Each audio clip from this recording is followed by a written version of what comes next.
Clicking a push for a possible start entry for accumulation. Thoughts?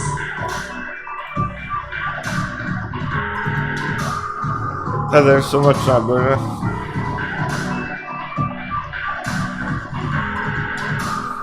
Yeah, I'll get it pulled up for you. Captain gonna have a smoke before we start. That's the first thing we'll check.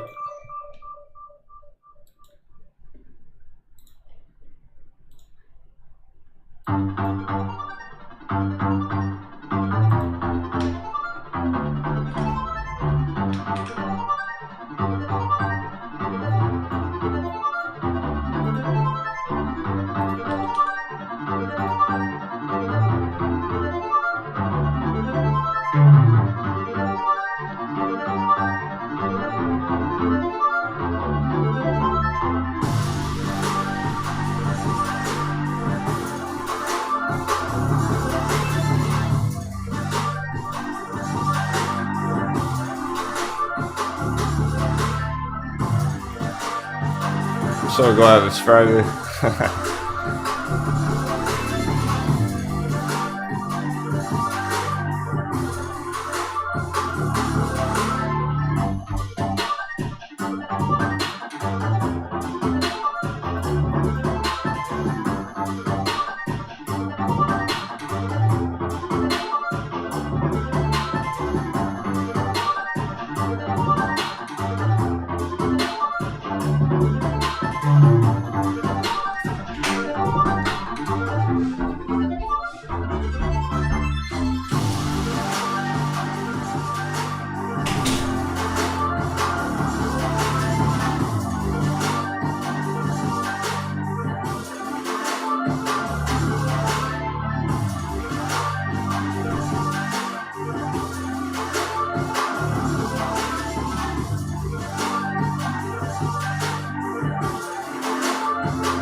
All hands on deck.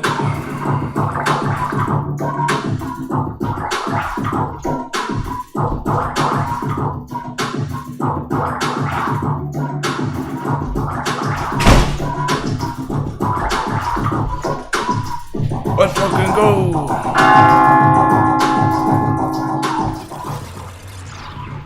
Good morning, my friends. Coming at you live 6:55 a.m. Let's go, USA. It's a big day. Happy Friday. We got that Jackson Hole Summit. 10 minutes. Counting down.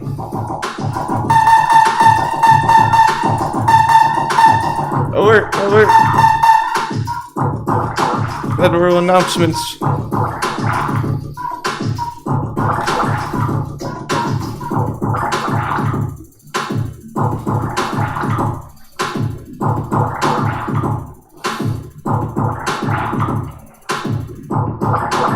We got action going into it already.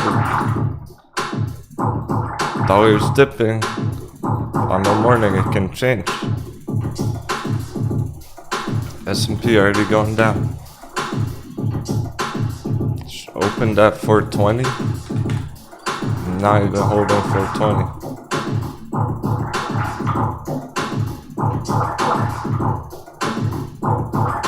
Hasn't made it very far.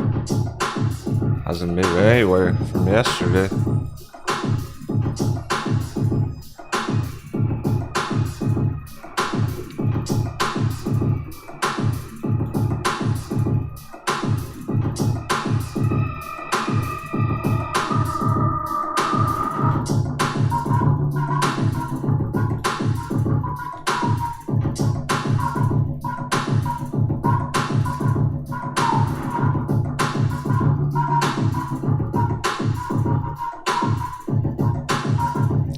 Is it a red day or a green day?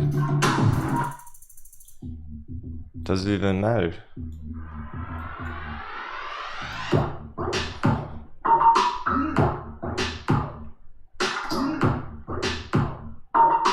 We're about to find out. 5 minutes.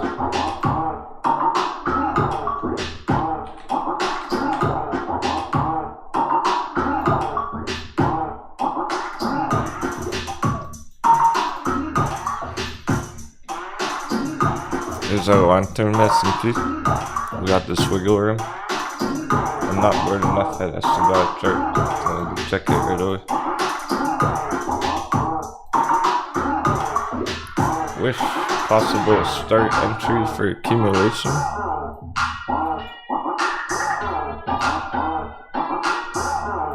The Moon Boys are wishing on a start of it. Ah, baby.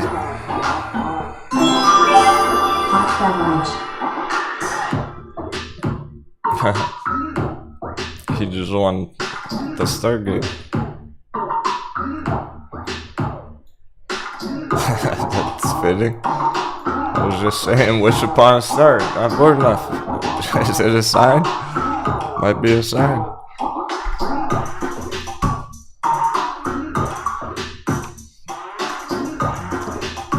That's about wishing he won a star.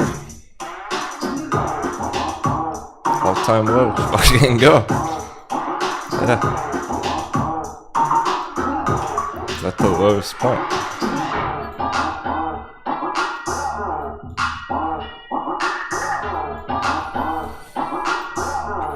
To be specific, it's not at the lowest point. Which is good. Because that was probably the bottom. That was probably the very bottom. Back in May. May, June, July, August. 4 months ago.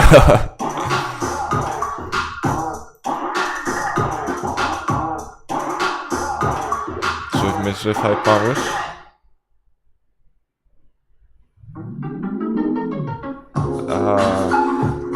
That's a good point. DJ James. Context Logic, the one that makes all the keyboards and mouses and headsets.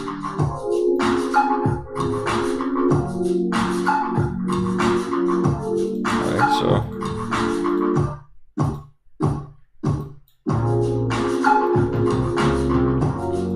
Oh, whoa. That's something else. Look where we're at, yeah? Right now. Move our projection over. We're waiting for that breakout on the blue line. But if I drag our resistance over, boom.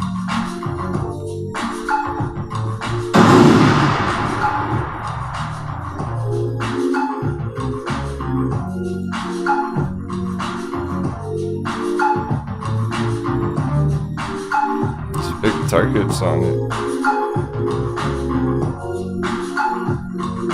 Fairly new chart. Oh, Logitech.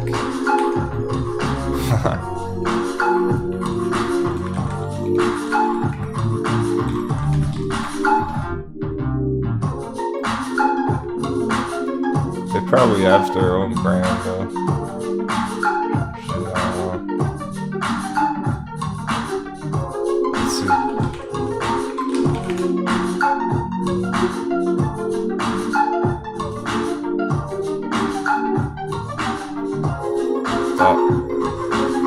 What the heck?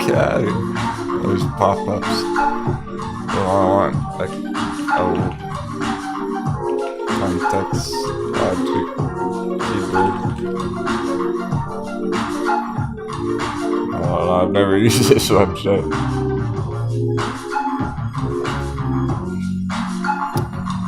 They might have their own brand of it too.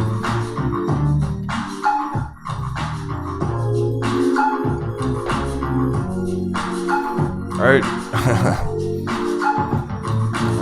Here comes the Federal Reserve. T-1 minute.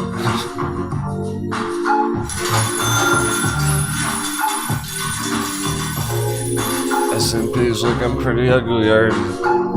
It's gonna hit the dollar first, I imagine. Okay, dollar going green. This is it.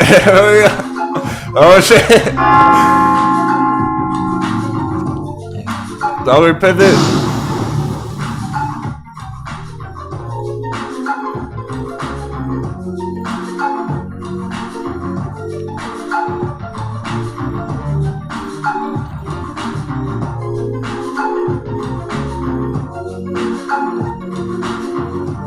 Oh, it's popping off. Exactly. Else we go. What the fuck? He didn't even say anything yet. That's so true. Yeah, like he's scheduled to speak right now, so he probably hasn't even walked on the stage yet. He's probably like, "Good morning, America," before slamming the button. The second he gets on TV, it's like, "Oh, his hair's messy today. Slam the button."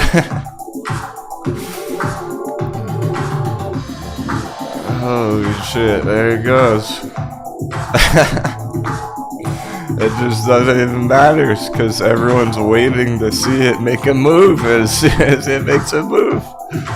And now they're freaking out trying to make their moves.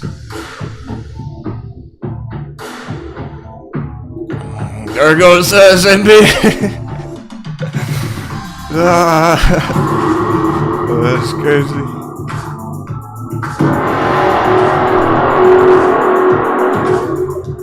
S&P got annihilated. Holy shit.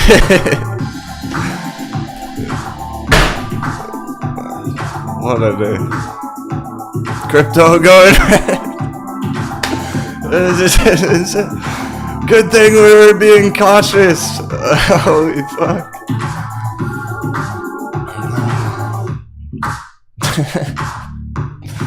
Good thing we were staying calm, holding strong, buyers. 7's in the fucking chat. 777. That's why I took my time starting the show this morning. So this is gonna be crazy. 7's in the chat. For being brave, for being calm, keeping our cool. Expecting something like this to happen the whole time. All week long, we're ready for something fucking crazy. Here it is. That's such a big red candle. That's the biggest red candle we've like ever seen on the S&P. Holy shit.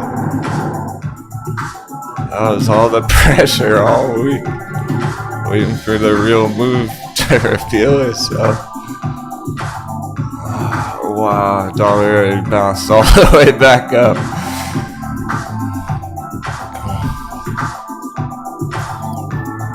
Flashing your seatbelts. Well, yes, that was a good point. VXX. That's perfect for the volatility index. Yeah.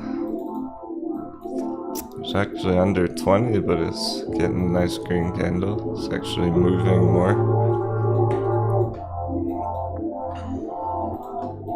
That one is getting more ready than ever.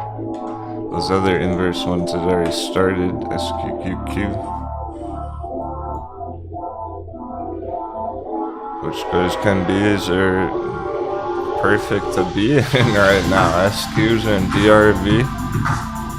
To hedge against the fucking market crash. Oh, surprise, turns out we're the hedgies.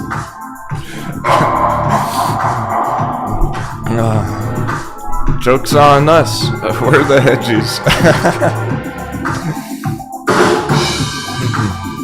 Because it's perfect to hedge against the S&P right now.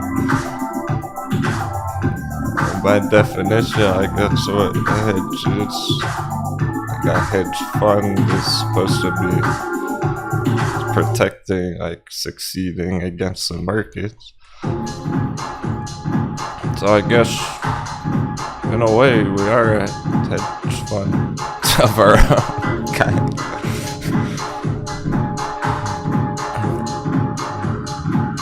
Just kidding, SEC.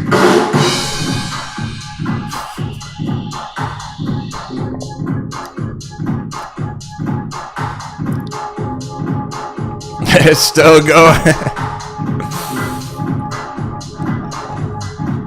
That put it right back where it was all week. That's back in the box. It's gonna be choppy. Moving quick. Some buyers going in. Bounce it slightly. It could bounce quite a bit. It could bounce all the way back up and drop all the way back down. It's gonna be wild.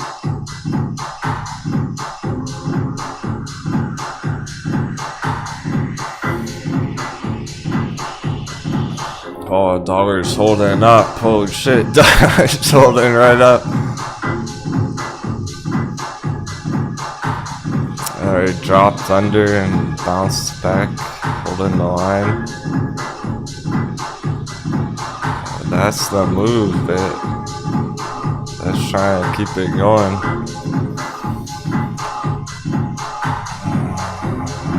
Dollar's going up, stock's going down. And they even opened green. This thing opened green. 420.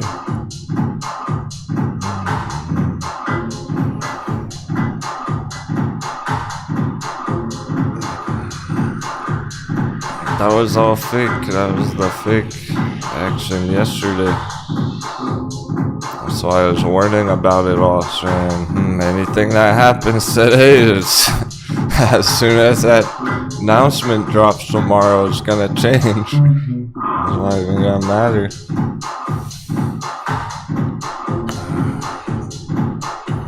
That probably did it for the indicators too. Get some crossovers on it. Need more time. It's too soon. It's too fresh. But the daily was there. S&P daily bearish. So that small bit of green yesterday, right? That was this on the candle bars. That was that one slightly less red candle. Nothing.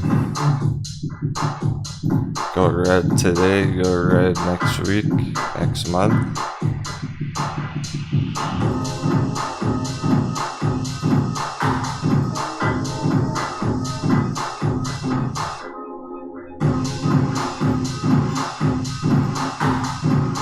Also ready to play Happy Chill Tunes today again.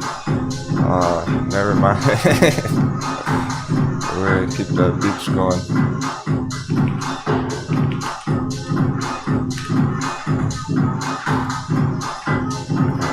We're gonna need some techno today.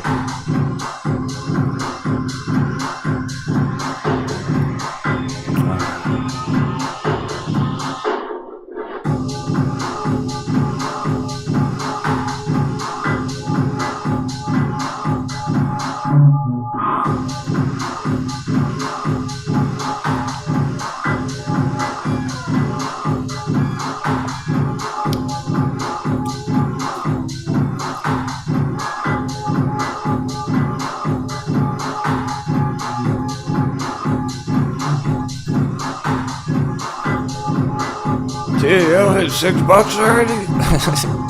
Meanwhile, China stocks booming. Damn.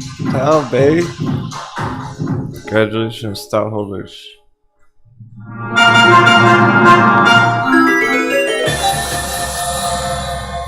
That's all, Thomas.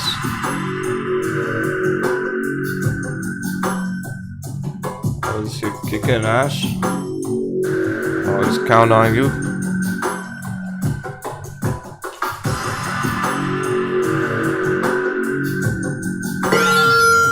Seven, 7.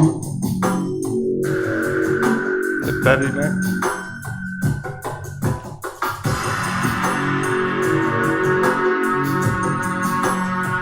As soon as I'm ready to change the plate, how can I skip this song?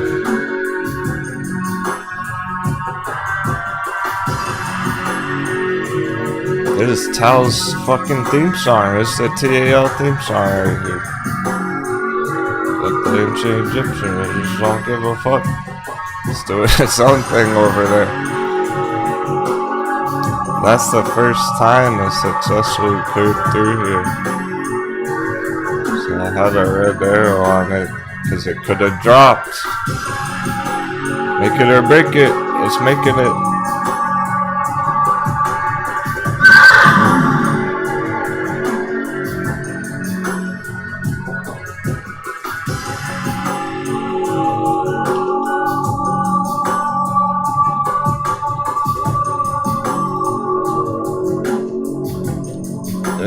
Today's getting pretty epic all of a sudden.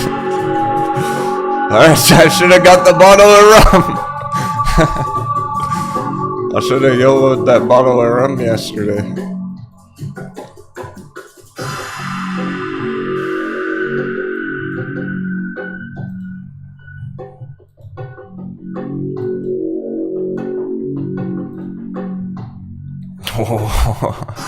Huge chop on S&P. It already hit 420 again. It's going wild.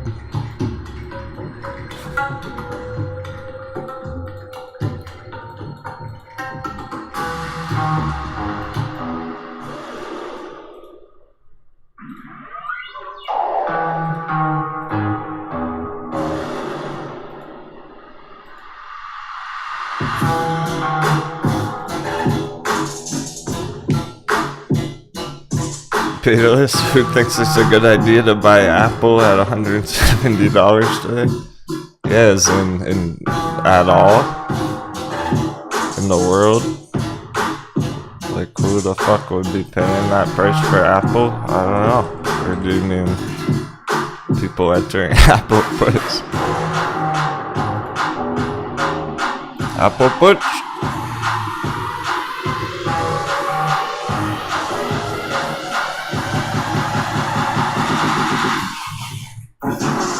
It's an indecision candle, but I've already decided.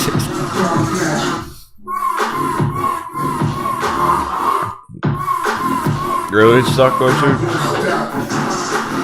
That's crazy. She said Powell already ran out, like he had to go to breakfast. He's already off TV. That was only 13 minutes.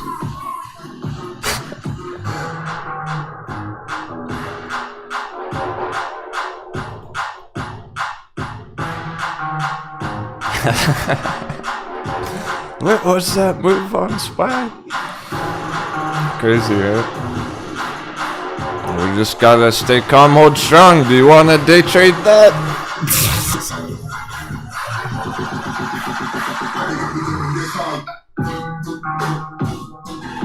You know what that is? That's day traders getting wrecked. As people can't make up their mind getting fucked.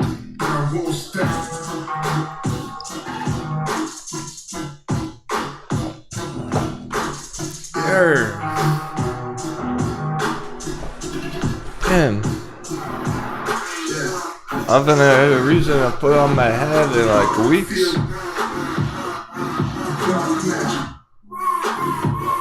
been a while, it's been like weeks.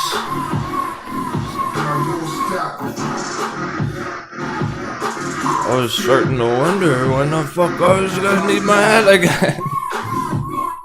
I forgot how to put it on, damn it.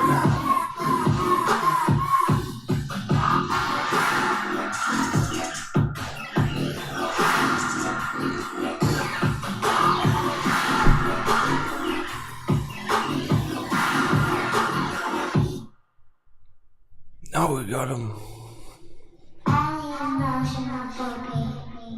Bring on the market crash.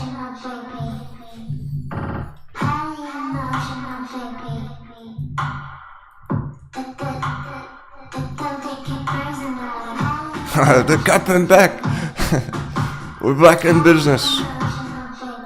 Charts are actually moving.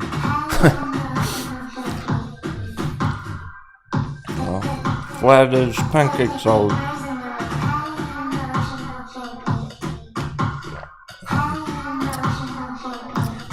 Oh, dollar's doing the same. That's right back at the bottom. Huge shot.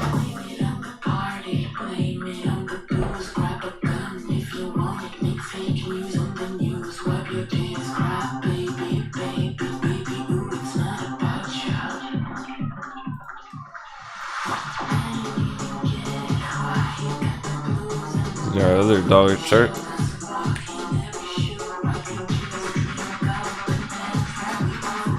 Right on the line.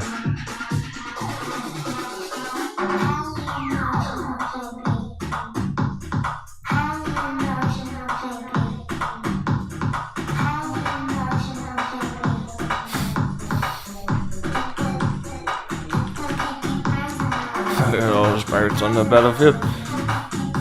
Engage all bomba. It's raining bombas. Oh, the markets are exploding. They're blowing up.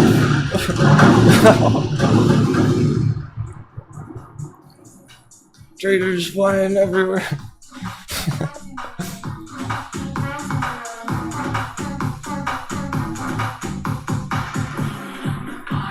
Someone's on my camera. Who's that?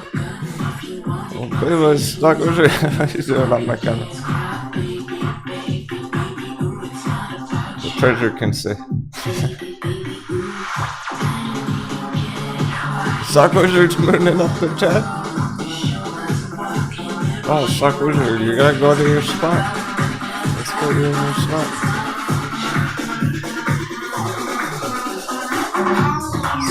there.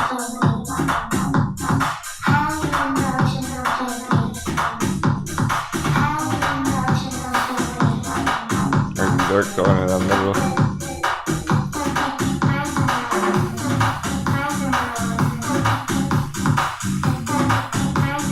Patty Mac was there. Battle at AMC 801. Patty Mac earned a pirate hat.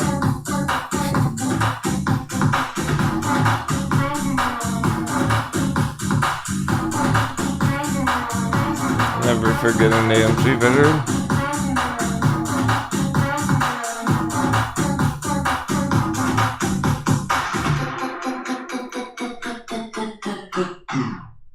Oh, we're going green off the line. That was the real move.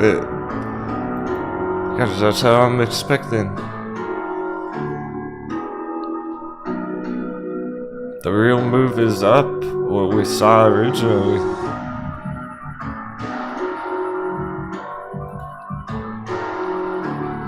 This is the real move up.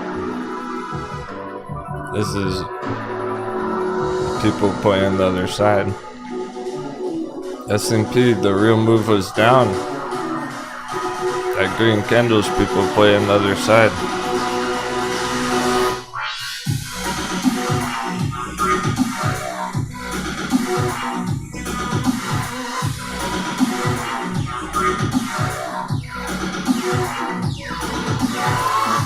I got an alert triggering this morning on an altcoin for some reason, and I wasn't expecting that. On sand, I guess sand breaking down. We haven't been getting any alerts triggering on anything because it hit $1 here.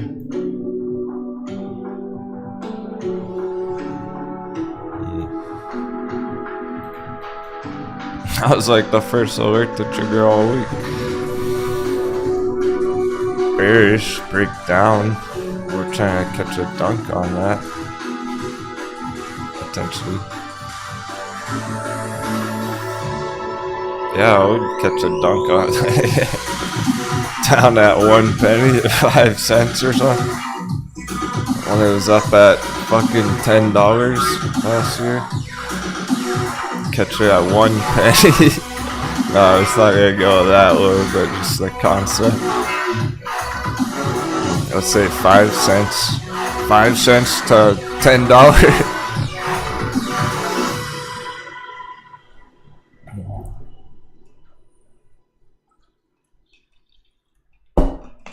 Those are ones where it doesn't really matter how long it takes if you can catch it down there. We don't give a fuck, give a fuck.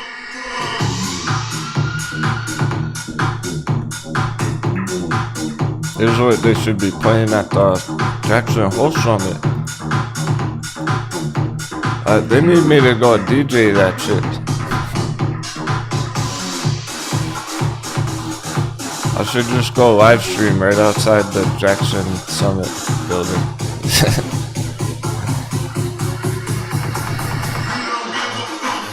And right when Powell walks out, you'll hear this.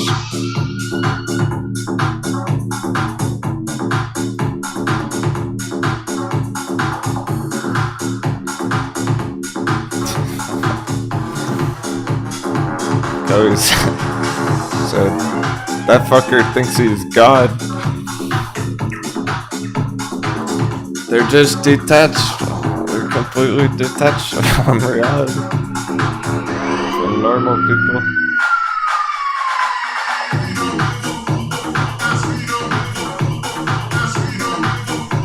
That's like all he's ever done. That's all he does. Just think about ways to manipulate the economy. It's weird.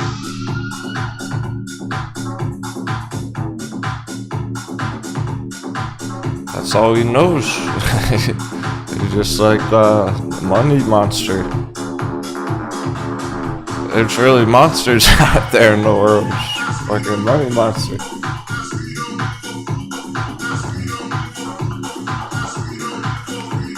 Okay, so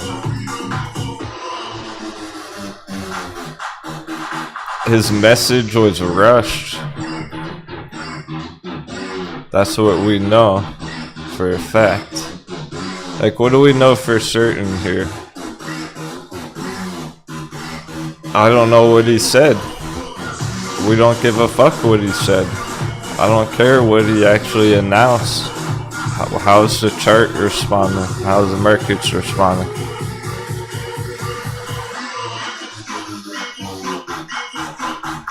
Drake goes, he didn't really say anything new. Exactly, bet. Like, why? What do you have to say? What, did Superman fly down from planet Kryptonite to save the world? Did the aliens land or something? Like, what could there possibly be to announce? Okay. Just like the last 5 of them. Just like all of the last announcements. So we don't give a fuck. We just want to know how the markets are responding. Just like we expected. The dollar dollar chart. Okay. He's not exactly affecting this. But the way that the sentiment is taken, either favorably or negatively, does affect this. The way that people are placing their orders in the markets does affect that.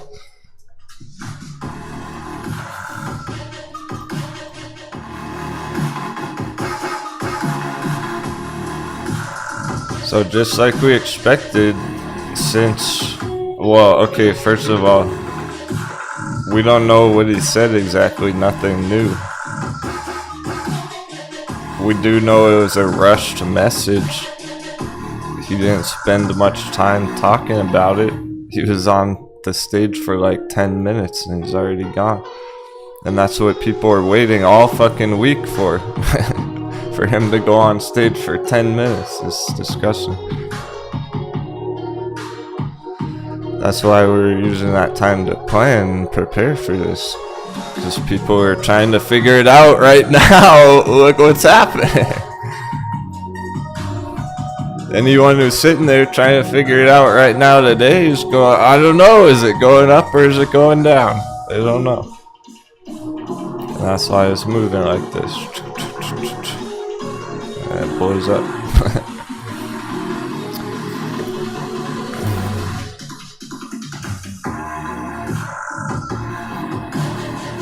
Is it done again?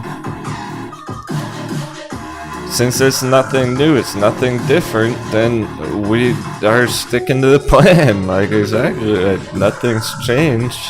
So, is the dollar dipping? No. Should be clear. Look, listen. When we get dollar dip, when we get dollar crash, dollar dip, dollar crash, that's when all the charts are mega bullish. Is this now? No, that's not enough. Because we're still up in this area. When it's up in this area, we're not fucking around with that.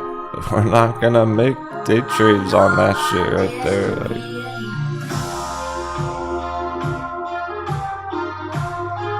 or you're not gonna YOLO because of a little dollar dip right here. Thinking, oh, this is it. This now definitely dollar dip. Everything's gonna go to the moon now. Not at all. It's still up in this area. We're at 108.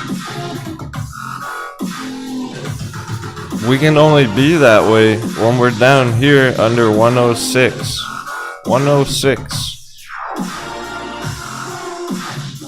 When it's over 106, we're not fucking with that. It's gone too far. That was the make it or break it point a couple weeks ago. When we were right here at 106, and that was when Bitcoin could have gone to 30,000 right there. It's way beyond that. It's been going up and away. And we're not gonna fuck with that. That's how you lose all your money.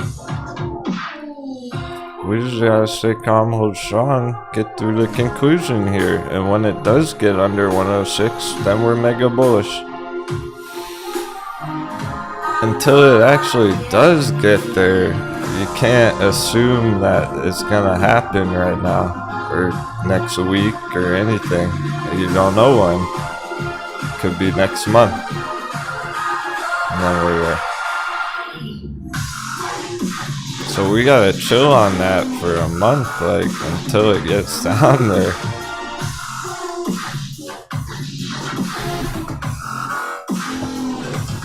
Oh, S&P just got fucked. Excuse my language, but it's getting bent over now. There's the real move. See, I told you. Like, annihilated down is the real move.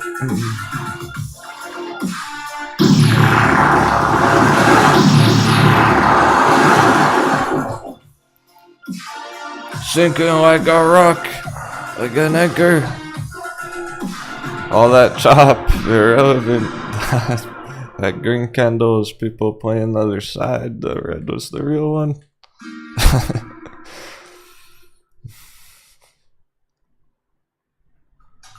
That didn't hold up for even any time at all. Now it's even lower than before. And now it's just as ugly, just as quick of a drop.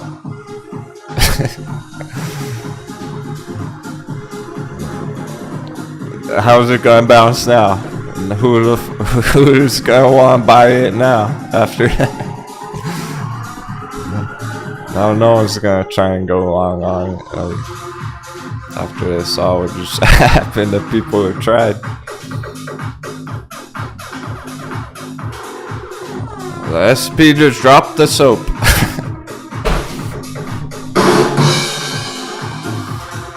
Has this thing ever been so all that?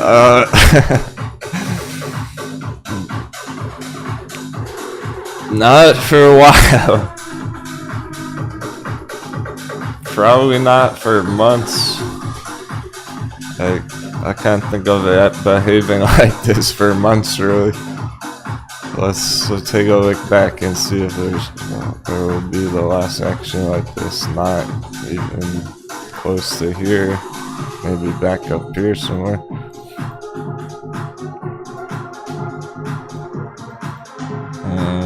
Even there it was pretty consistent.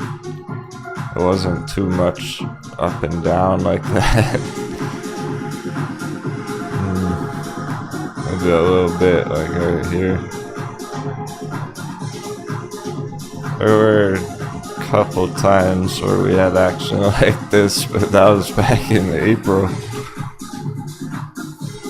And still, that wasn't even as crazy as what it's doing right now. And maybe another time, like right here in February.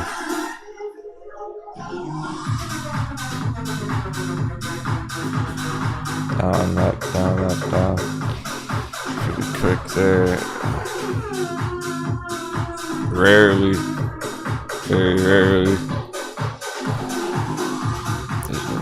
This is one of the most extreme, like, that's the whole point. It's still going, it's at the bottom of the box. It's going down hard. 1.5% red. Looks like we're gonna get that 3-4. Holy shit, we might hit 400 today. 400 today.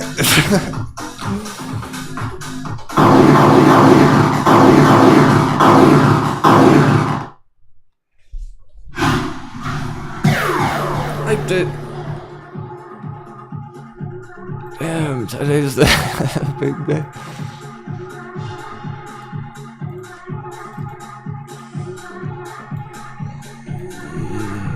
I think that's within reach. It is. They get in 400 today. That's quick. That was quick. See, it's all week. Like, people had time to plan and make their moves. They entered it, FOMO, and then the rug pull. And before they could even throw it in them. Spike choose your side and fight to the death. Pilot flag, rocket, battery. Let's go, gotta go back.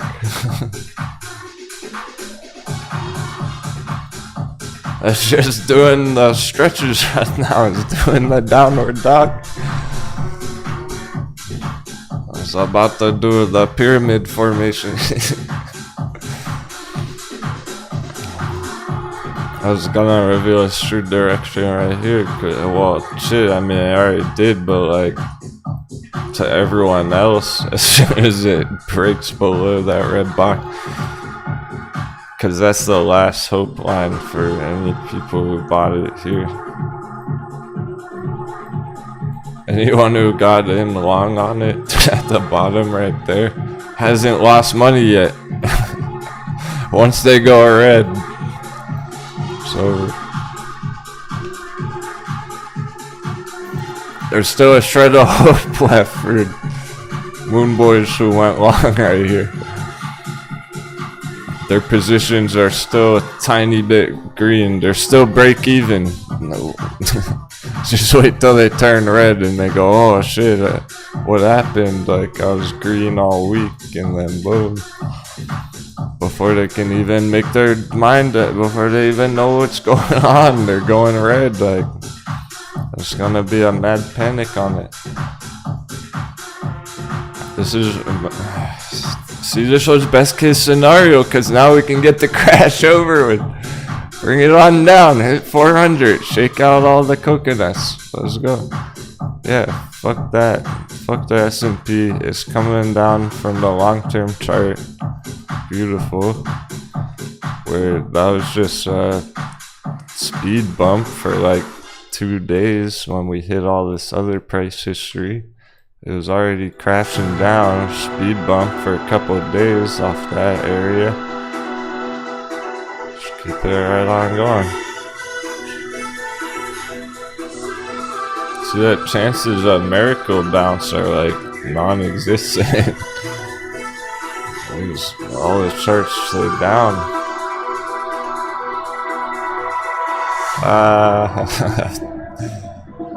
Looks like any of the Moon Boys who FOMO'd meme stocks getting wrecked. That's kinda fun. The death and beyond. Oh, they're about to. That's kinda fun because they don't like technical analysis. They like short squeeze ratio data bullshit. They don't really deserve to make money on that. If they had trusted the charts, they would have seen the bottom down here at $5. Anyone using technical analysis, Bed Bath & Beyond was an obvious bottom at $5 for a long time. Any of the Moon Boys who FOMO'd in up here based on some fucking short squeeze data and some Reddit posts, they kinda deserve that.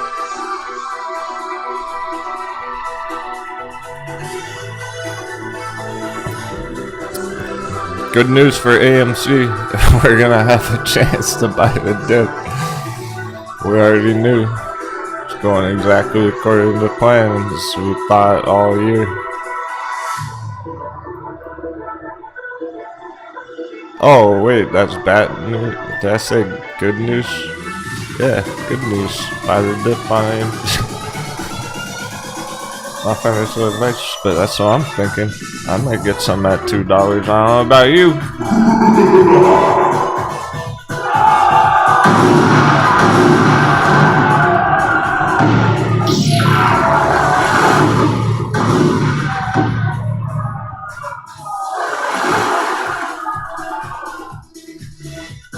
I guess that would be bad news to some people. To those FOMO traders who fucking FOMO'd in at $20, right? Do they deserve to make money right now? No, I don't think they do, honestly. We had to go through some tough shit last year, and you got all these fucking coconuts brand new in the markets thinking they can get rich all quick and easy on a little squeezy. And they don't know shit about the markets or the charts or anything. I don't think they really deserve that. You guys deserve that for all your hard work you put in all year.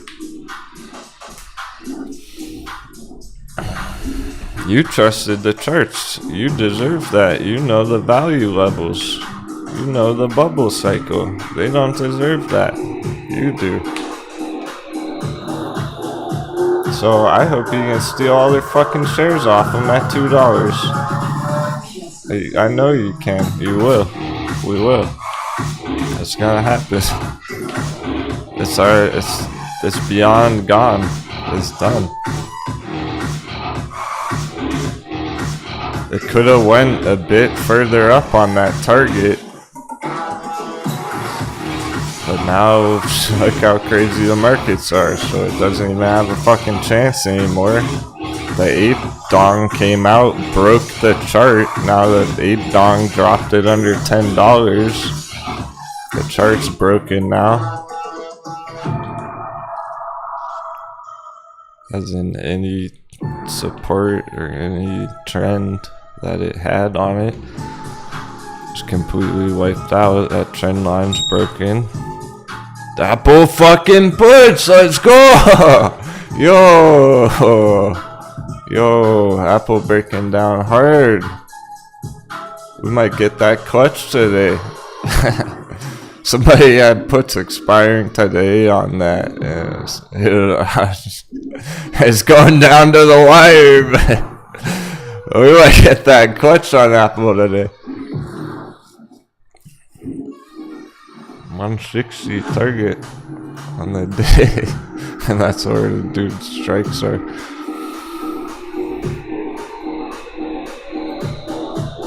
So anyone who was panicking or somewhat frustrated or concerned about Apple yesterday, come here.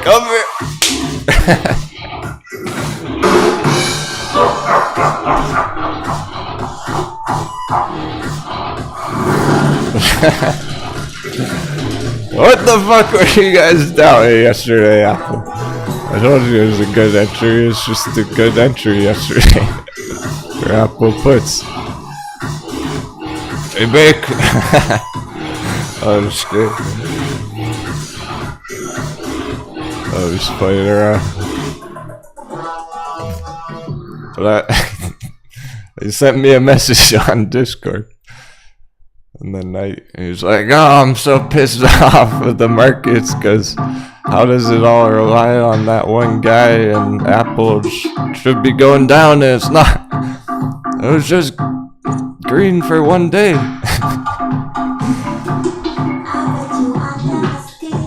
It is going down. It will go down. We got this.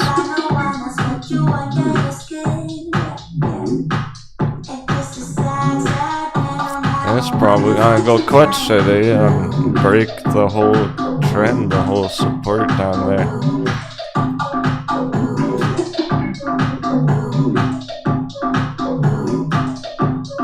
Alright, so everyone was excited Apple puts here when it was under the resistance, under the red zone. Well, look, it's under the red zone. It's like it never even did that. Still as good as ever. That's what was awkward about yesterday. Really, a couple of days there. Oh, stuff on my face.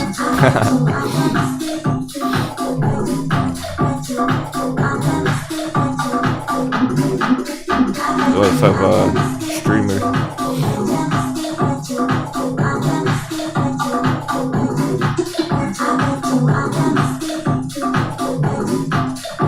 Donegan was down 10% on Apple put start of the day. Now he's going green on it. Sweet. Yeah, so that was all fake up there, and that's why it was awkward for a few days, really, on S&P and everything, because it was like, guys, like, I know it's kind of green, but it's bearish as fuck.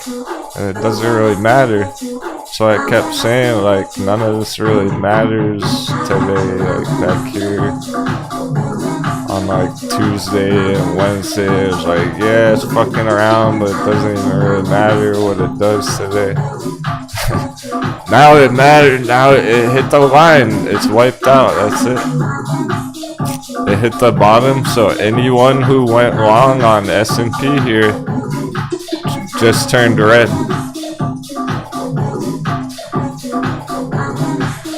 Everyone who bought SHIBA there just went red at any price. Plus anyone from back here who was holding it. They're getting wiped out, they're turning red, they're going, oh shit, like I thought I was safe, I thought things were gonna be green.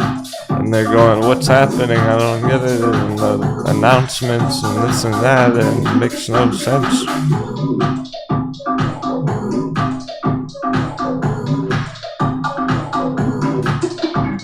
So that's why I was steering people away from risky day trades this week, all that shit. It was kind of irrelevant, like leading up to the bigger move right now. This is the most important part all week. Gonna hit 400 down there. That was crazy. Wow. It's like so that entirely crazy enough to keep it all going. Like this is gonna keep going. Altcoins under 600. Check this out. Crypto's going with it as suspected. Altcoins under 600 billion. That's the important number on it. They've been over it the past couple of days with the S&P there. Total. We're right at 1T. This is about to drop under 1T. It's been holding over it for like a week. But we're about to go under 1T today, and then it's likely gonna stay there and keep going down from there. So when we check this from now on, like we're gonna see it under 1T as clear as can be. Clear as can be under 1T.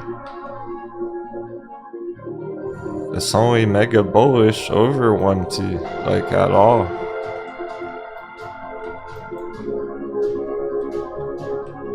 So that's about to get shattered, and we already had it broken previously. That's why this is no good right here. It's already broken all that, like earlier up here. That was our warning, like. That's why I stopped being short-term bullish up there. Like we were heading to 30k Bitcoin. We could have hit 30k Bitcoin already last week, and it didn't fucking happen. So it's the reality of the situation.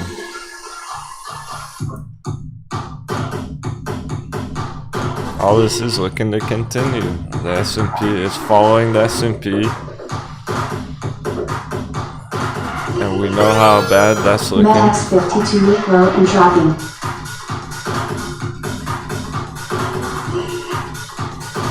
Okay, not very enough. Cheers, man.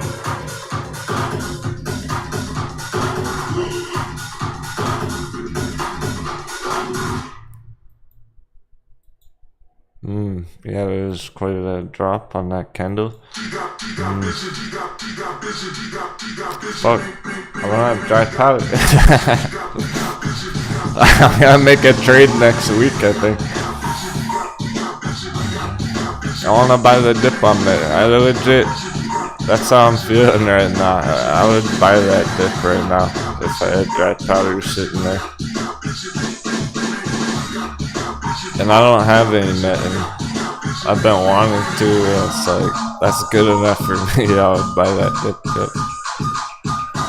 Personally. But I'd be ready for it to do it again next month too. I'd buy another dip if I have to, like. I know most people are just diamond hands in it. So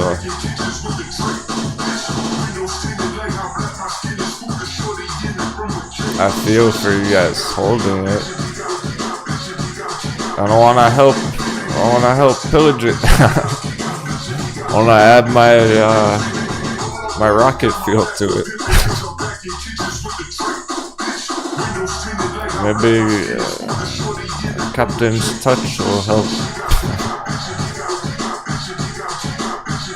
I'll help envision it by holding it. Join the battle on it.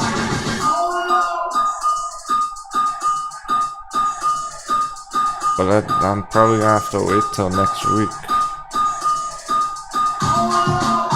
Just letting you know that kind of dip down there, like the level it's at is so low that I'm ready to buy some. Like, I want to. I can't today.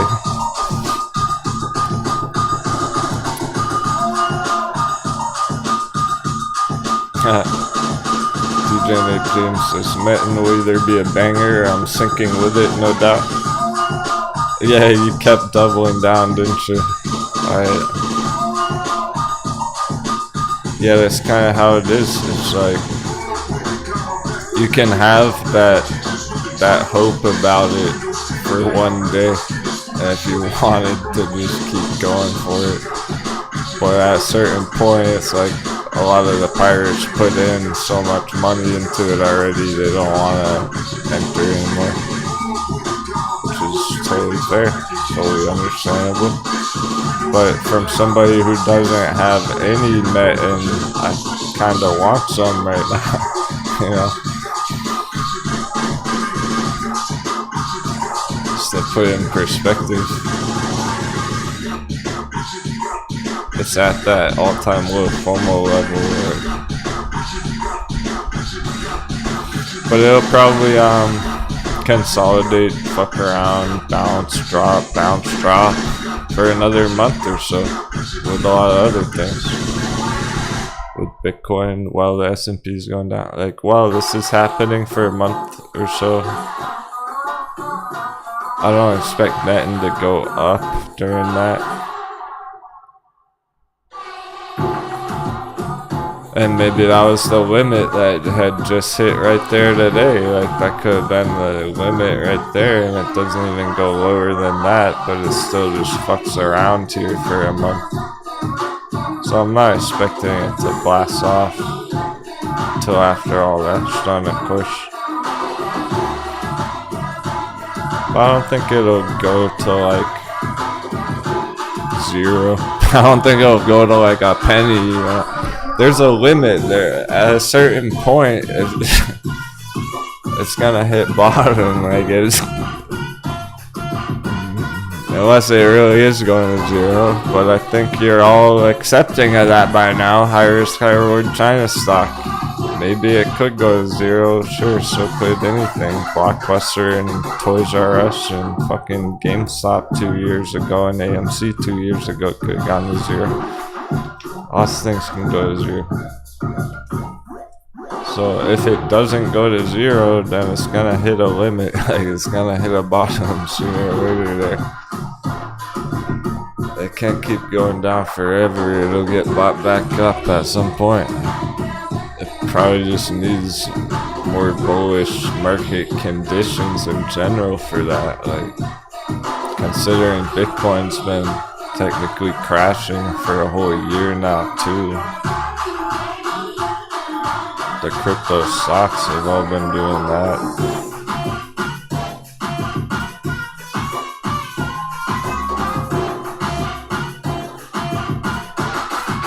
Considering Bitcoin really has been crashing for a whole year, crypto stocks haven't performed well since here. This is the last time crypto stocks were green. And altcoins, pretty much.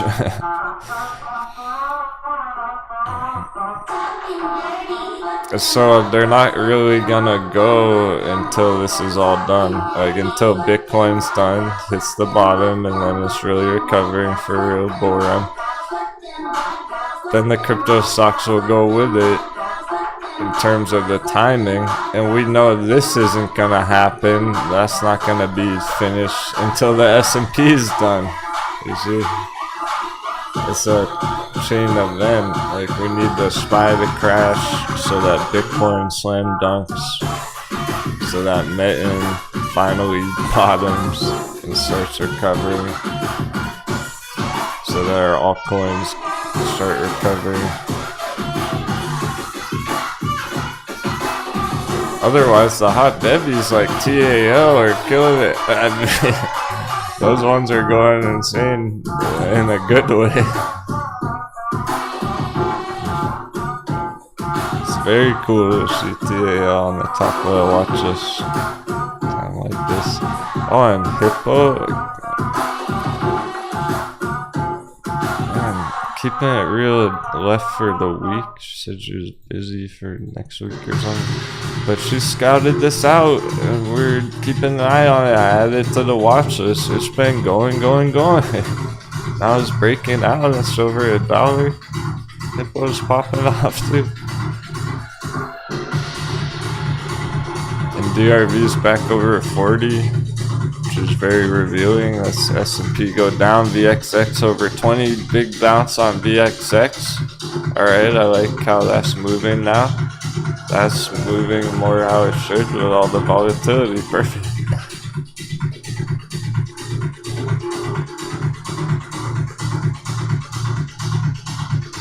Alibaba over 100. We're gonna check some of those numbers today. We're gonna have a coffee break.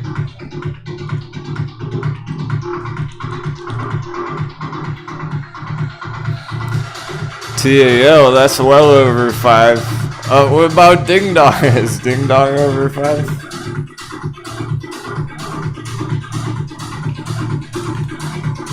I didn't even add Alibaba to that. Alibaba is definitely over 100. Ding Dong's still holding over 5, yeah. HT at the $10 area. 1010, it's over 10. Wow. Torre at 4 is Torre holding 4. 394. We'll see the later. I'm gonna have to check all these again later. It's probably 420. Sundial Broom. Sundial just under by a penny. Yeah, we'll check these later and they'll probably be over. ETHEREUM at $2 spot. They still look pretty healthy, at least most of them. ETHEREUM could go down more. But Sundial there.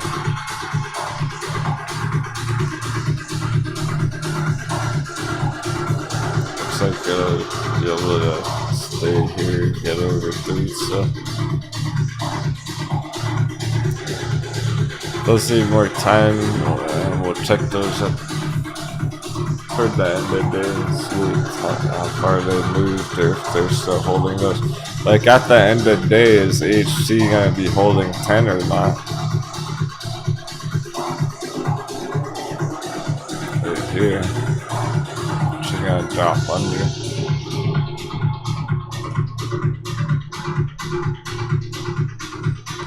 Peloton come down yet. Oh, Peloton coming down! Prepare the cannons! People were wanting this Peloton entry under 10. That's 1025 right now, straight down. Trying to hit like 9. Maybe even 850. We can catch it under 9 on P-Ton. It's exactly as we expected, drawn out on the chart. We saw through the fake moves.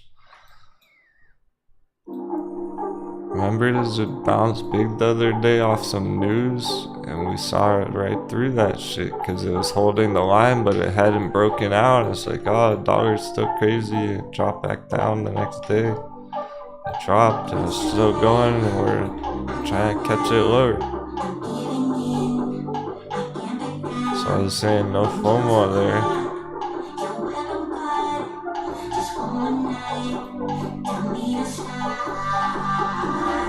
It's feeling like I should be playing these. Like, I'm gonna have to go YOLO some Peloton calls, I guess. Somebody's gotta do it. Somebody's gotta kill it on Peloton. Oh, American Cloud just popped off. That's cool. And meanwhile, total just broke under 1T. We're under 1T on crypto.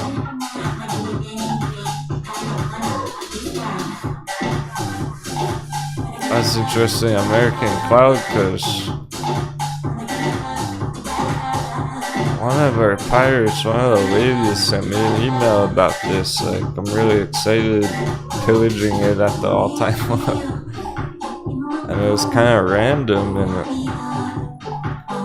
just been having action lately. That's a nice move on it, 33% top of the list.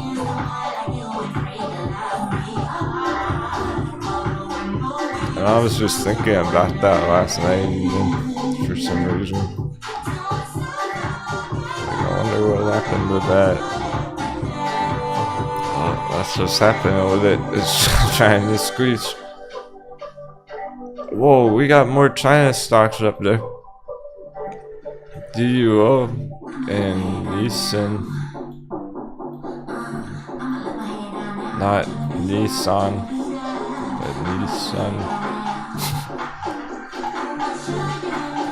Those are China stocks in the orange. Top of the watches.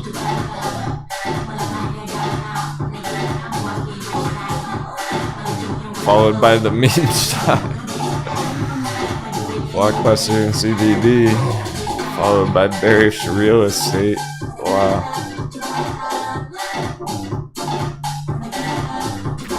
And those bear charts, the other bear charts gotta be taking some damage. Yeah, these were all green yesterday, revealing their true colors. Oh, I was kind of hoping to get some puts on them though. Wait, let's hold off another week for the. God damn it. Hang on, Apple. Hang on a second. Let's go back to that pancake area for another week. What the fuck? I totally will enter Apple puts next week. So it's like I'm gonna have to keep on planning throughout the week of what I'm gonna pull the trigger on. There's so many fucking awesome trades. Do I pull the trigger on Apple puts or Peloton long? Or do I catch the dip on crypto? There's so many fun things we could do here. Happy Friday. We're gonna have our first coffee intermission.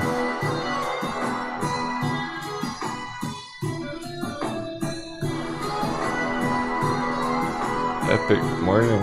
Epic start to the morning.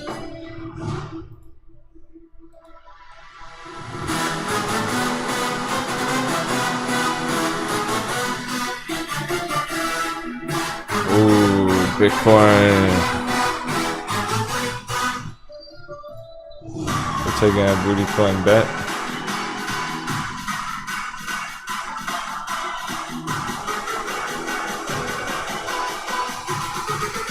There's so many drop opportunities. My goodness.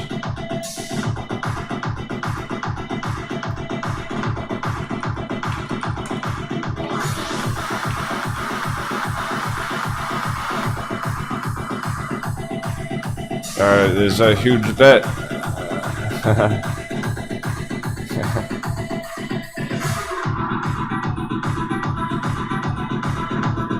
Booty coin bet. Let's raise the stakes on it too. costs you 20 to bet on it.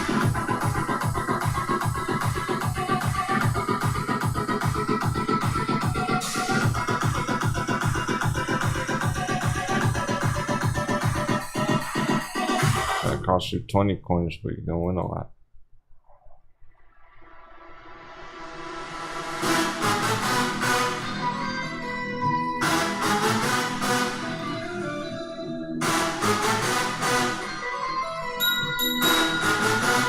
Bitcoin 20k today. Bitcoin 20k today. It costs 20 to bet. Yes. Raise the stakes. It's a high stakes 20k area.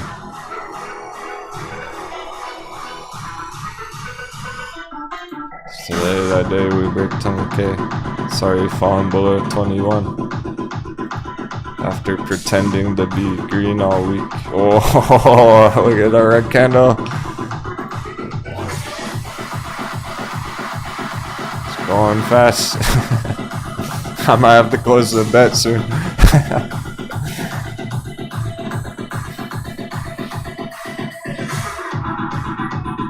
Oh, so very green. I'll be right back. Stay calm, hold shot.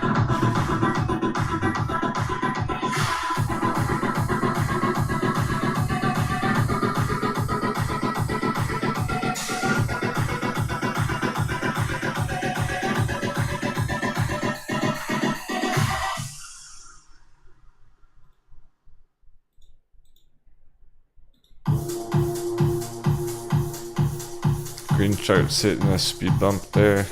S&P even lower than it was last time we looked.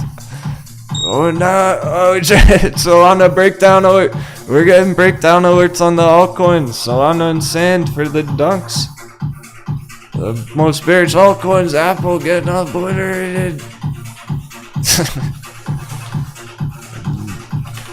Bring it on down to Captain. Come on down, Solana. Red alert, Solana.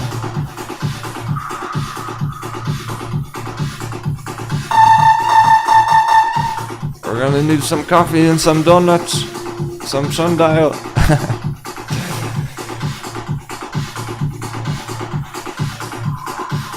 Oh yeah, it's starting to feel like we weren't gonna. I wasn't gonna have to put on my hat anytime soon.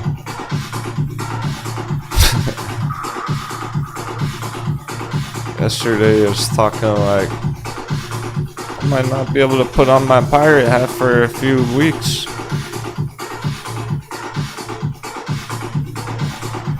This is epic. This is the market crash. Dogecoin breakdown alert! Market crash!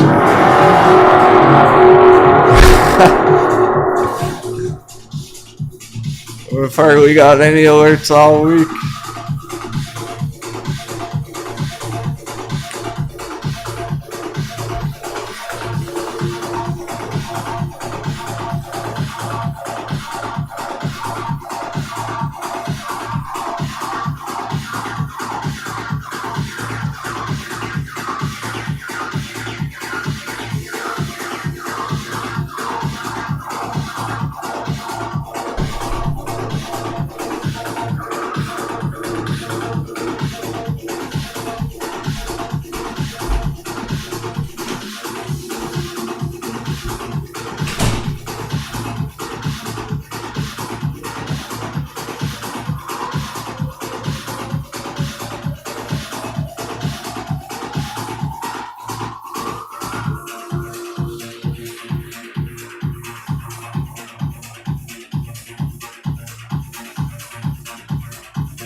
The inverse chart's going up a lot. SQs, DRV, VXX.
Light speed, warp drive. Oh, we're still attacking! Finish them off!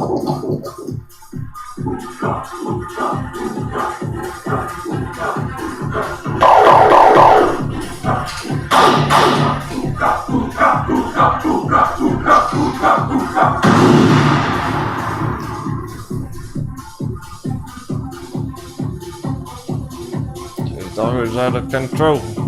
There's no controlling it. That's why we don't fuck with that. Good luck trading foreign exchange currency.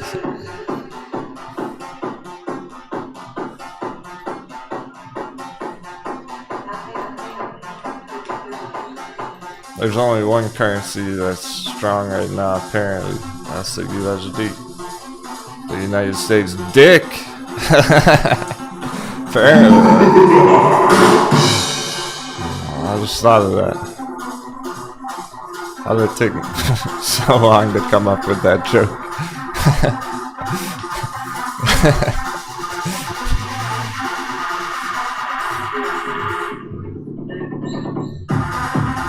A year and a half of trading the dollar on the live stream, man, just came up with that joke.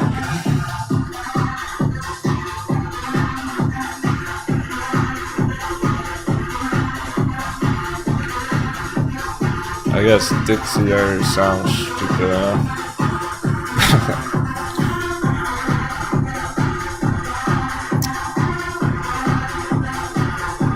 Yeah, so alright, back here. The make or break on it. That was where it was on all the charts. We had some hope, we had some optimism.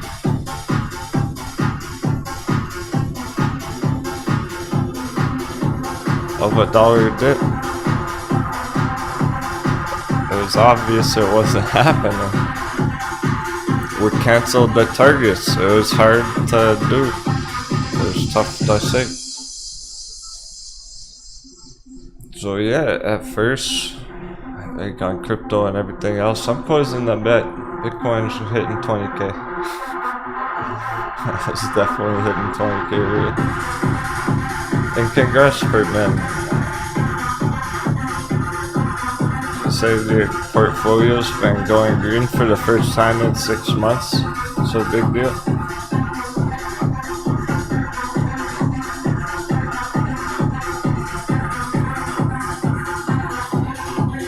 Going green as the charts are going red because he has 5 puts that are up 100%. So okay, yeah, maybe a few weeks ago we're hoping for continuation upwards there, yeah. But the charts were clear as can be. And as soon as dollar was doing that day when we were streaming, I was kinda somber about it, telling everyone, look, we gotta cancel our fucking targets. I know it's been getting exciting and like, I know the charts have been green and it's been getting exciting, but we're not gonna hit those fucking targets when the dollar's doing this. Right? Like on AMC was nice and strong back here, but when this happened, it started dropping more, and it was like, okay, we're not gonna hit $30. We're not gonna hit 30k on Bitcoin. We had to cancel those targets because the charts are just what they are. It's just the situation at hand that we had to adapt to.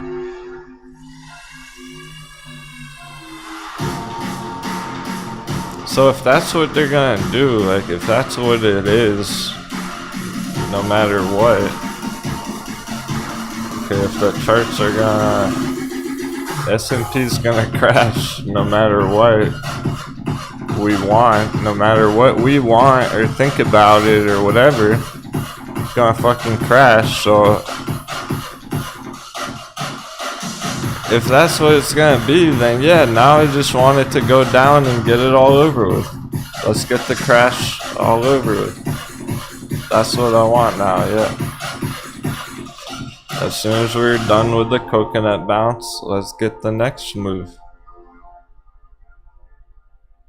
So that we can get the next move. Which is the real fire. The recovery, the bull run next year.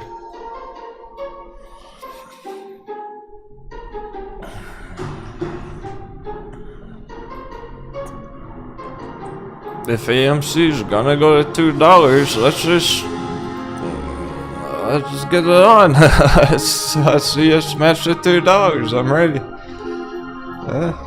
I was excited for people hitting those targets, and I think everyone in the crew was prepared for all that. Was ready, took profits there. Took some profits who were concerned about that.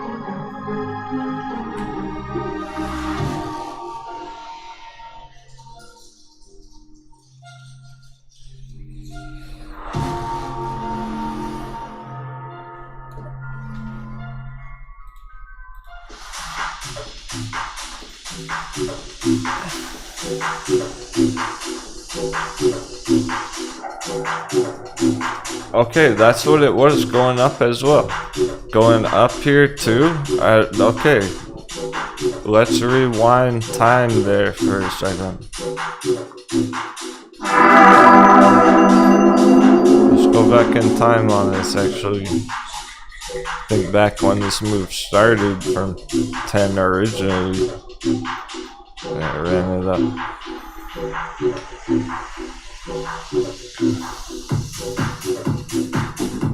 Of course the prices are different now on this chart, but this is where it was down $10 and we went up to 25 DMC.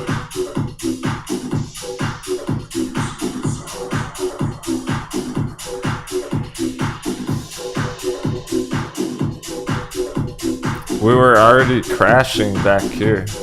It was already crashing here from the top. That was crashing. We were well aware of it. Everyone was comfortable with that. We had a swing trade. That went perfectly. And that was all it was. We had another, which was very identical. That went perfectly. That was all it was. We already knew it was crashing the whole fucking time, and we were just playing these bounces in between, because I remember talking about it here saying if it's gonna go up, we might as well make some money on it. We might as well trade it. We already knew it was crashing overall, but like if it was gonna go up 150%, we were thinking, well, might as well trade it. So a lot of people traded that. If it's gonna go down here and dunk to $2 well, we might as well trade it.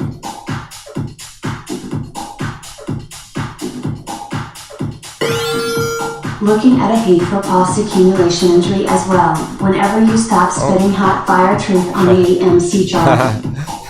Yeah, I'm about done. Not bored enough, thanks.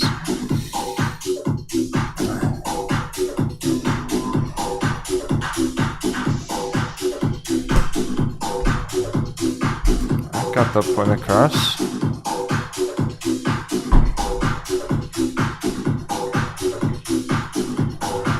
If the chart's gonna do that, no matter what, we might as well just plan for it and try and trade it, take advantage of it. So I might hold some dry powder and buy AMC at $2. That's why I'm rooting for that now in a way, sure, like, cause I just want it to happen, up or down. I'm glad there's some kind of move. I'm glad it's not flat as a pancake today.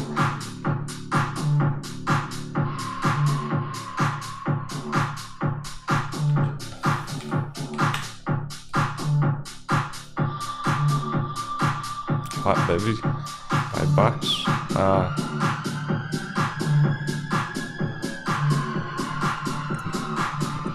It's an interesting spot. I'll just move this out the way.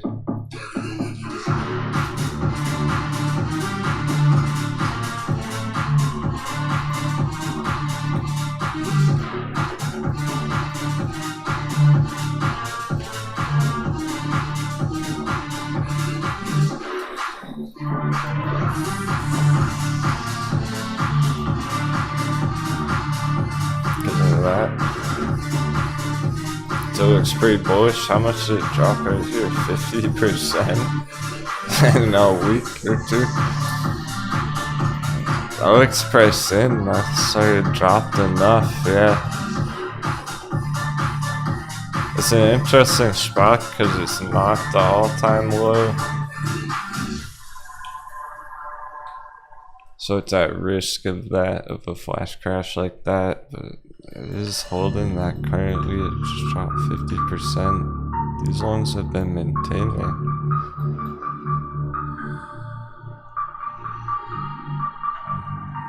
It's looking strong enough to hold here.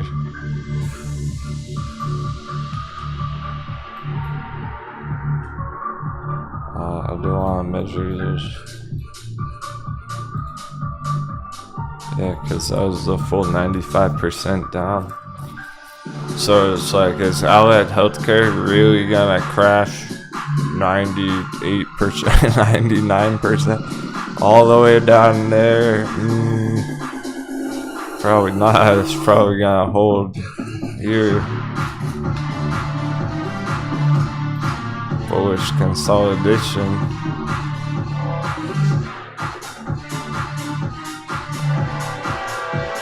So yeah, definitely for accumulation primarily, like there's no urgency there to YOLO day trade.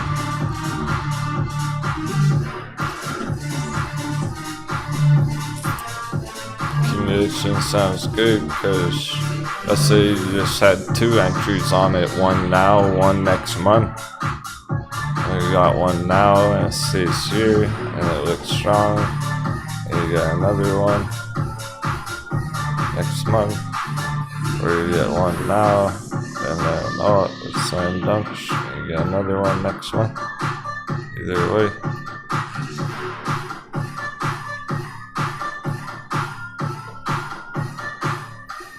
Way different from getting in last year or something, and then you're down a lot right now, and then you're trying to lower your cost average, right? If you're like in here and trying to lower cost average. There's good entries long term. You might be able to get one more flash crash entry with a lot of other things though. I'm not ruling it out for like any chart really. It's pretty much all of these could dunk down one more time a bit. With how extreme I expect the market crash to be there. And then yeah, that's a great question there.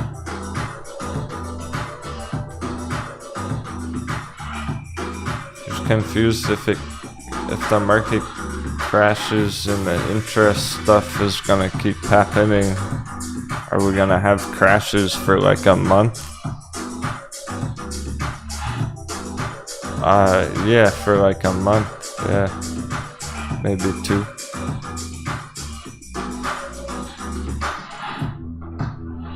So I'm not ruling it out for these ones where it's gonna be a crazy month and they can hit the all-time low potentially. Just during September, and then they're already bouncing back October. And because that's a possibility, you wouldn't really want to go all in right now on something like that. You just want to be accumulating then in this bottom area.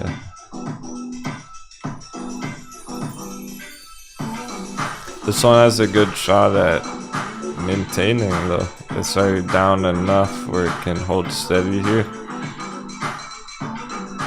And it just drops down like this when stuff does get sketchy, but it holds and recovers.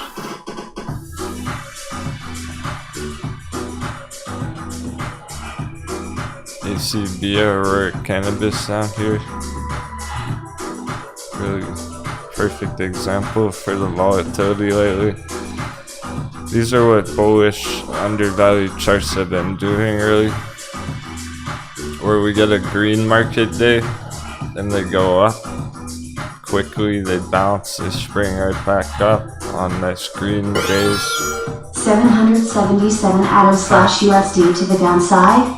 Oh, cool, bit. 777. Yeah, cool, Betos, thank you. Check it out, we're getting lots of those altcoin breakdown alerts.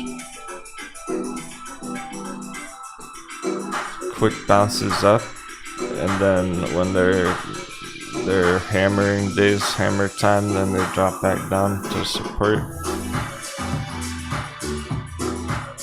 Since these ones already crashed like that, they're not nearly as much risk of those other ones of having more downside here. We'll just hit the line again.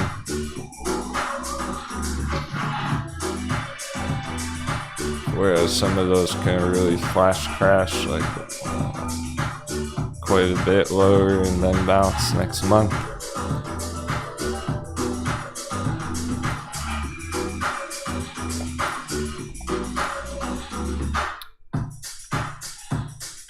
And you wouldn't expect this to break out right now, though, either, so makes sense it would stay in that range, just kind of trending up over time. And then when dollar does start heading down and things get way more bullish again after the S&P crashes and all that, then these will really take off.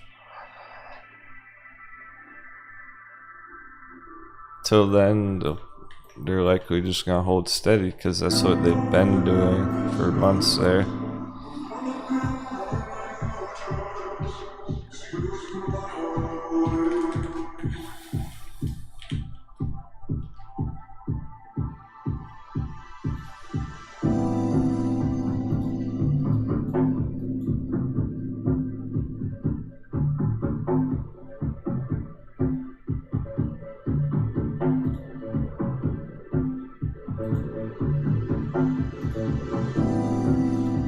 It's not going back very far.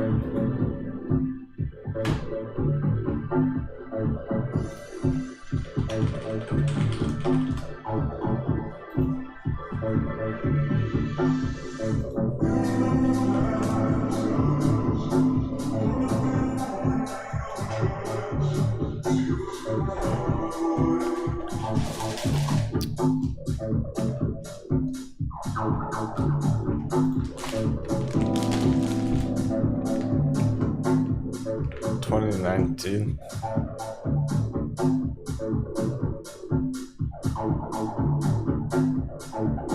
$2 is up at 10.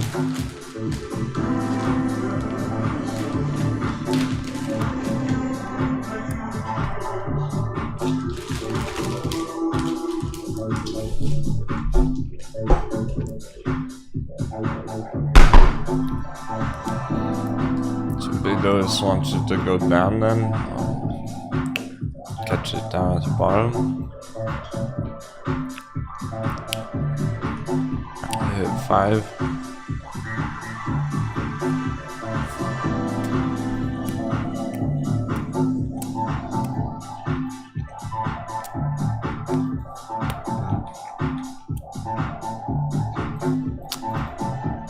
Yeah, with everything else going on.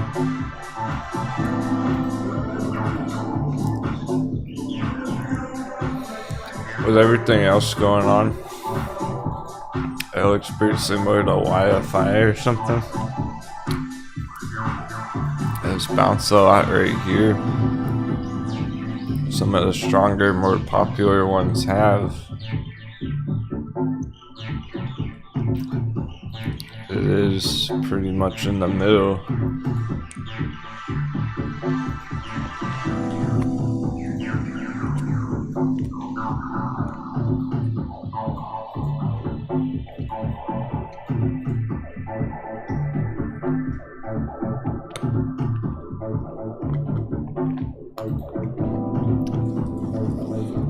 This one's a good example of why it's not a good idea to FOMO in right now.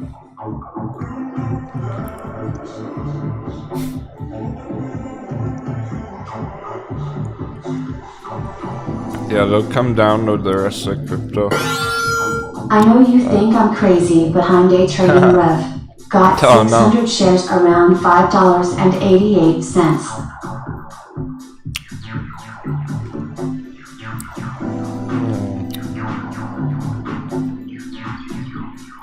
Well, I don't really care. Like, it's all good.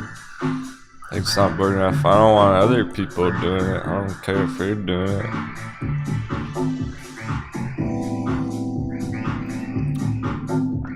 But you went long on it? Isn't that thing crashing?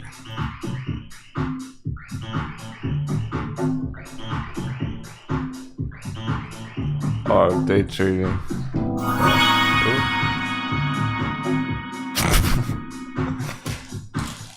Random sound effect going off for day trading.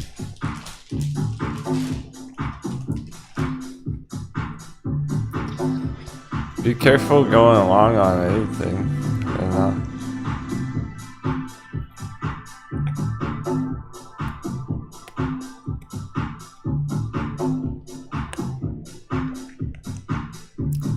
They're fighting the trend.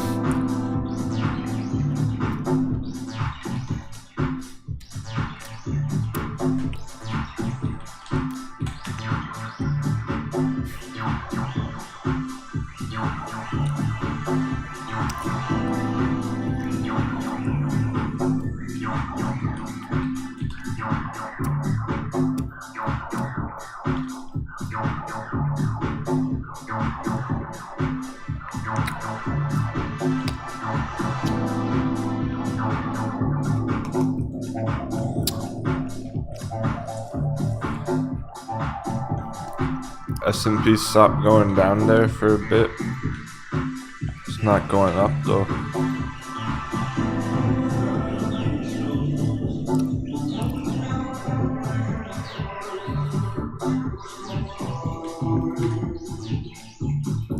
Now that I wiped out those entries and you want to bought in there's red.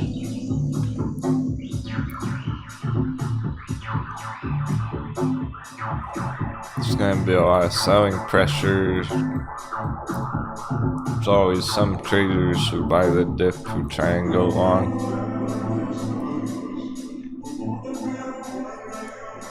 Now that those people are taking damage, getting out, like getting their stop losses hit. We're going to 400.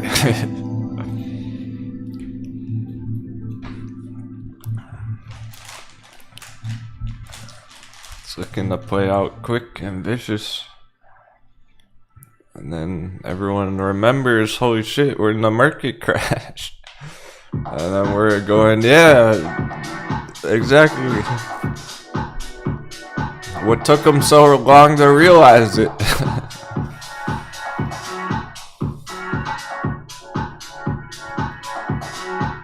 There's hardly any green charts on the list right now, in general.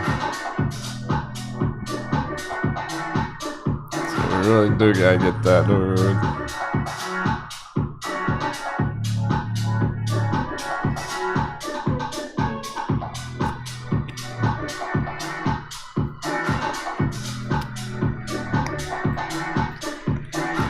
Nerdy dork goes, more time to buy a Grayscale Altcoin. Yeah, that's what I'm thinking. That's where I'm at with it. I wasn't planning on it, but now I am planning for it. Now I am planning on it.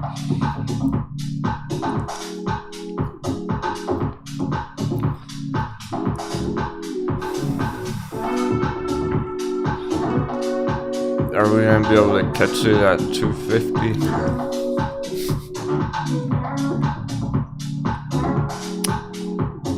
Litecoin is pretty comfortable where it is itself.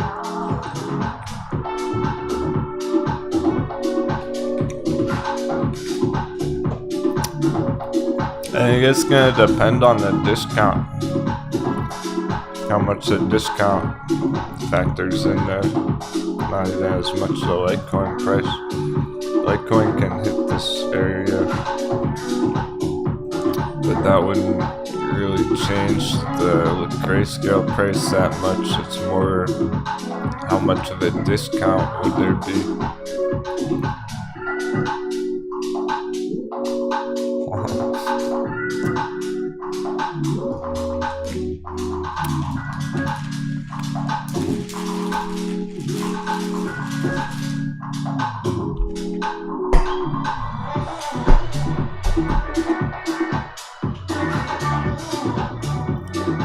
Litecoin's not gonna go down to like $10. These bottoms are at 25. They could hit 25, but Grayscale Litecoin's about a tenth of one.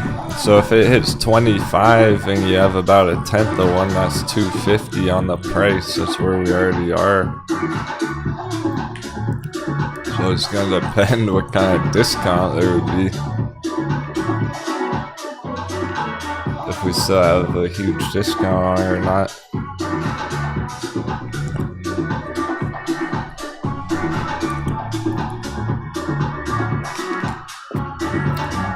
Let's check where it is right now.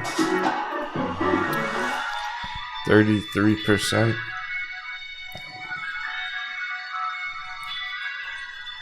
Yeah, we'll see. Because it's very possible Litecoin goes down a bit there, but Grayscale Litecoin holds steady and the discount starts going away. That might be what it takes, actually. I've never thought of it that way before until right now. Like, what would it actually take to remove the discount? Like, how are we gonna get to a positive premium? That might do it, actually. The Litecoin comes down, but we hold steady on Grayscale, and then the discount cancels out.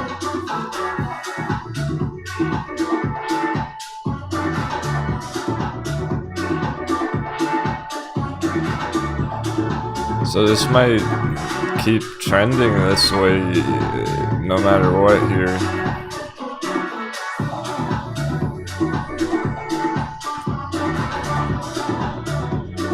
And that's why it's hard to say like what price Grayscale Litecoin would hit there, where you wouldn't really expect it to go lower than where it was before.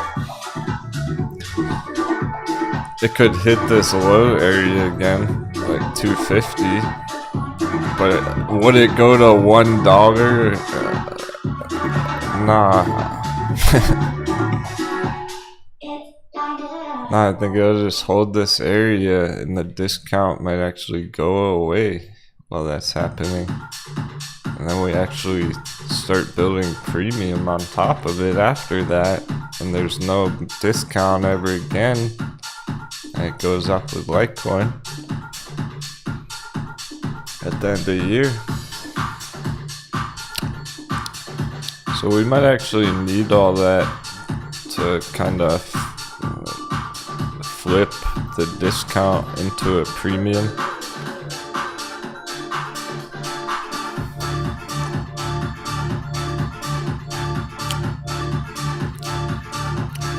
So it's not really a dunk right there. I'm not really looking at Grayscale as a flash crash, slam dunk, whatever.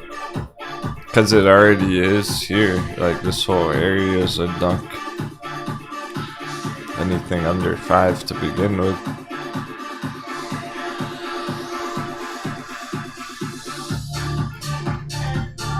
These other dunks, they're really going down, like Binance.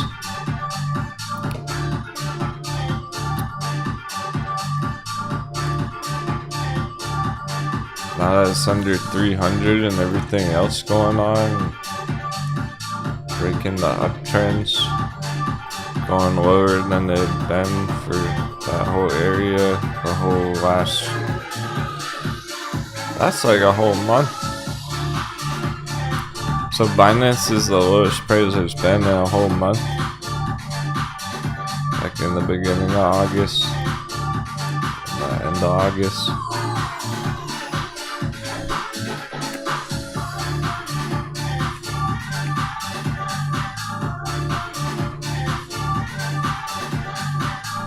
Be down here next month. It might take 2. Whoa, look how fast it went up here. Holy shit. Never mind. It might take 1 day. Might be this weekend. It's Friday. Oh shit. Crypto flash crash this weekend.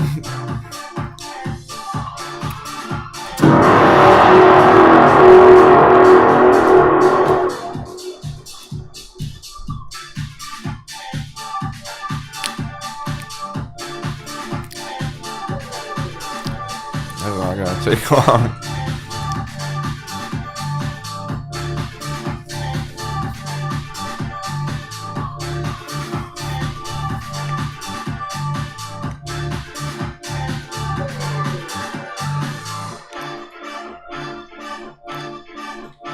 Those are weekly candles.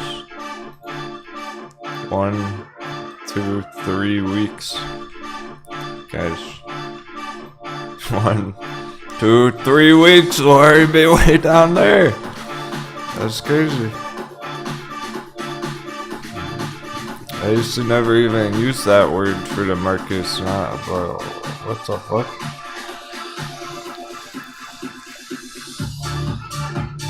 That's gonna rug pull all the way down. That's one of the biggest, most popular cryptos with a lot of money in it. A lot of dumb money in it. They had years to buy that. Binance DNB has been around forever. Like,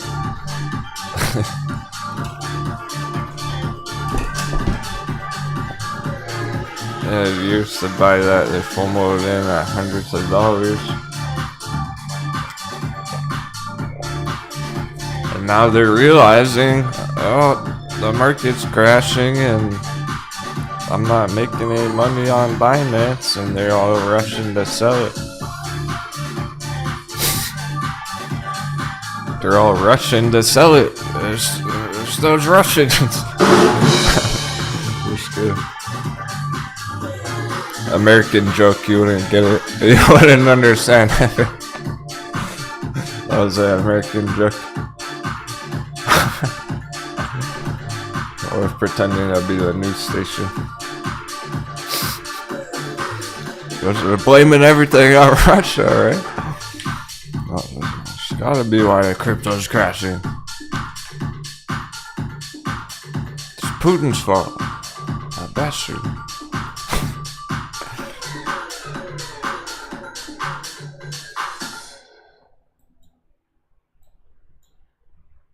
They must be printing our money. They must be in the Federal Reserve turning on the money printer. It's an attack on our democracy. Somebody's definitely in there pushing that button. I wonder who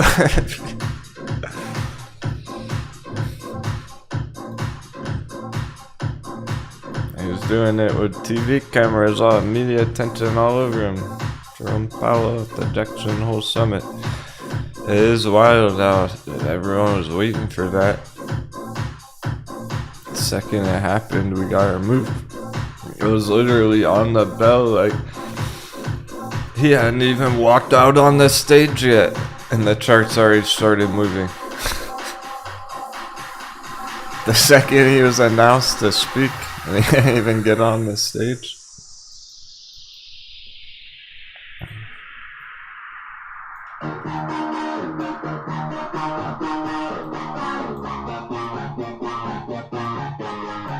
I love Russians, by the way.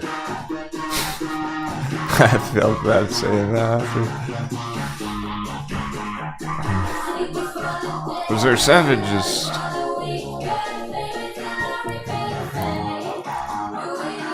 There's always that one guy in charge who's either steering them in the right direction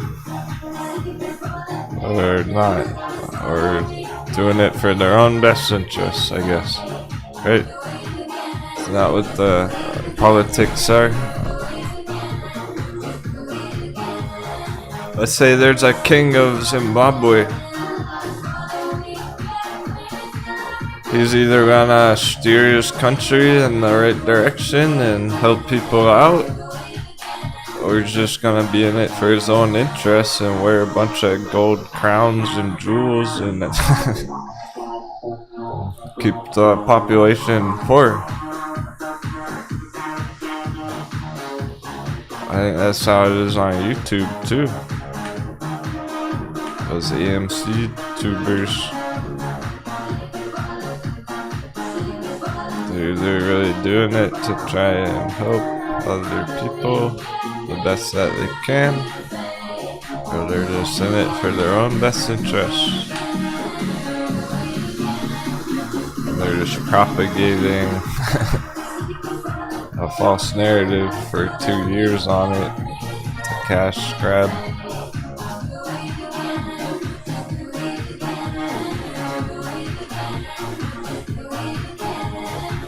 If those guys weren't still giving false hope about it a year and a half later, then there probably wouldn't be nearly as much wasted time or conversation about it with everyone else out there.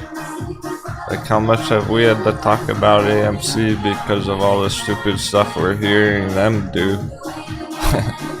The stupid stuff we're hearing the AMC traders talk about, and it's like, oh, it's again, another dilution, another ape dong, another Spider-Man NFT, goddammit.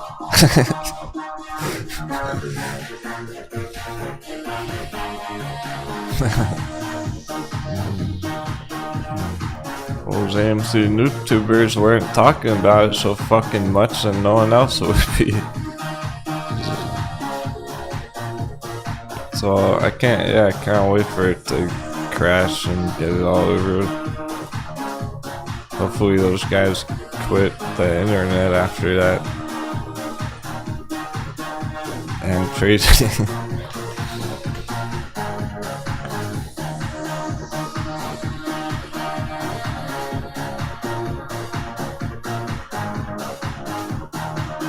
Maybe they'll come watch our show. They should just come join our crew instead. Honestly.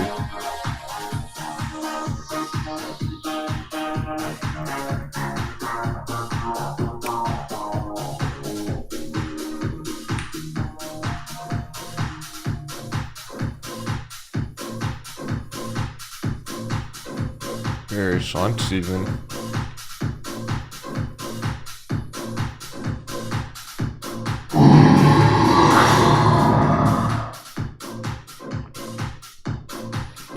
This has already been a lot more fun than yesterday, but no one's talking in the chat for some reason. I'm gonna go have a smoke break then.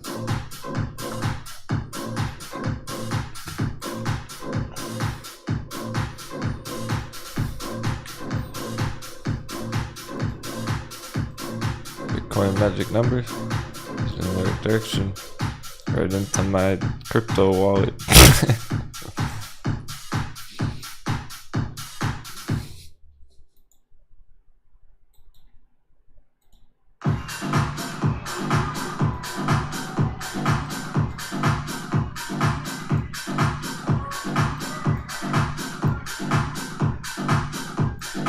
Well, we got the moves clear as can be now. The rest of the day's gonna be follow through.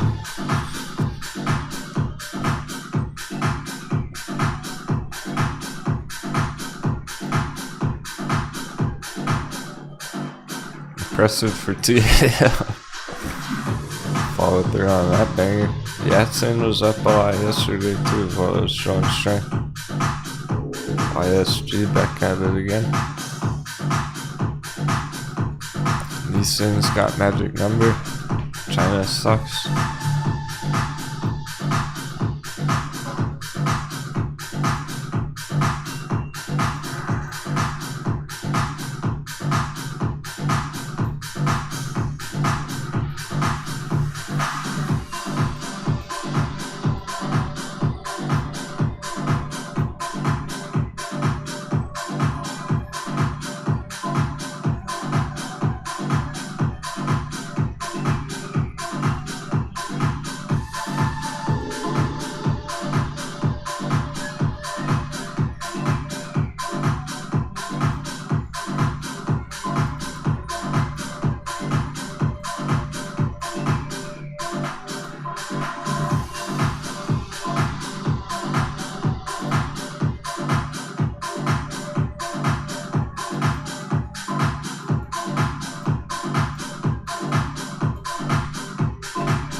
Hey Shane, hey Super Sean.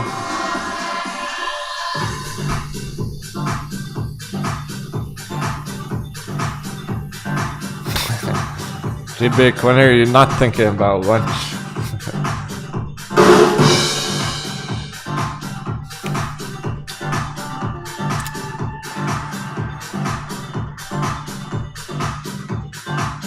Very cool dude, let me make fun of you.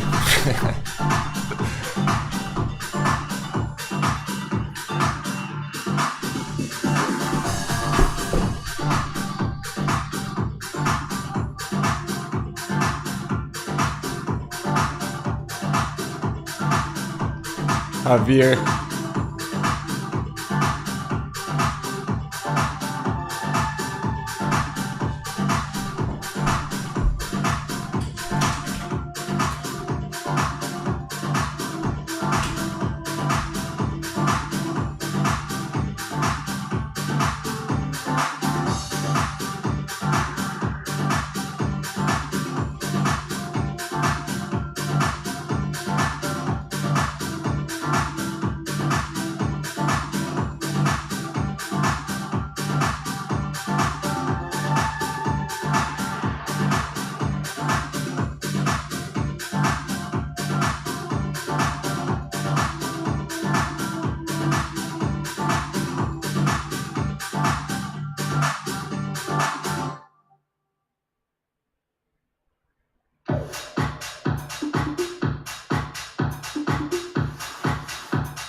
Alright, pirates.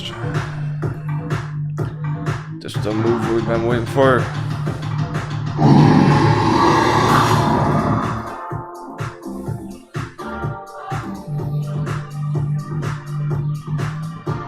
It almost is worth popping a bottle over.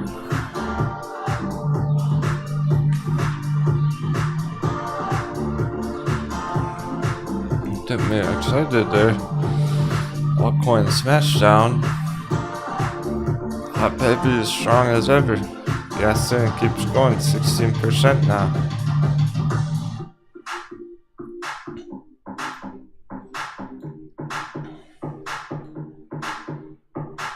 They're off $1.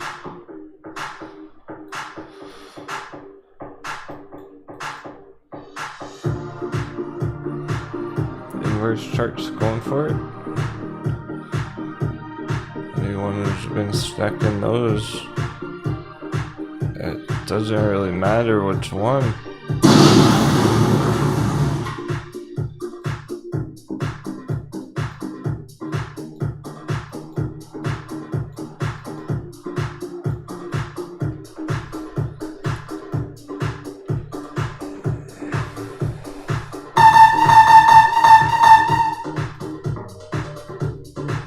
What's that knowledge on the radar? That's in 20% now. Don't blink. It's up another 5. Up at the top of the watchlist.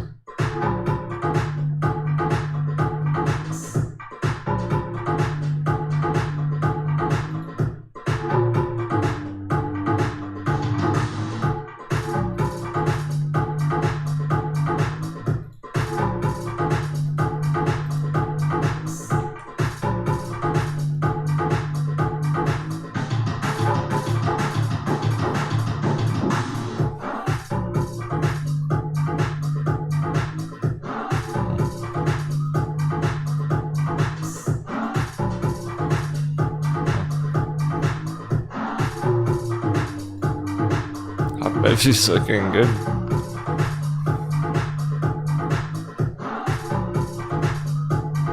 Better therapeutic stuff.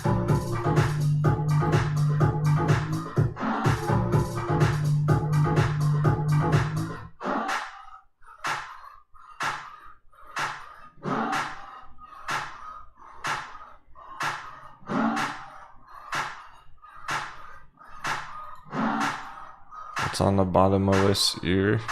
Cobble, those have been strong, man, no surprise. BBIG, meme stock. Bit digital crypto stock.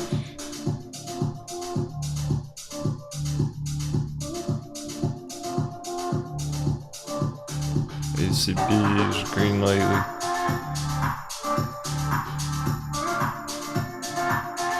Bear watchlist all red.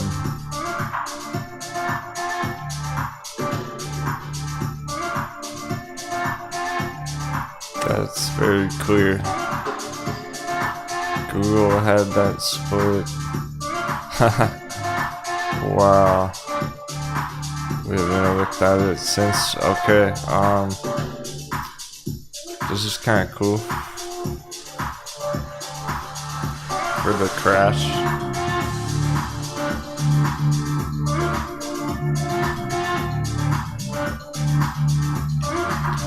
Here's the coconut bounce on Google. This is the point where we could have kept going to bigger targets on everything. AMC could have got $30. Bitcoin could have went up more, 30K. They all pivoted. We had to cancel those targets. Google didn't make it up at all. Fucking anywhere. And now it's melting already. That's so weak that it's already going down and hardly even bounced that whole time. This is it. Coconut bounces over. That was the coconut bounce on Google right there. There's nothing.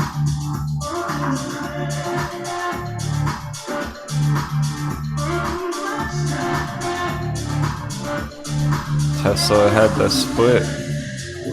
It didn't make it to the top on the coconut bounce. That was nothing. It's doomed.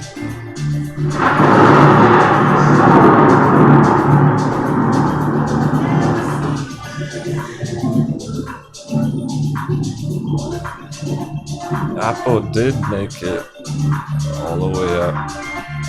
That's why that was the best choice for push. And Apple, out of all of them, so it made it exactly where we were shooting for the entry. That was a large coconut bounce on Apple this whole way, all the way to the top.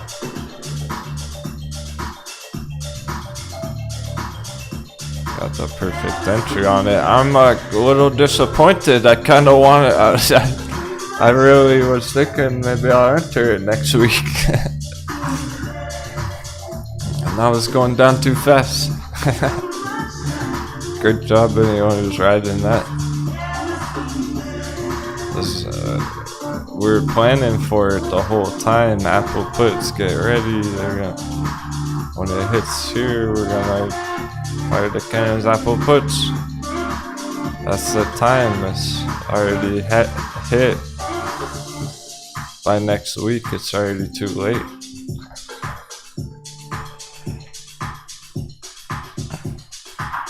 So if I was gonna do that, I would have had to prepare with everyone else the past couple of weeks and got it in order ready. I didn't do that, so now I'd be rushing to get into it. But that's why I've been talking about it so much, for everyone else to be able to take advantage of it. I'm only gonna be able to hit a couple of these trades myself, not every one of them.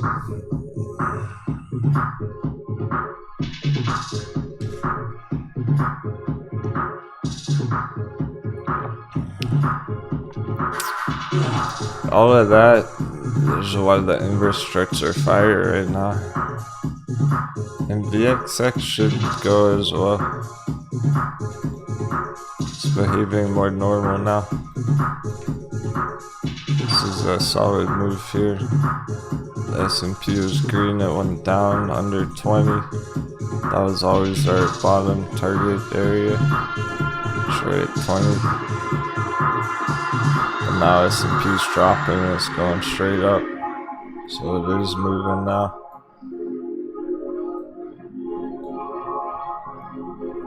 I think we'll be talking a lot more about VXX going forward.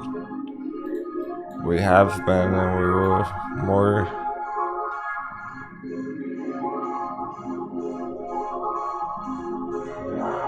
So those are also pretty epic.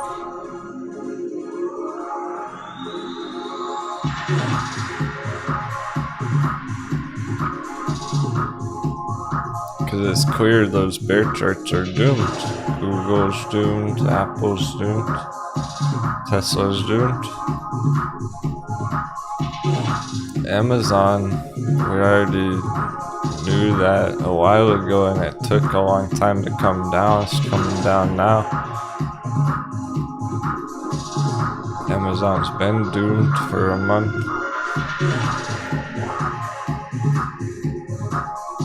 Took a long time, but that's why you get a long time on your puts. Everyone who had long enough on Amazon puts was going green.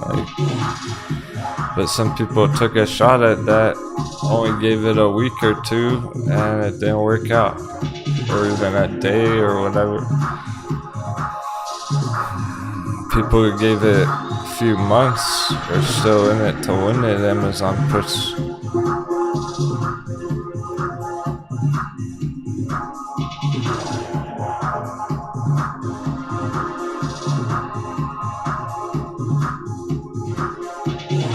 And then of course Nvidia's been crashing since 300. We've been bearish Nvidia since 300. We've been talking on Nvidia puts. I don't know why more people didn't choose that.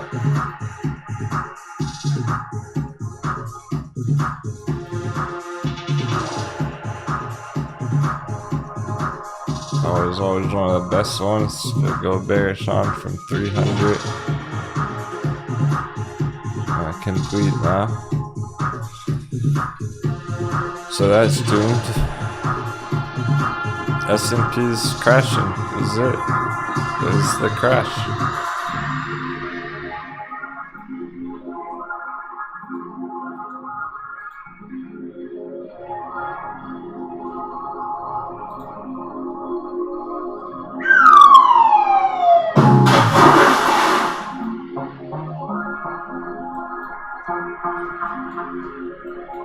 Go at 400 today.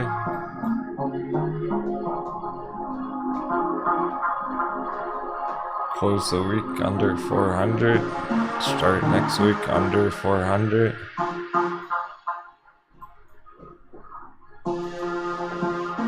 Look at that fucking candle. That's the daily candle.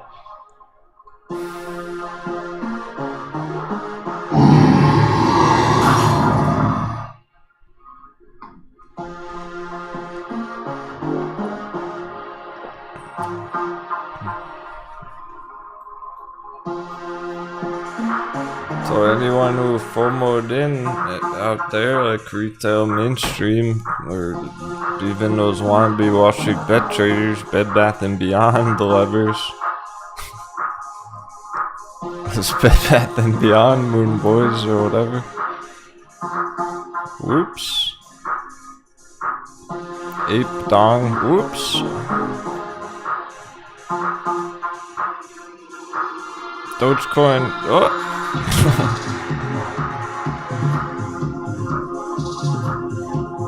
There goes all their money. It's kind of vengeance. This is vengeance, yo. Smart money versus dumb money.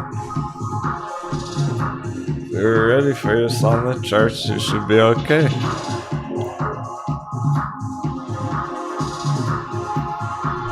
I'm a diamond hand some crypto through this, and I'm also preparing dry powder to buy the dip. That's how I'm getting through it. Take advantage of it.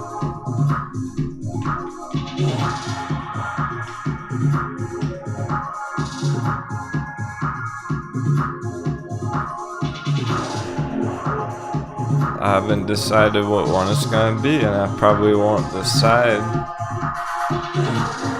what my next entry is until we're there. Cause how low are they gonna go? Solana's trigger and breakdown alerts. It's time for Solana to crash. Damn, if that goes low enough, I might go for Solana. Because the targets are insane.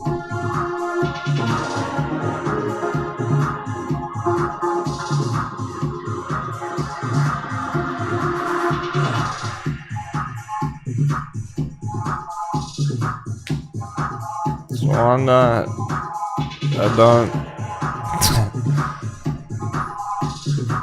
I don't think it's gonna go to zero. I'm pretty certain it's not gonna go to zero.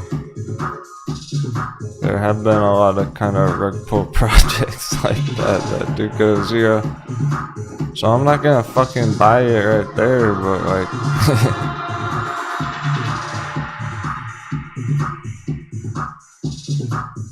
I don't think it is gonna go to zero. It probably will hit just bottom area, which is between like $1 and $2. It was up at $250 last year. You get it for $1, $2, ride it up to $250.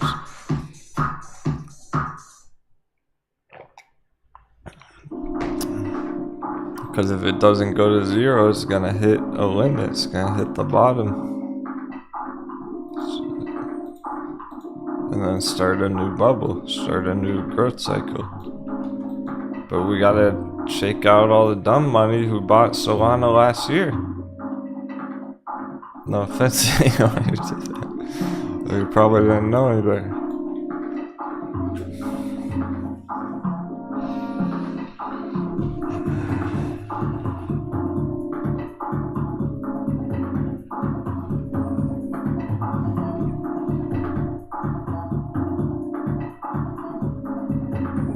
weren't good entries, and now they're paying the price. So if that goes low enough, then I'll fire can Solana. If YFI goes low enough, fire cans YFI. I can't wait to see.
How's Ader looking?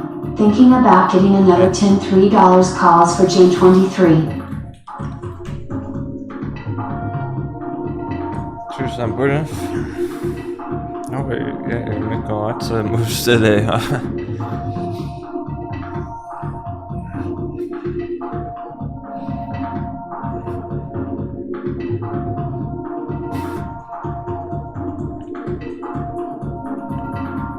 I like how he does his alerts, his questions, rather than dropping like sevens and asking what question. Ethereum.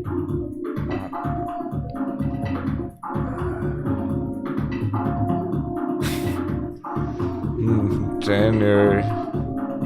Okay, I like the chart that you're picking. I like the strike that you're picking.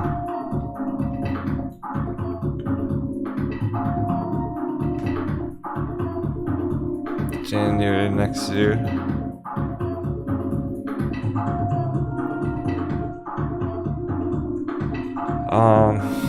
You know,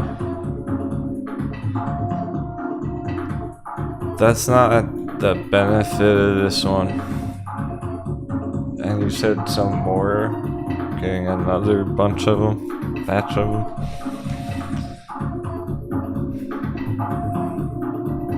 January, even if it hits 5, then whatever, it's not gonna be enough time for it to go to 30, which is unfortunate. Like, the beauty of this chart is if you're getting in here, you can ride it all the way up to 30.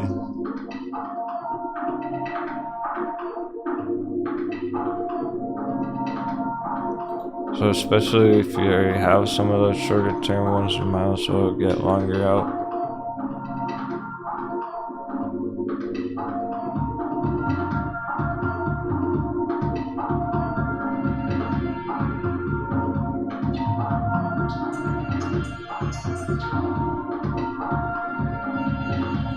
That's not really the maximized way to do it.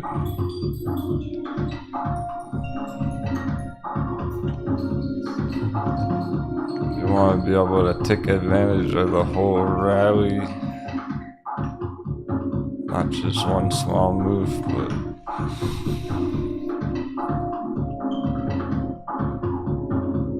and then you're not fighting the clock at the end of the year if it's like choppy or something. I see the time as a luxury right now, especially on the long trades. There's really no reason not to get longer out on calls.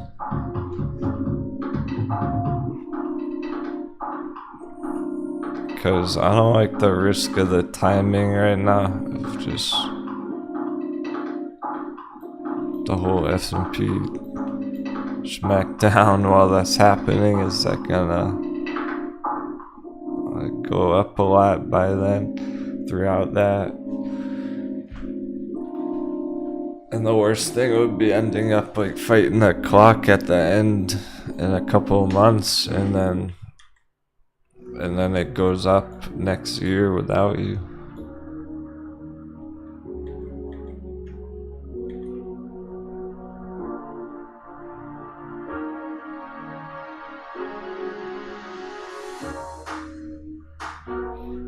So yeah, just like the puts. And it's really been that way for a while.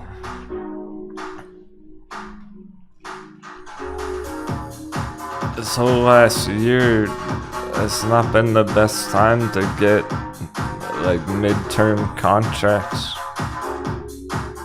up or down. There's not been those bigger moves really.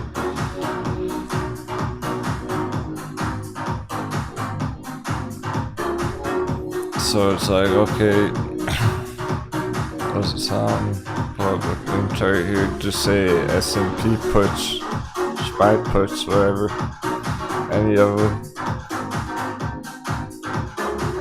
Okay, so it's smashing down right now, and let's say it goes all the way just in 1 month.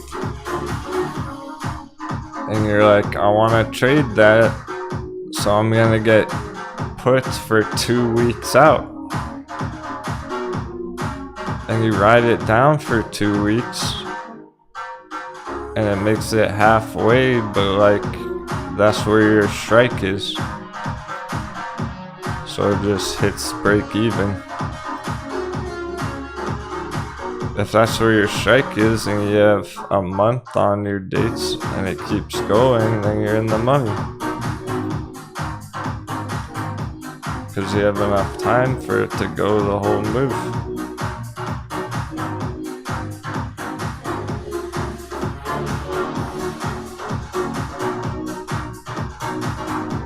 So I feel like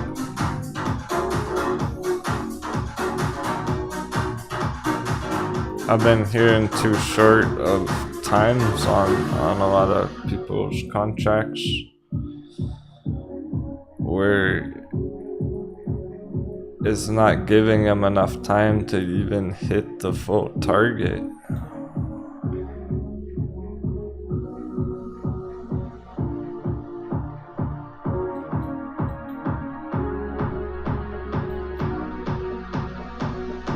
So let's say, okay, we think this is gonna happen in a month. So you get puts for next month, 1 month out. And it goes down for 2 weeks, but then a fucking coconut bounced for 2 weeks and your puts expire worthless. And then it goes down. And it takes a month and a half. Like, there's no reason not to give it more time. Why fight the clock and shoot for it to go right there, right at the perfect time? Like,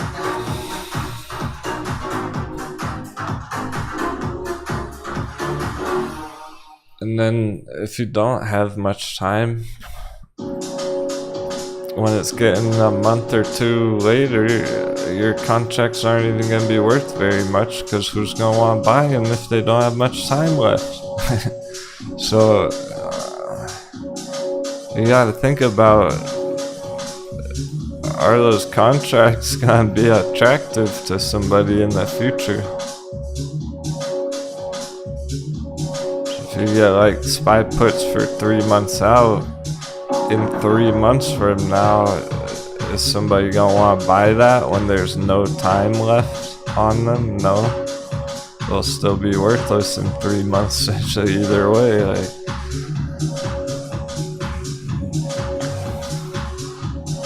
if you have them for 6 months out and it takes 3 months and it's down here and you have 3 months left on your contract, somebody's gonna want to buy them. They'll still have a lot of value because they still have 3 months time on them.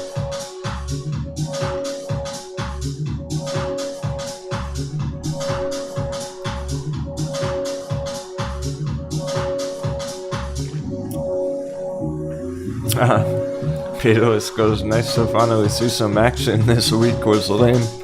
Yeah, it kind of was, right? In terms of the charts, like, still had a lot of fun with everyone and good planning. Lots of planning preparation, but yeah, it's good at all. Let's get this crash over with. It is time.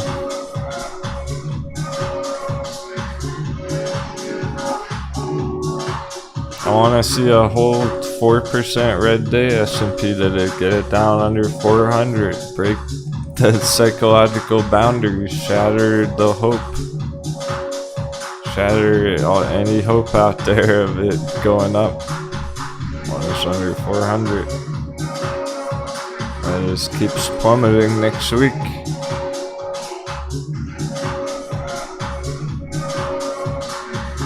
Now the indicators can be turning.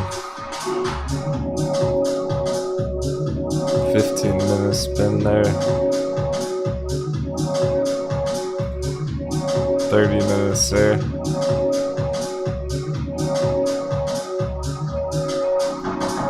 One hour. Bearish crossover, 1 hour.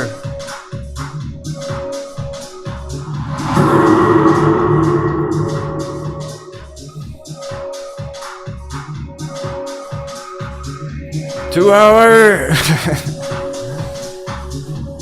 Double hammered up.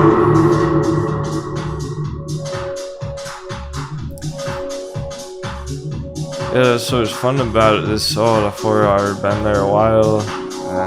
Daily. They're all bearish as fuck.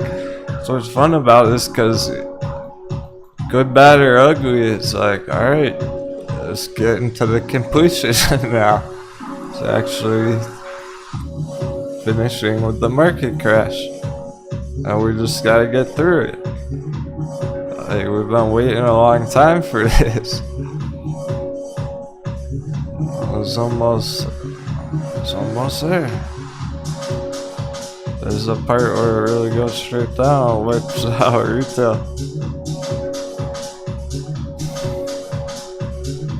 Because they're all gonna be completely freaking out, and we're gonna be keeping our cool, staying calm, holding strong. But the world's gonna, the retail mainstream is gonna be freaking out, panicking, rushing to sell all their fucking stocks in crypto all month long as it's tanking, and they're going, oh my god, what did I do? I better get out. They're panic selling the whole way down and thinking, oh, the market's just gonna keep crashing and never go back up. It's not gonna recover for 10 years, they say on the TV. They're talking about Great Depression and the worst crash of all time, and it's gonna take a decade to recover, and I'm just gonna get out. And then it bounces right back up without him. Just like last time. That's exactly what happened here.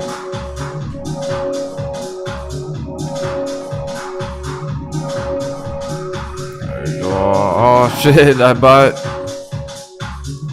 GameStop a year ago, and all of a sudden I'm going red on it. Whatever. Ding dong. I don't get it. I bought Ding Dong last year and I've been green on it the whole time. Apple, Tesla. I've been so green on Tesla. And now I'm red all the time. What's going on? And the market crashed and everyone's saying it's going down. And they're freaking the fuck out and they're all panic selling.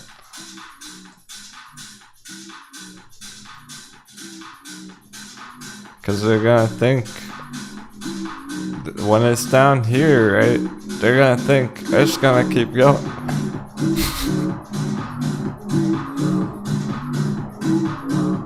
And then it bounces and goes on up without it.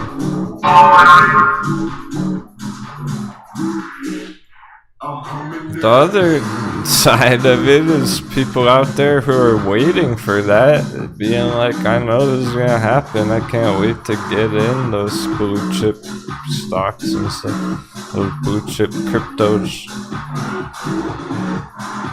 Anyone who's been wanting to get into Tesla for a couple years, like, here's your opportunity.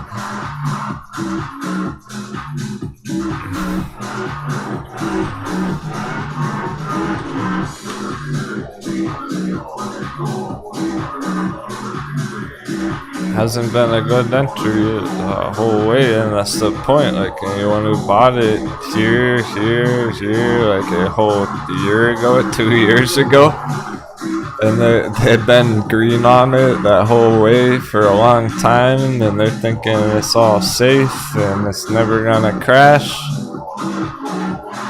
All of a sudden they're red on it next week. What the fuck? Oops. The world's ending on the news, and they're gonna get shaken out. Panic, so drop all the way down, lower than imaginable, really. Because it's the psychology. It's not. There's no support. That's not support on the chart back here.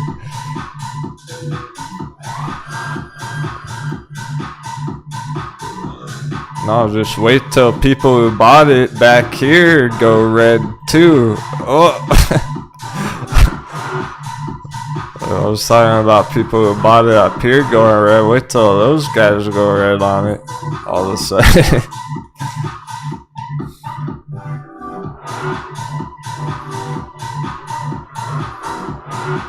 How could they not see it coming? Like, how greedy do you have to be to buy Tesla back there, ride it way up for 2 years and not take profits? That's what they fucking get.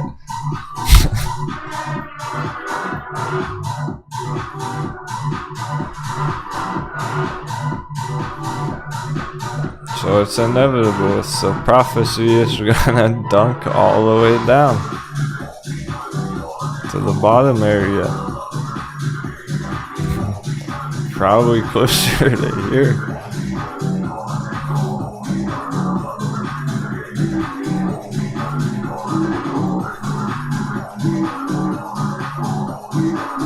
$25. That's insane.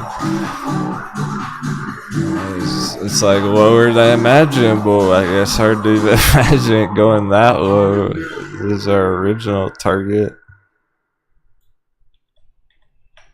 That's how bad it is there. And what a way to trigger that with the split.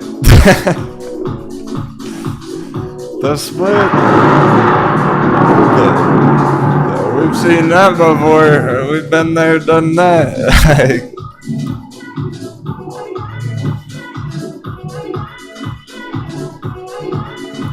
Kind of funny. That's what's causing, what's like part of the hammer time there. Right when it's topped out, about to drop, it gets a stock split.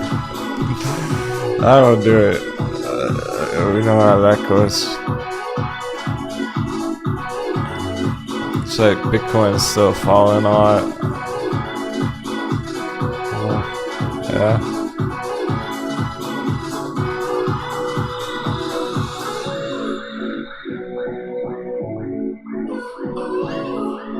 There's really not any green at all to it. And that's why we're hitting 20k today. Psychology. It's a giant round number. It's gonna test that. It's definitely gonna stop hunt people there. There's no way it's not stop hunting 20k. Remember how many times it did that back here? It was 20k every day for like 2 months. It's definitely hitting 20k. That's too close not to. And that's how it is with S&P right now. It's like too close to not hit 400. Will it hit today is the question. That'd be the most red day we've had on it for a while if it does. It's gonna take a whole like 4% red day to get that. Like a maximum red day. We haven't had a 4% red day S&P in a while.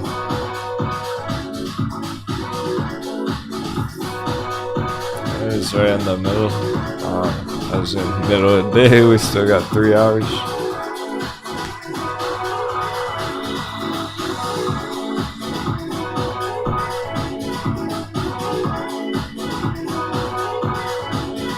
Yeah, Supersonic goes, that hurts. I've been up on a smaller scale and let the profits go away like that. I hate that.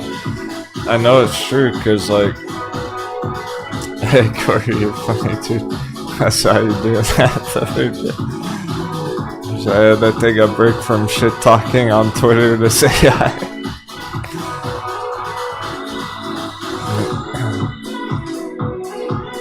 I think he has a goal to get banned from all the AMC YouTubers. How many of them blocked he now? Half of them.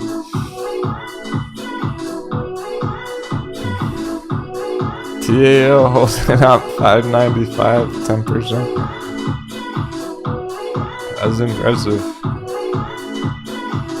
Oh, TAO just keeps crushing it anyway. For everyone holding that, it's a good chance it just continues to grow all month anyway. Yeah, bullish on Corey's Twitter.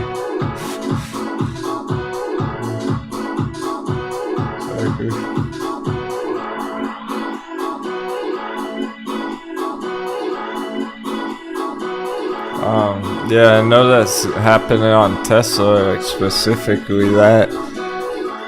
Cause even my dad was telling me that like his old neighbors he was talking to, cause this was like a while ago.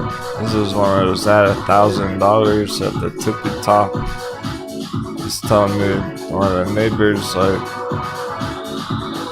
had made a lot of money on Tesla over the last couple years on that run. And he was like,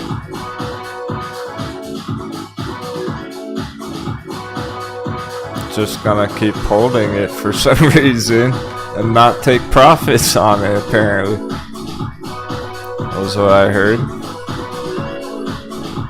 I'm sitting there thinking he made like a lot of money on Tesla on Epic Bull Run. Why the fuck would you not take profit? Like, how greedy do you have to be to not take profits on that?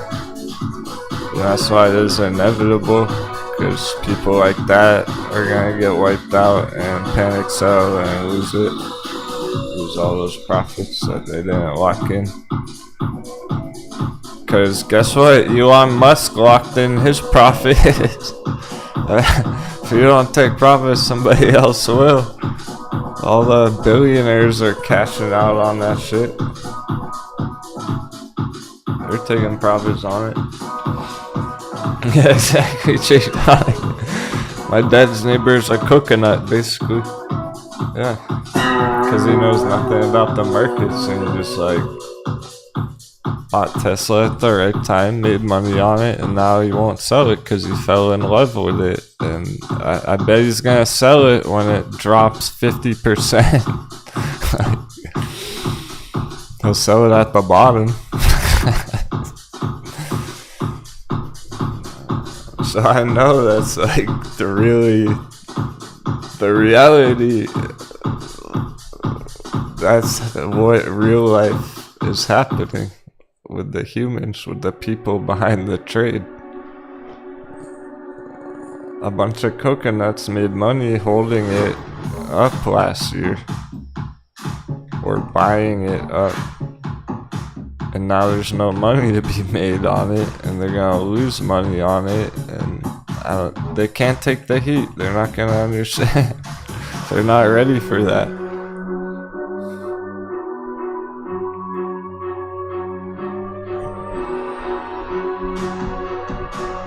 Anyone who bought Dogecoin last year, they're not fucking ready for that. They think this was the dip. Like, they bought more right here, is what I've been. Like, that's the sentiment around Doge communities. The Dogecoin movement, boys, is a lot of them fucked up buying it at crazy prices last year, all the way up there. But they also recognize that, hey, Dogecoin's crashed 90%, and they're buying the dip right here too, and they think that was it, and that was the crash, and they're buying more right there. They're not ready for that. It's gonna wipe them out when it crashes another 95%. Like, I've been there. That was me when I was new to that trading. When I was bad at trading, that was what stuff I used to think. Like on Doge, they go, oh, that's the dip. Like I'm going all in right there. Oh shit! Whoops. They're not ready for that. They're not gonna double down. They're not gonna buy the dip. They're gonna lose money during that. So I'm sitting here like, alright, bring it on down.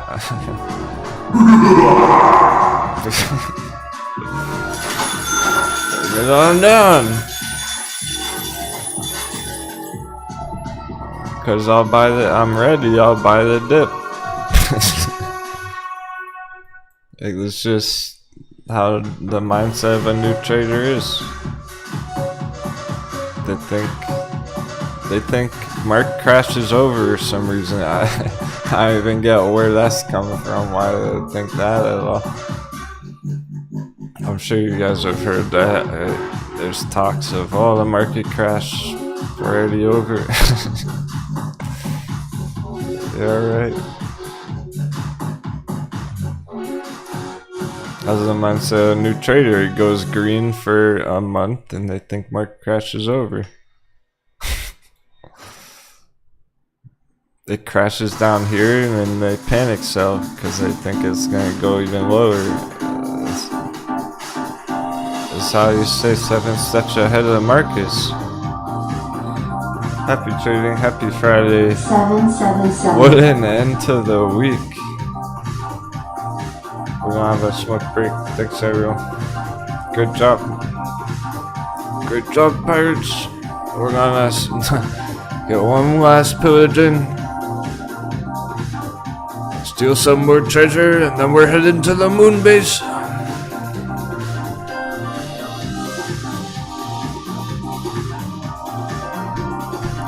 Ricky G, when would be a good entry on Doge?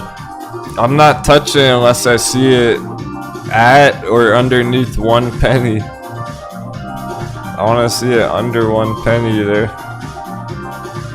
The green line. It's still at 7 cents. Under a penny.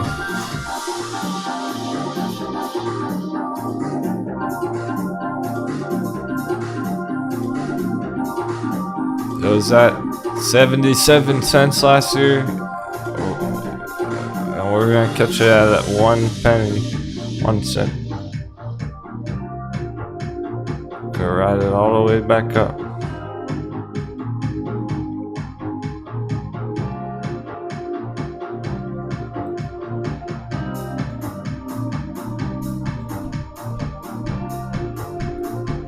If that's where it's headed, then we just wanna observe it, sit and wait and watch and see how low will it go. Can we catch it down at 1 penny?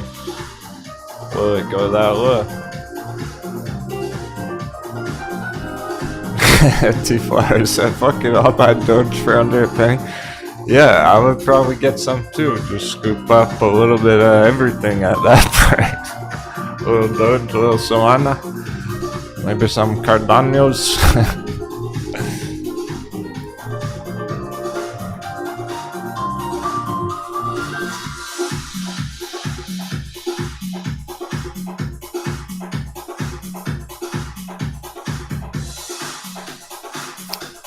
Talbay.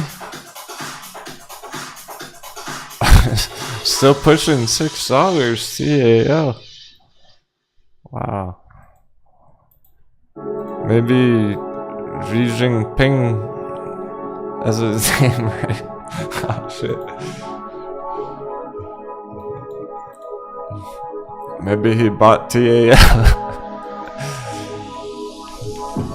Who's China's emperor again?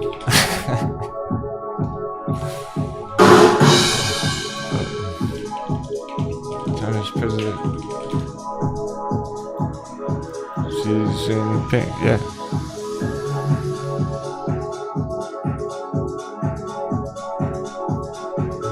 They probably went all into just pumping that stock, man.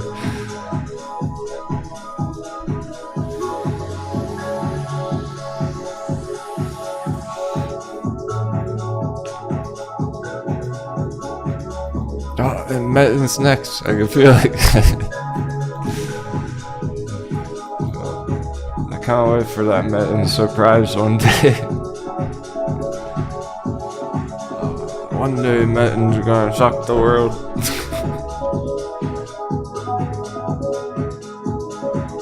I told you said 6. Sheesh. Maybe the US stock market crash is good for the China stocks.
Today called for techno. The trucks are moving and grooving. Awesome conversation in the chat as always.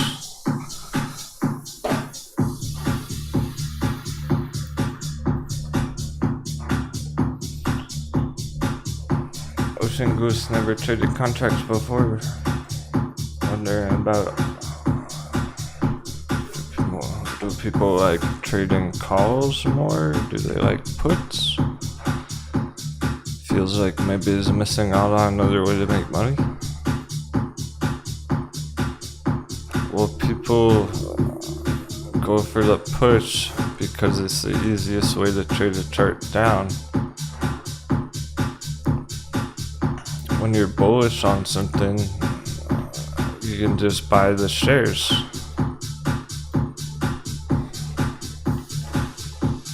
If you were bullish on Apple and you wanted to go long, trade it to the upside, you could just buy the shares. Pretty simple. Well, what if you think it's bearish and you want to trade it to the downside, but you don't have any Apple? What are you gonna do? You don't have any Apple, so you can't sell it. All you can do is buy the shares, and then you're not trying to buy the shares if you're trading it down. So there's not many choices. Basically, you can either short it and take on margin, or you can do puts. So that is the easiest, kind of less risky way to trade something down. No naked shorting.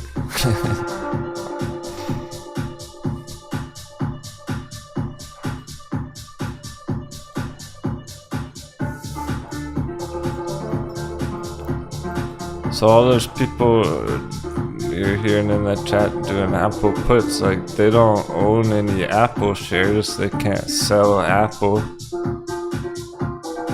They don't want to buy it. They want to make money on it going down. Puts are how to do that. No, it is perfect time for stuff like that. Even for newer traders, you just have to make sure you're being smart about it, because it gets overwhelming with all the dates and prices, all the different timing and prices targets on them, because there's all different contracts at different dates and different prices. And it's tricky because lately people have been getting overexcited, and maybe they go Apple puts, but they only get them like a month out, and it bounces next week, and then their puts expire worthless. So that's why I've been suggesting everyone go for as long as possible on them. Really, like, time's a luxury right now, so that you can take advantage of the whole move, ride it the whole way down.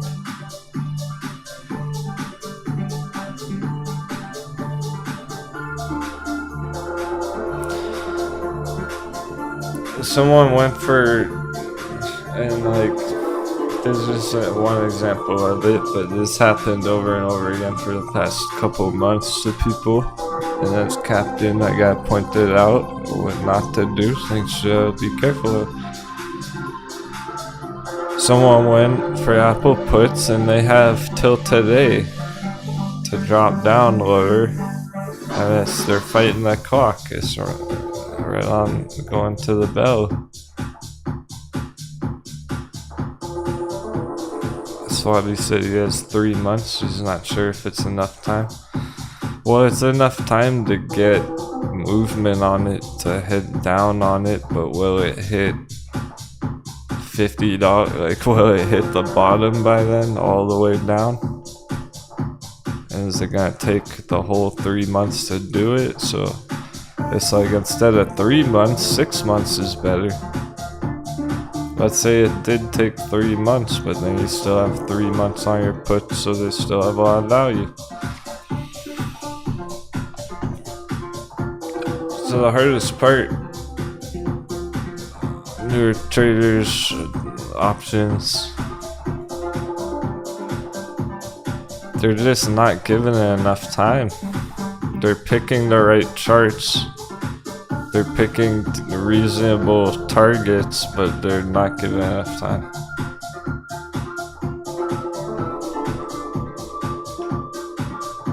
And I've certainly done that before in the past. That happened to me last year at some point, and then I was like, fuck that, this is gonna take a while, so I just backed off.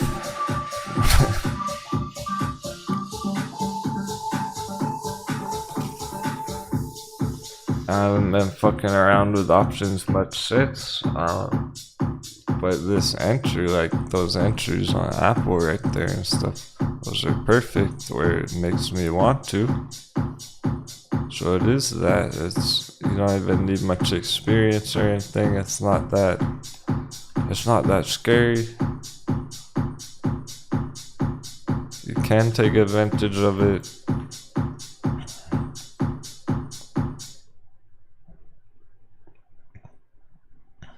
There's no reason to get short dates. You get 3 months out. That's still too soon. Let's say 3 months is too soon, because it's just, you're not going to be able to maximize the potential there. And that goes for longs too. So if somebody's entering calls right now, like you want more than 3 months to go up.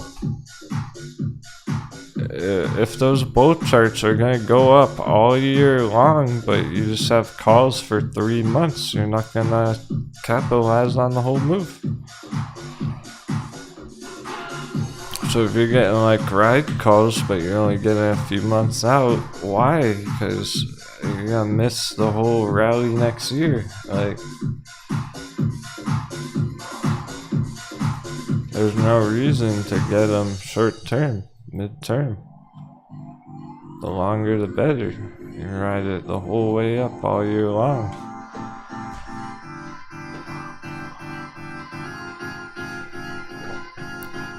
So let's say if AMC gets the dunk all the way down.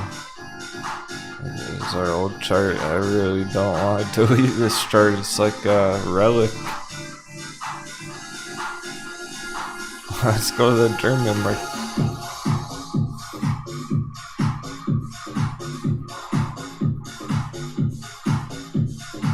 Well, there's probably our old lines on it.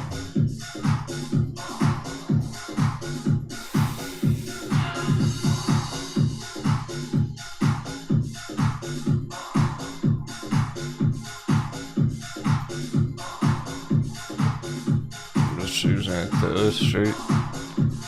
Let's say it dunks down to $5, $2, €2. And I'm gonna buy the dunk. I'm gonna buy $2 AMC calls.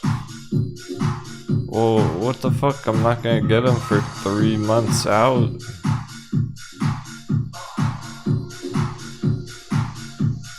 Why would you just get them for 3 months after that? It'd be way better to get them for a whole year or something. 2024. 3 months isn't long enough to ride the dollar down.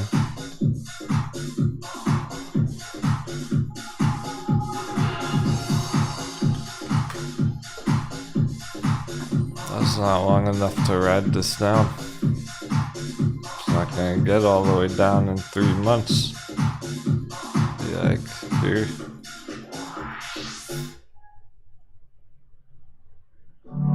But a whole year from now, be all the way down.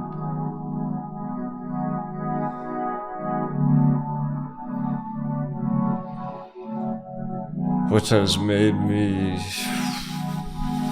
reevaluate. how long until we hit some of those epic targets, because it's like we were hoping this was already gonna happen this year. We'd already be getting down here earlier on. Still not done with the top. It takes another month, goes down for a month. We'll get some progress on this, and next year it'll keep going, but like that's the whole point. Is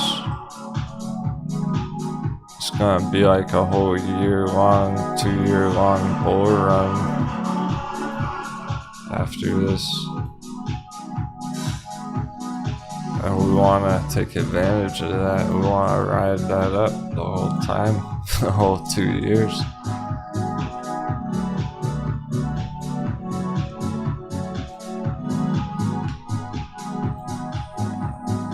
So it's pretty much whatever slam dunk you're going to try and catch here.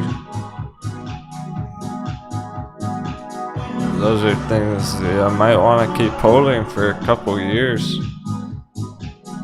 Like, whatever you're trying to enter now, next month on a dip like Tesla or AMC or something, or one of the cryptos,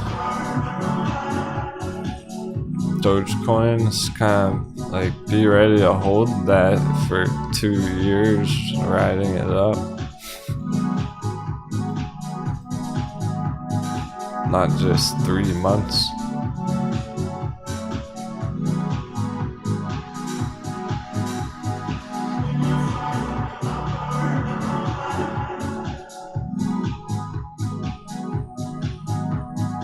How big of moves they are. Ethereum. Catch Ethereum way down there. It'll go on like a 2-year bull run after.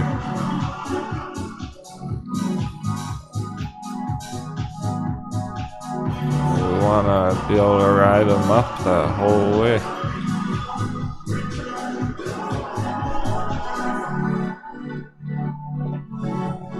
So rather than like looking at it as in hitting targets on Ethereum at the end of this year, in 4 months from now, or whatever.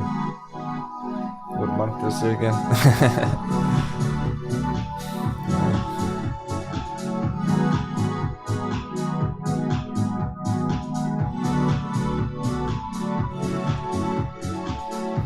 So don't look at it as, oh, Ethereum gonna hit the target, a real target, by the end of the year. It should be bullish and going up end of year.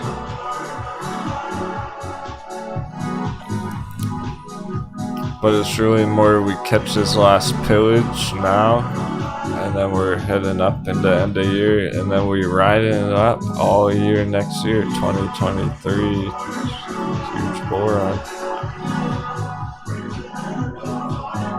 So we're not really gonna hit those ultimate targets till next year and next year kind of time. And so whatever you're catching right now down here, be ready to commit to that for a while. So if somebody, hey, thanks so much, Ocean Goose Man. Yeah, feel free to ask more questions on Discord about puts and stuff.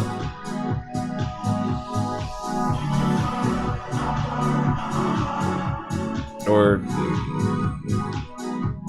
if you're getting further with it, if you're looking at contracts, you can always ask in the chat.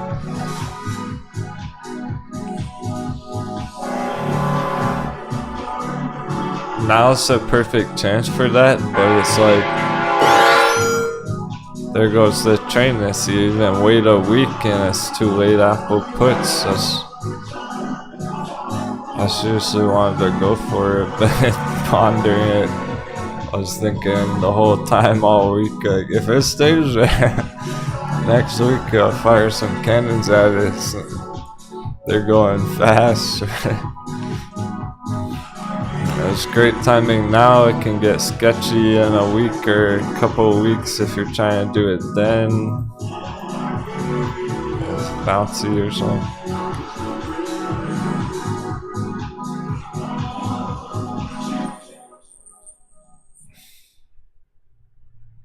no hesitation on stuff like that. So even if you're like less experienced with it or trying to figure it out, still it's like better to kind of just go for it before it gets sketchy, rather than planning it out for 2 weeks. Awesome Bed Bath & Beyond talk today.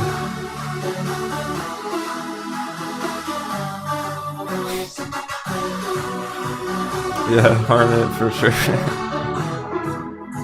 I just wish we had all traded exactly that the whole time. I should have ignored all those other charts people were asking about. And we all just focused on Apple puts the whole time.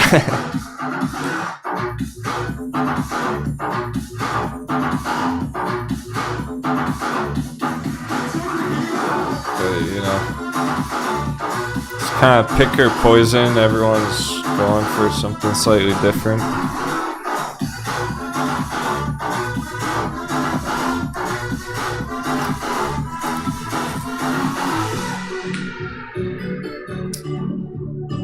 Another advantage of the puts though in this is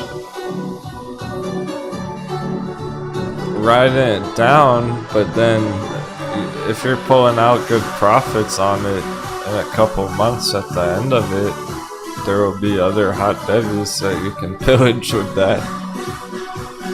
You be able to use that to blast something else. Maybe we can find another one. Maybe there's another perfect entry for puts. Like there are some others that are right around there. So maybe I'll enter one of those next week.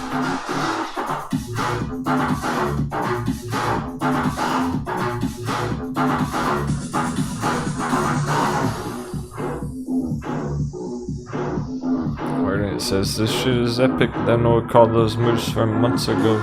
The temporary coconut bounce fooled people.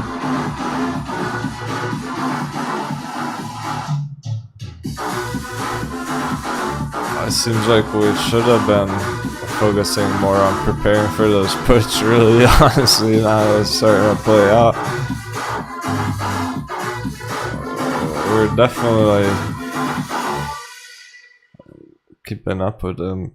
It's just not everyone was trying to do that. That's the thing to be in right now. All the cool kids are doing it.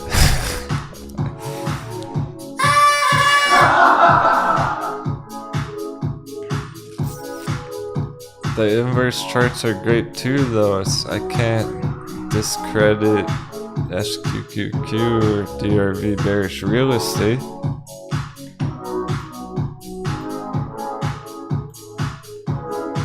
Those are just as good in their own way.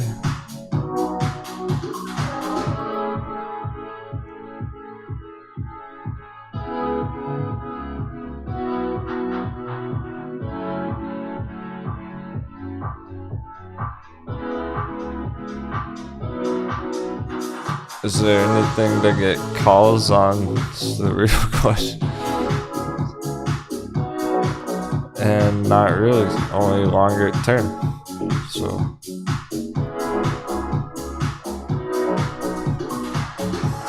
these aren't even really great day trade setups on these top of list charts yet. Not even really a great day trade there.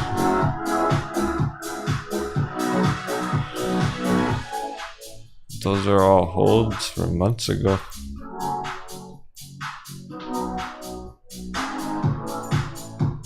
Or TAL, it's not like you would want to day trade TAL at that spot. It would literally stay right that number for the whole rest of the day.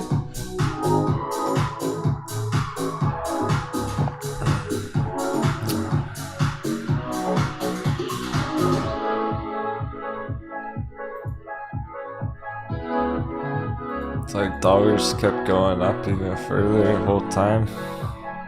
I haven't been watching it that closely.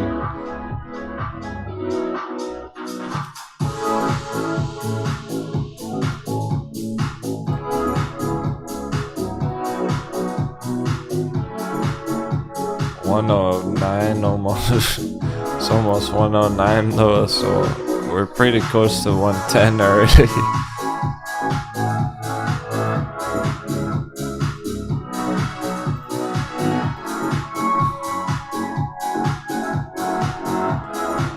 It's not even up that much on the day.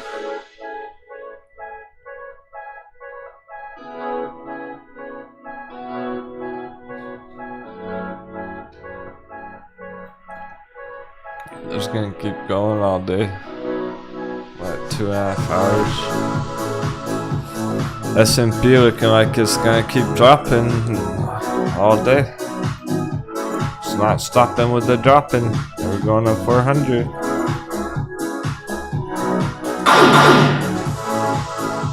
Oh, that means Bitcoin 20k. Like, there's no green there. So anyone who bought that dip right there just got red. Or anywhere back here even.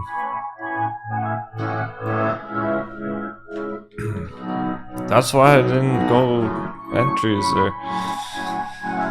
That's why I'm holding fire. Rather than entering right there and wait another month.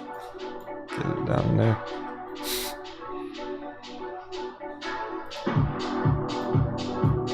Get it down there.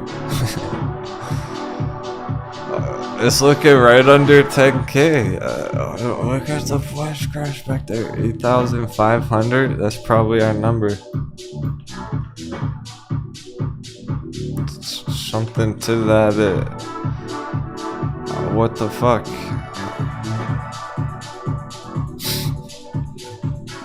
And the magic number is right down there. 777. How can that be? I remember looking at this a year ago, last October, going, that could be a big warning sign. And we drew out this bearish projection on it, thinking maybe it really will dunk that low for real. And I was just like showing us ahead of time. That's probably the numbers. Dunk right down there, right under 10k. But how can that be? It's like, who did that? Who knew it? Who the fuck bought that dip right there? Caused that liquidation right into their hands. Whoever that was is ready again. Like, somebody's loading up Bitcoin $10,000. And that can be like a government or something.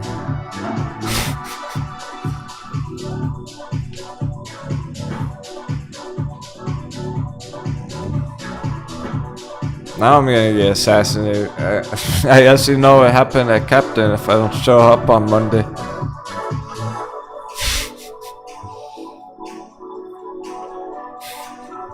I got a bounty on my head.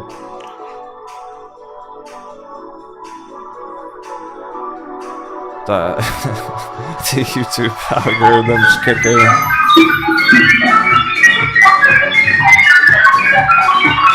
Bezos just got a text on his phone. Oh, what did that guy say?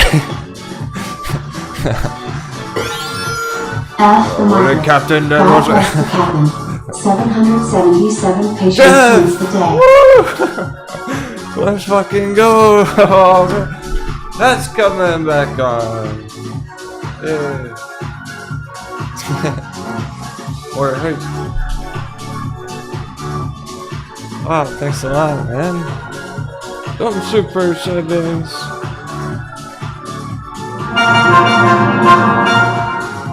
It's a great bid. I'm enjoying it. ETHEREUM.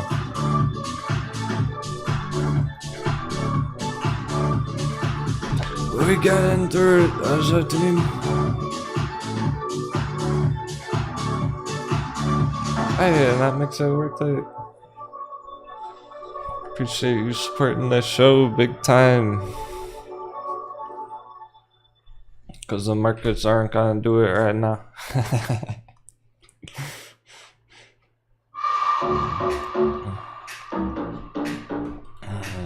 But it's gonna be raining down treasure soon. We're all gonna be there dancing in it together. This is the best market crash ever. We gotta be positive about it. That's ultimately what I decided. Anyone who's freaking out about it or worried about it, intimidated, is not gonna be able to take advantage of it. If we all keep our cool and we just trust the charts and give it patience.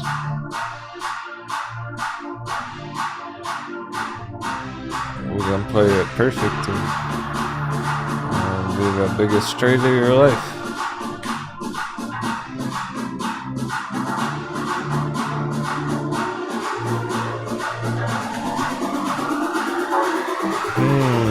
If Bitcoin hits $8,000, 777, would you buy the dip? Like, would you be able to? Could you scrounge the dry powder together to buy a Bitcoin at that price? What would it take? Something to consider, so think about. I know like 20,000's out of reach for average folks, for like middle class people. 40,000's way too much. 60,000 is already gone. 7,000, that's doable for average people. Do you worked hard over the years at your job, saving money for certain things,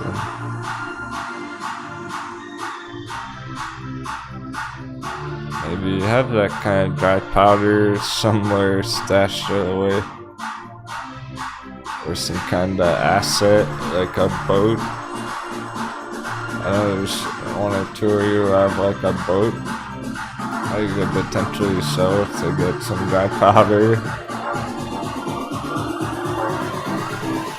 So I'm telling you, like, if I had a snowmobile sitting out in the shed that was worth $10,000, I would sell my fucking snowmobile and buy a Bitcoin. Like, maybe there's a way that you can acquire enough to be able to do that on that entry, and that would just be badass. That would be trade of a lifetime if some of you are able to walk away from this with a Bitcoin in your wallet. Otherwise, like, there's those who are going all in right here, and they're gonna paper hand down here and actually lose money, lose crypto during this, and they're walking away with less crypto at the end of this. If it's down there at 10,000, that means there's a lot of people who just sold their Bitcoin for 10,000, and everyone else, new traders, other traders who just bought that Bitcoin off of them, diamond handsers.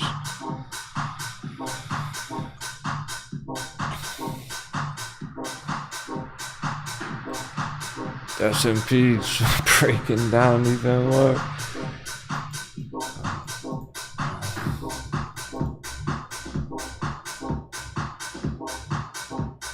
I love the hype today. That's great stuff.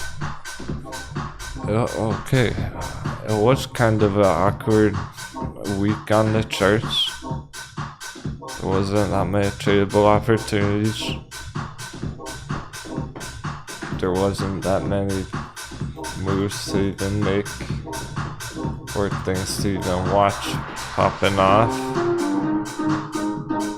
This takes the cake.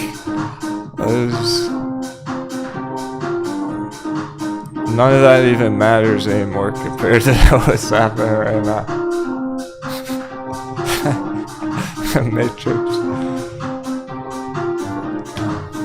Tim. No, it's never going to 1 penny because I would buy it all for 2 pennies. Because I'm gonna put a buy order at 2 pennies. We were talking about it this morning. Whoa, let me finish that thought.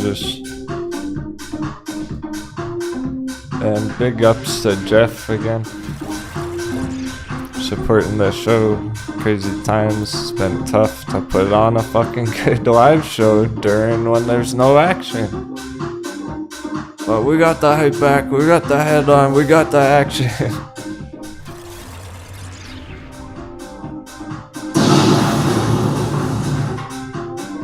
It was starting to feel like, is it even worth fucking streaming right now while it's so flat? Like, when there were no trades to make, it was worth the planning. I think everyone's well prepared, and now we're just right back at it. That was just a small timeout. It was in timeout until the federal announcements today. I still don't even know what they announced, but it doesn't matter. You can see it as clear as day on the chart.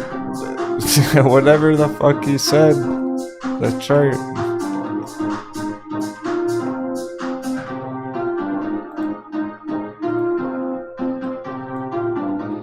Yeah, so all week is like, big sneak. Perfect timing, just popping in saying, we're here for you, Captain. Yeah, all week I was feeling I'm here for you, because if there's not big trades to be making, big targets to hit right now, then I'm just here to help and have a good time with everyone while we get through this shit. Like, whatever you wanna plan for, whatever you're trying to do, we can talk about it. And before we even know it, the market crash is gonna be over. That's the craziest part. Like, all of a sudden we're gonna have to realize, that was it. Now the market crash is over, and everything's gonna be different from that point on.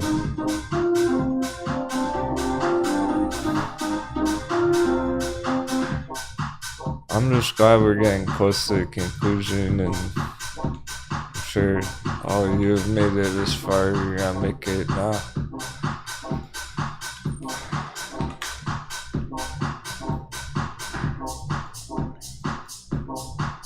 If you didn't fall overboard last year during this, you're gonna make it now, because you didn't fall for the traps. You positioned yourself in a relatively safe portfolio, I'm sure, if you're holding the hot bevies, because those are undervalued.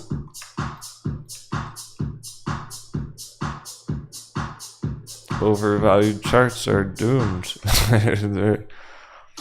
And all of a sudden it's gonna be down here. That's how doomed they are, that it's gonna happen quick, and all of a sudden we're gonna be sitting here like, whoa, the market crash is over, guys. Like, time for the bull run, that was it. It's gonna be totally different again from that point on. And that's gonna be a real mindfuck, because it's like, all we've ever known is the market crash for the last 2 years here. We've been dealing with that, talking about that, waiting for that, preparing for that, and then all of a sudden it's like, that's done, and completely different market after that, where those overvalued charts already crashed, so Tesla already crashed, Tesla's bullish. Bitcoin already crashed, Bitcoin's bullish. GameStop already crashed, GameStop bullish. So basically everything's gonna be bullish, like. And then you wouldn't want to trade any of those bear charts. I will never be able to JB! sleep now. Let's fucking go. You're the best. Blowing me away with the hype. The wind. Oh, the wind. And I was teasing him earlier. What a great sport. Warms the captain's ice cold heart. That's why I do it.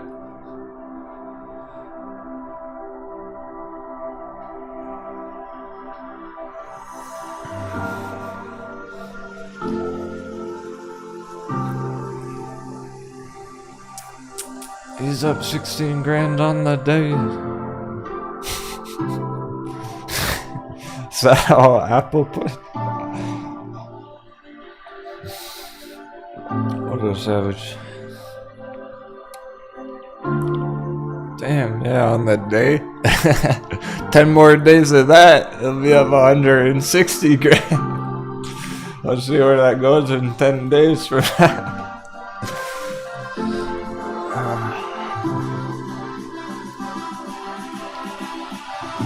Of course, should not put it here. I know, dude, I know you've always been one of the most loyal buyers. I know you're always gonna give back to the captain. I'm counting on you to go get that treasure.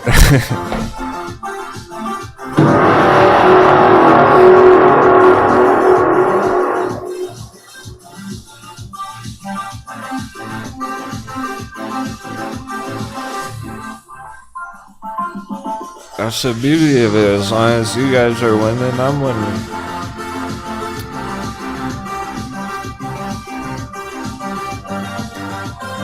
And it goes back to what I was saying this morning about those AMC YouTubers. And just like the politicians and stuff, you know? They're either doing it to try and help the community, or they're just in it for themselves. And I have every incentive to help y'all, and that's why I do it, is because how motivated each of you are. And I literally mean that as in, not like, oh, cheesy, thanks to viewers like you, but you guys who are in the chat every fucking day. My real homies. The real crew. We're in it to win it in life together.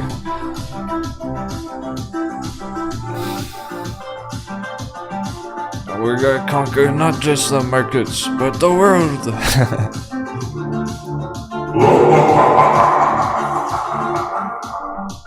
Markets are just a stepping stone.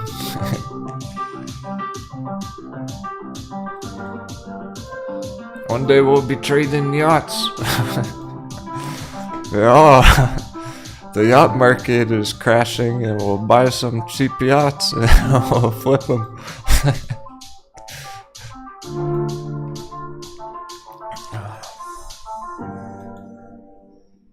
Yeah, so like even just this morning, I never would have thought I would bring this up or talk about this. That's how real it is. Took my time starting up the show, getting my mindset in order, preparing for the news events, and I was thinking, alright, time to go. I get hyped up, let's do this, because I'm sure there's people waiting right now in the chat. And sometimes I think that, but this morning, took some time off to recoup. Did I miss the market crash? Bear, pirate flag, chart with downwards trend, 7. Oh, and a bottle of rum. Captain gonna have to get a fucking bottle now, guys. Let's go. I think I saw like a stack of beer in the fridge. Hang on a second. Let's see if Captain can go pillage a beer. Thanks so much for the giant super service.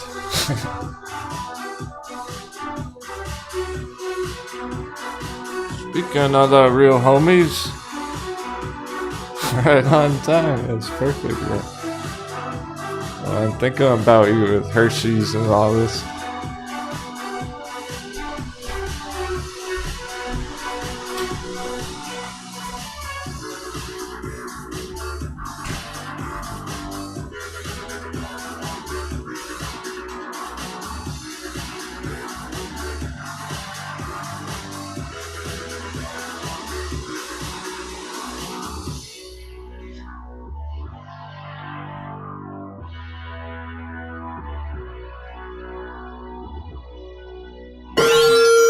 Haha, let's drink fuck Hershey.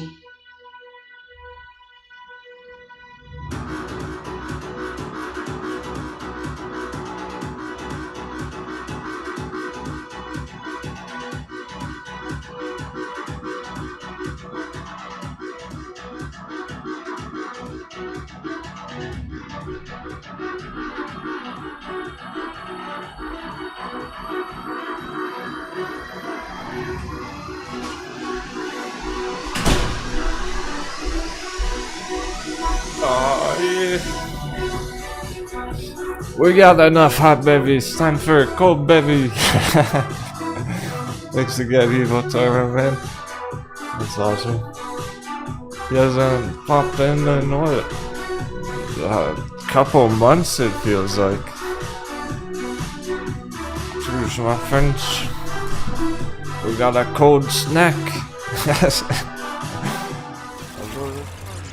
Captain's got a cold snack. Oh, good. Oh, whoa, there's a unicorn. What the fuck? Wine glass, cocktail glass, tropical drink, clinking glasses, champagne Seriously, bottle, what's our tumbler alter glass, champagne bottle, cup, milk. To your return, vengeance.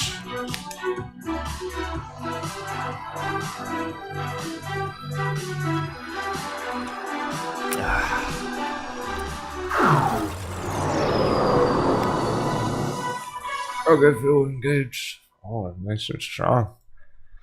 This is a good beer. When's the last time I was even drinking? When were we even celebrating last? It's been a fucking while. Today got epic all of a sudden. Maybe it was all the build up all week long that so validating now. It was all that foreplay, all that tension building. No, what? The markets are hot. I turned off the hot market sign last night. I was like, we might not need that. Put the hot market sign back on. Mario, let's go, man. That's a funny emoji. You know what I'm unboxing? We got a box full of coconuts. Oh, we're cracking open. Thanks, Mario. Oh, there's more. Yes, sir. Wow. Pirate's flag, fair. ETHEREUM, bro. I'll check some.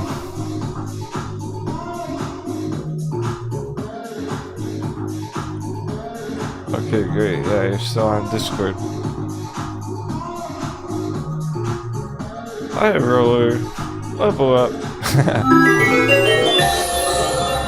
Whoa, big speed. Appreciate you, man. For real, I was surprised. What does Donkey Kong? There's Donkey Kong. No, that's right. Denwo for president. Yeah. That's the real goal, right? That's what we were really trying to accomplish from last year. Captain Do you wanna- President, flex biceps. Do you want to be the head of the treasury, Big Speak? Thanks for not kicking me out of Discord, You guys are haha. awesome. Oh, yeah.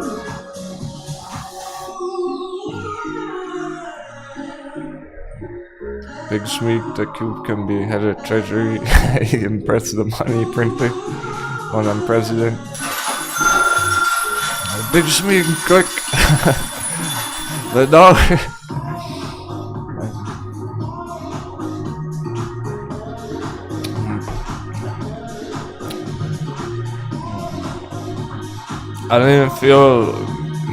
It didn't feel right to kick anyone, to remove anyone from Discord this month for any reason, so I didn't. That's too crazy. Denwo, you rock. You rock, who's that? Perfect. That's a fact. Can you smell what the captain's cooking? Somebody call the rock. So we're dropping it. We're giving it we're putting it in a suplex. A pile driver! That's it. S&P's going, getting the pile driver from the rock.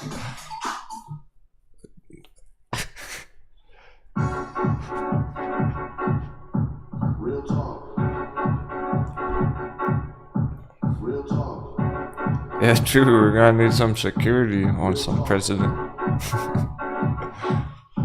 Real talk. That's the power of the crew. Well, that's the thing. Alright. I don't want to run the government, but like, what? Okay, I do. That would be pretty fun. I think I can pull it off. Not gonna lie.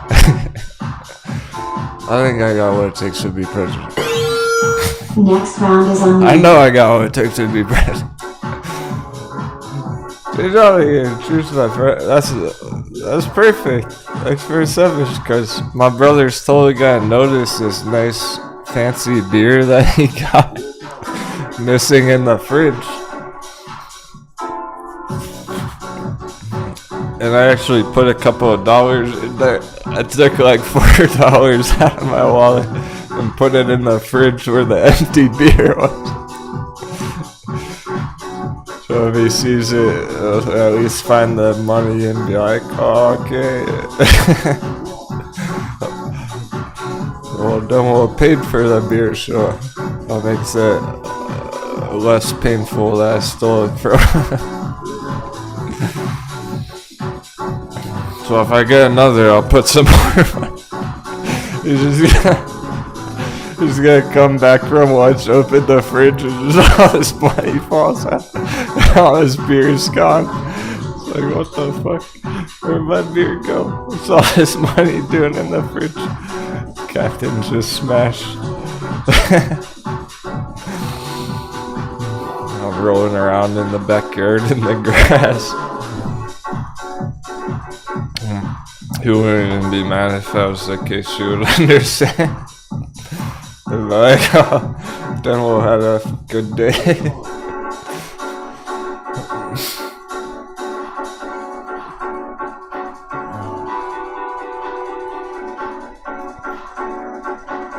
It's a lot of fun for such a ugly charts. Like, we're making the most of it, that's for sure.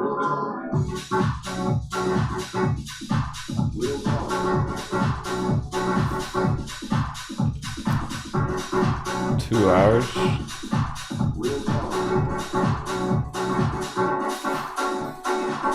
Now that they're moving so fast, it feels like time has slowed down a bit. Maybe that's just the beer kicking in. We're shattering the matrix. Oh, that must be the alcohol.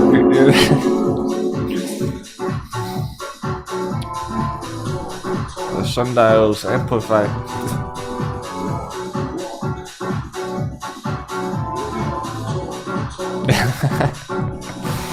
Yeah, Mario says call him to bring some more beers all the way back home.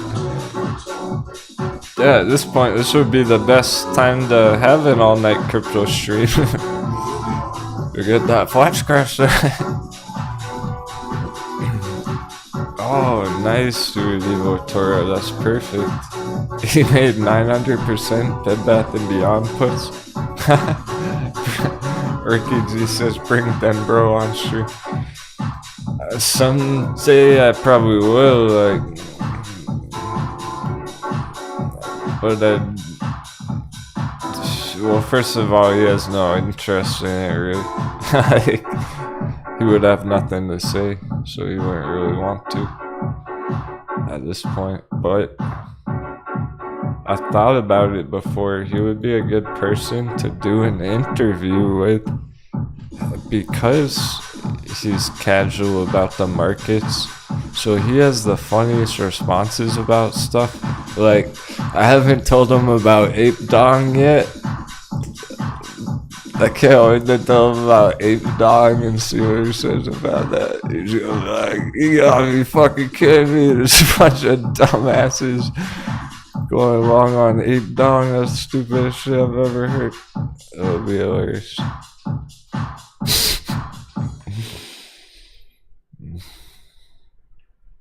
As people like that, it's funny because in my family, it's like they would make really good traders if he tried to do that, because he's got the right mindset.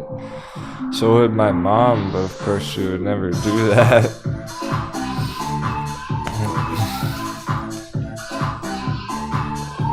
And the way they think about some of these things that I tell them is hilarious. Yeah, been hopeful. Yeah, if I can kind of talk them into getting excited about doing it, then I would maybe like set up the camera in the living room and just like interview them on the couch. Rather than like in the battle station.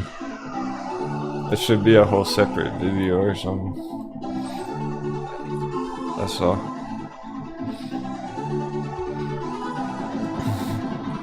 Yeah, if I told him about Bed Bath & Beyond, it would be really funny to see what he says about it.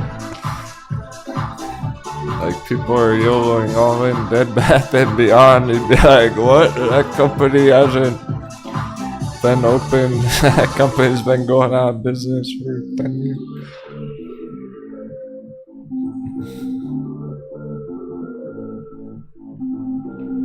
Yeah, it's not even done selling off. That's the thing. Like, there's false hope and you want to buy a dip on that. It's not really the dip.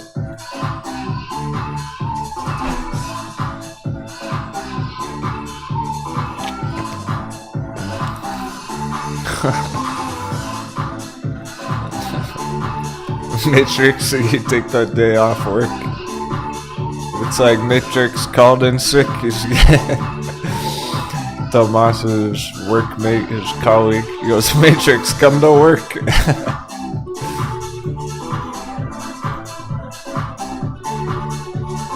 The pirate left.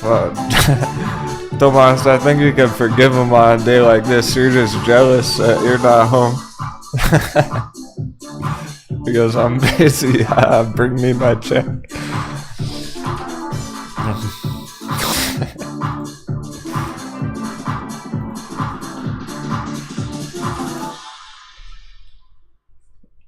Well, at the end of the year, Tomas, maybe you can call in sick one of those days. Matrix is gonna be at work while we're hitting the targets.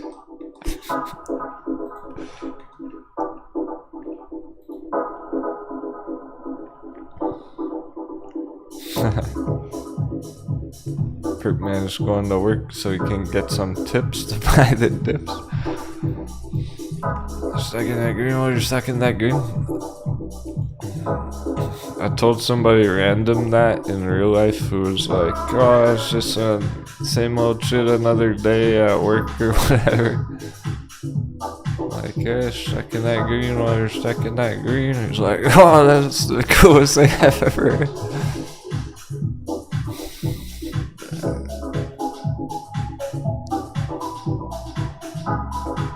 Then I went to Panda Express. They got some some chicken last night. No, some steak. This is kind of funny. Totally random. Just made me laugh. Cause it was a drive-thru and the lobby was closed and a big line of cars, and they must get like hundreds and hundreds of customers coming through dinner time. I'm like, yeah, I'll get 3 entrees, a steak please. And she's like, okay, do you want them, can I put them all on the same plate? I was like, yeah, that's fine. She's like, oh my god, you're my hero. I was like, what? Really? Yeah, that's just what I do, man. It's another day in the life of Captain Denwo. Like, how did that make her day? I was shocked. I don't know. Why am I her hero for that? Out of like the hundreds of people that go through that drive-thru. It's like, what, did no one else ever say that, yeah, you can put it all on the same plate? Like, yeah, that's cool. No problem. I just made it really easy on her, I guess. I think that's what. She's like, you're the easiest customer ever. Thanks so much. This is what I do. It's part of being the goat.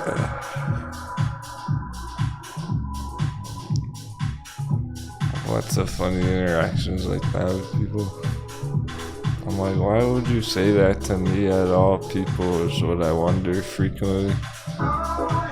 That's the fucking Truman Show. Wait, I'm starting to think somebody's watching me or something. It's almost like there's a camera watching my every move.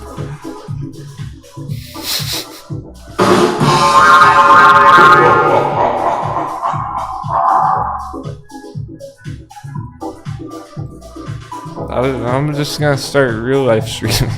You guys wanna follow me around the house and stuff? You wanna follow me around town? Walk around, talk to people.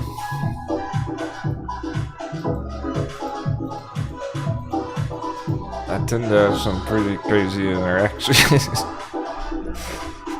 Of a lot of sorts.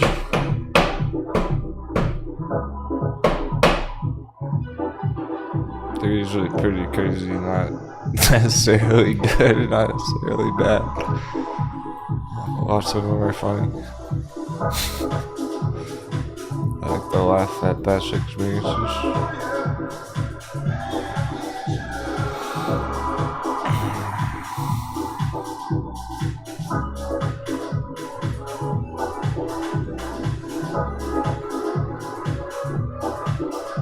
And usually when stuff like this does get bad, even if it's like annihilating your portfolio, focus on the positives in life. Like, it's kinda morbid or whatever, but I'll say it anyway because it's the real deal.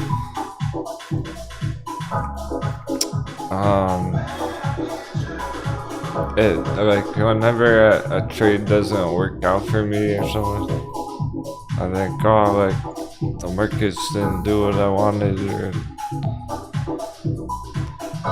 well, I think about my best friend growing up, who's no longer here, and I don't think he ever even heard of Bitcoin. Like, I don't think he ever even knew what Bitcoin was. So like with his whole, he spent his whole lifetime and never even traded anything or like even knew about Bitcoin at all, or that's kind of wild. Just like, oh no, I lost $1,000 on Bitcoin. And it's like,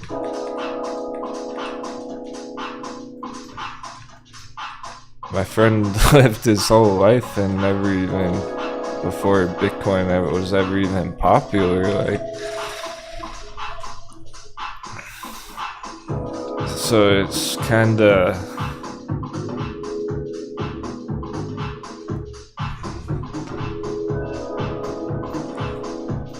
it's just out there, like Bitcoin's just out there existing nowadays, like whatever you want to do with it, basically. For the long term, because it's like it'll like outlive people, like this is the point.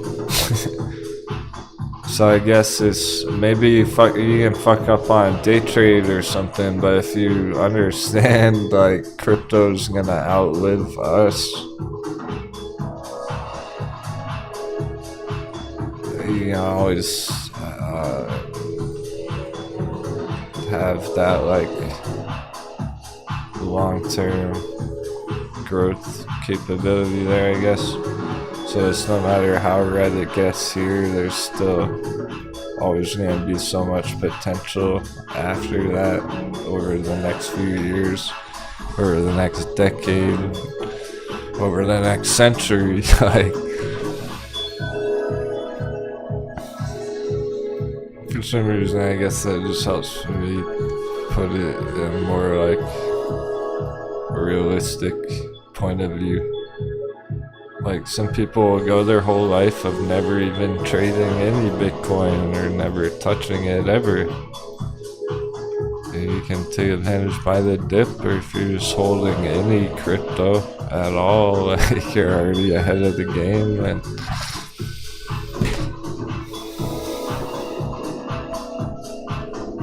careful not to lose your crypto during this, that's all. Either over trading or getting stopped out or panic selling.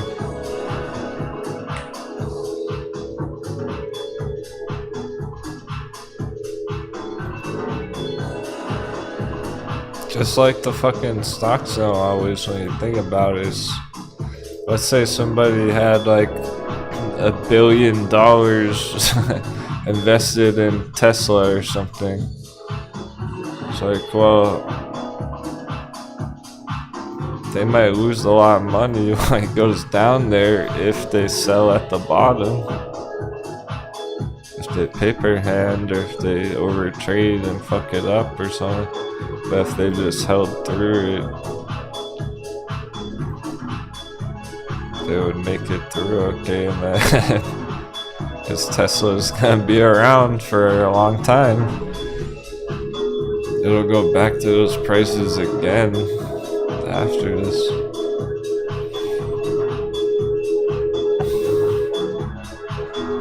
Pretty clear, the bloodshed has began. The massacre's taking place, so the Kraken is attacking, and I'm glad we're not a part of that. We're on the Kraken side. We're like, go Kraken, go! Smash their boat, get all the treasure out. I'll come pick up the treasure when they sink. We're rooting for the Kraken to smash all that treasure for us. Break open those boxes.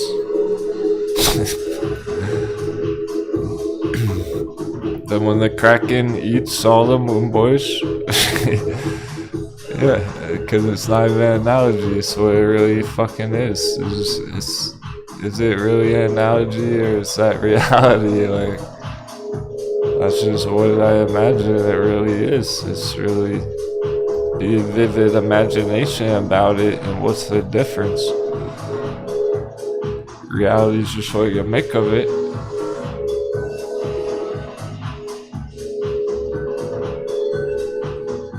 So it really is that, is it not? Or like, what about the multiverse theory? Like multiple universes, alternate dimensions where anything is possible, anything that is everything can exist. Well, like that means in some other dimension this is real. There's a real AMC cracking out there, breaking a real boat open.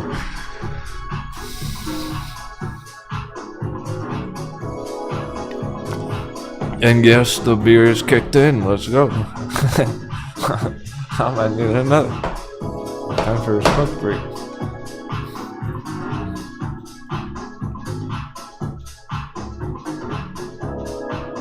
So in my mind, if this was a movie or something, what's the difference? There's really the scene that's unfolding.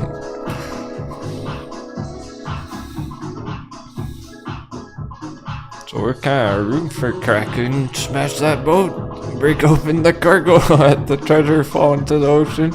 And the Kraken, when it eats all the moon boys, see, it just wants to feast on the coconuts.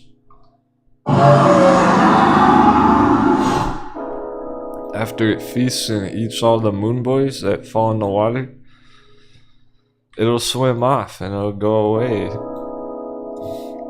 It'll go over here and screw over some other chart. And we'll come on in and fish up all their sunken treasure that they left behind. It'll be safe. The Kraken moved on. And it's just a bunch of treasure laying there waiting for the pillaging. Right for the taking. And we're gonna be the first ones to go get it. Because we're ready for it. We'll be the first crew there to scoop it all up. And then after, a couple months later, it's already recovering, and then all the other ships start hearing about, oh, people got that treasure down there, I want to go see if there's any treasure left. And now they're FOMOing in $10 again. So by the time they get there, it's all gone.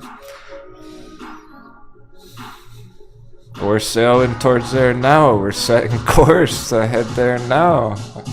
And we'll get there in about a month. We'll reach our destination. While the Kraken is wrecking them over there.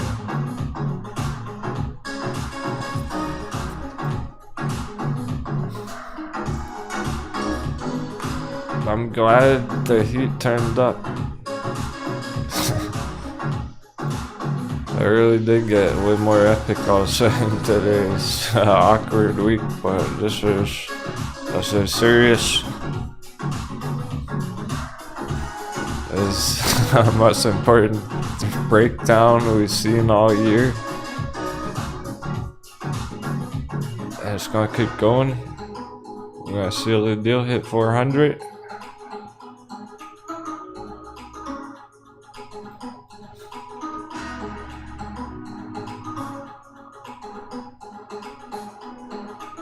And this is how fast it's gonna play out now. So if we just keep getting this kind of action, S&P all month long, next month, like that's it. And then the market crashes over, so we're there. Like the lights at the end of the tunnel. We could go back to town soon, but we're setting course for AMC pillaging first.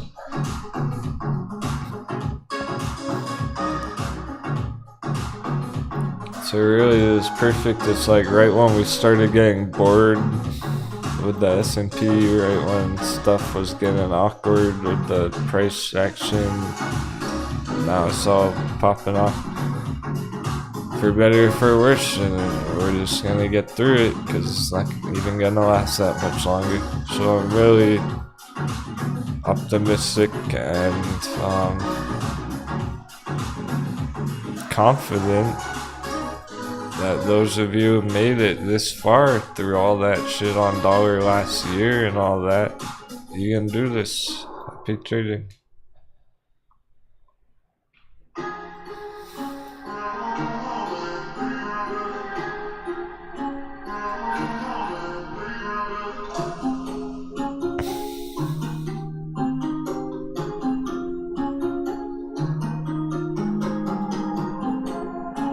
Wi-Fi coming down hard too. Let's get those crypto diptos. Let's get that Wi-Fi dunk.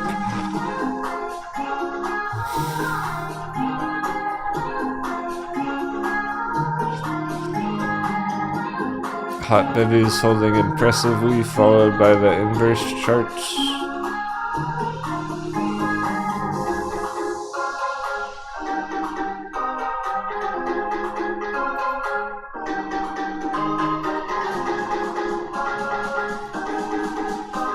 Oh, there goes VeChain.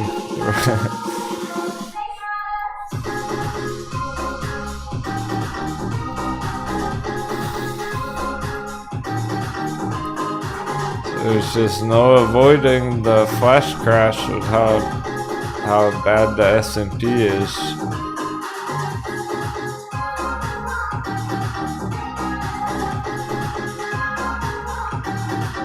It's a detour.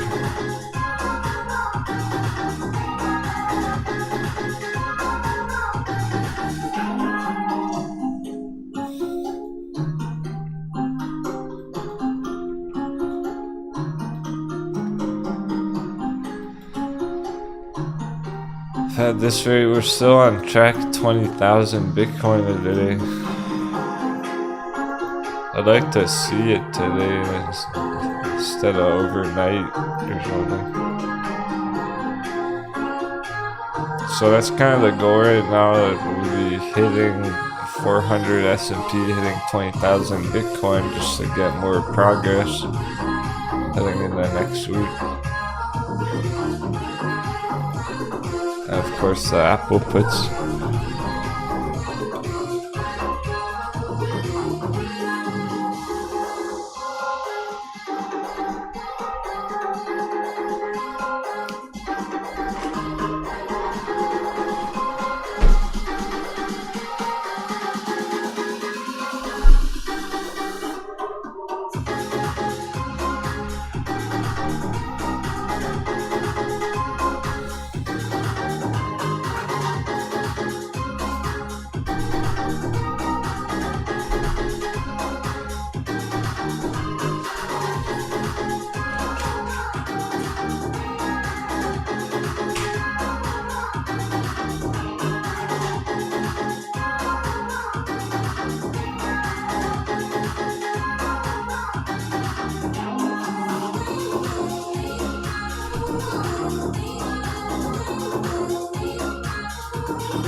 Wow, still going.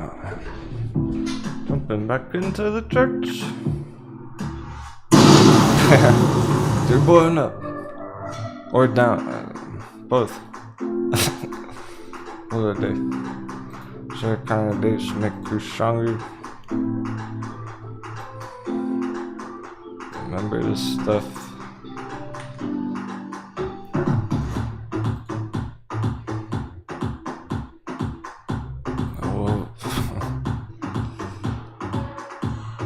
We'll be talking about this for a long time.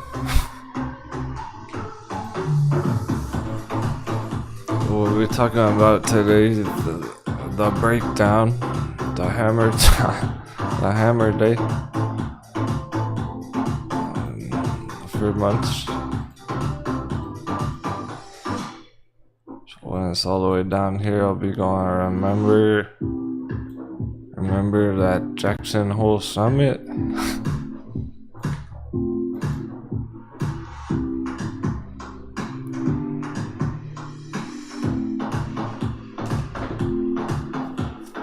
And that'll be our first target on the way back up.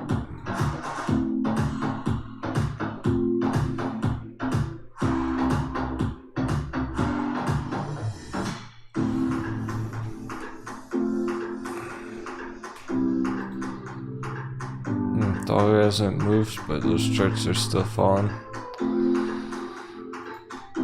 I presume all of them at this point, those bearish ones.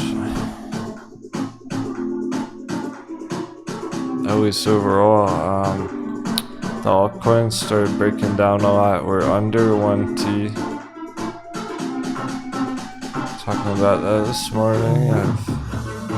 Under 1T, clear as can be.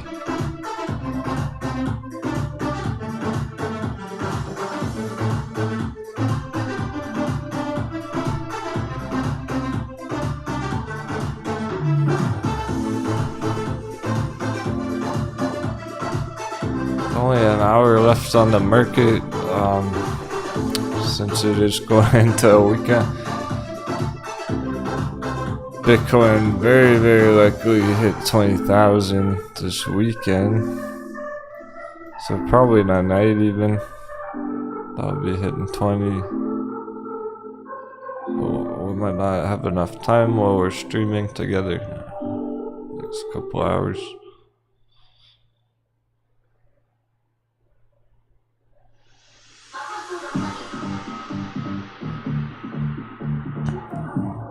Hit 20 and then chop around there all weekend, and then when the stocks open next week, keeps going down under 20k.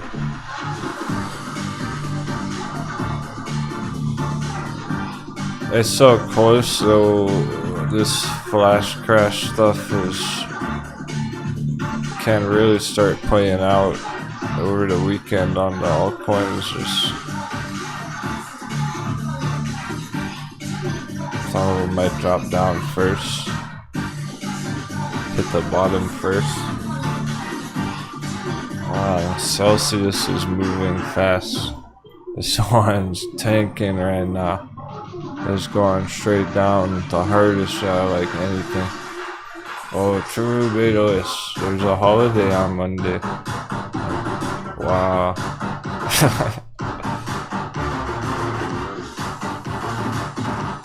Yeah, this is definitely a market crash. Saw breaking down right before a long weekend. S&P is screwed next week. I'm gonna try and check from that the date.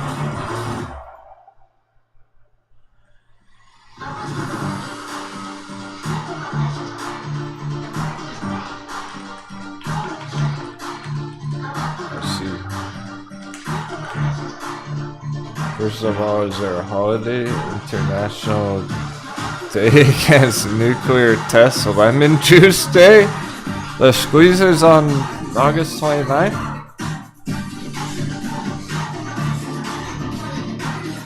Kurtman says next closure is Labor Day, September 5th.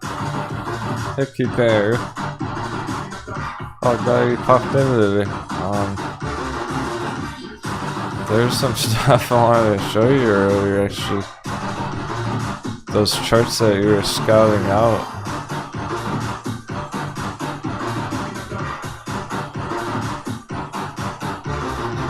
We're doing well. Hippo, we caught over $1 on Hippo.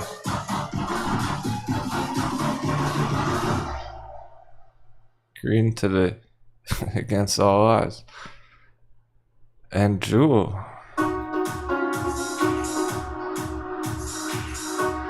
Those were good finds that you just got. I was impressed to see him green hitting those levels today. So we were scouting them out earlier in the week.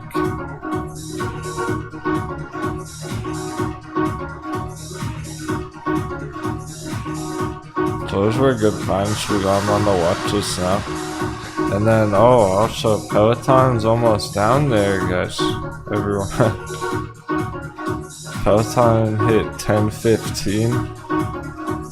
The entry's down at 9. So that's going perfect on this chart. The fake out breakout up there. Drop down, it's down even more now. Almost time to enter that. Just to be aware of it. Prepare room for it.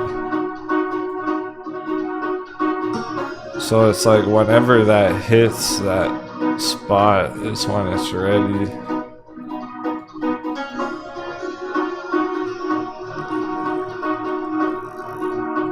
It doesn't look like it's gonna take a whole month with the S&P. Like Peloton and hit that next week, and then it's already bouncing back up, chopping.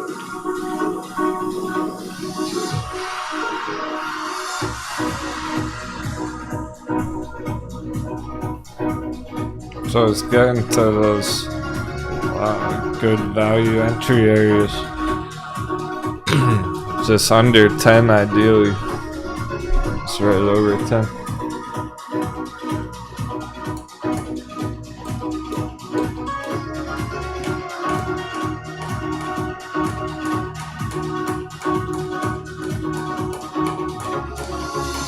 Got other ones set up like that.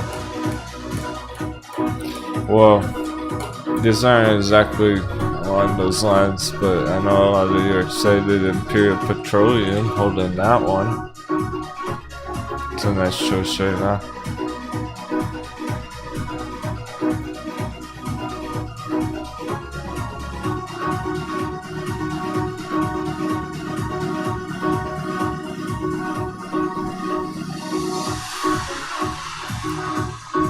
The Kraken already attacked that one. The treasure's awaiting our pillage. Sure, alright, where we want it. Sites are locked and loaded.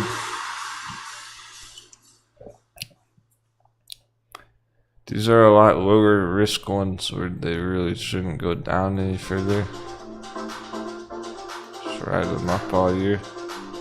And then it probably won't even take all year to go up. Look how fast they can rally though, when they are ready. Just goes straight up for a few months and it hits the target.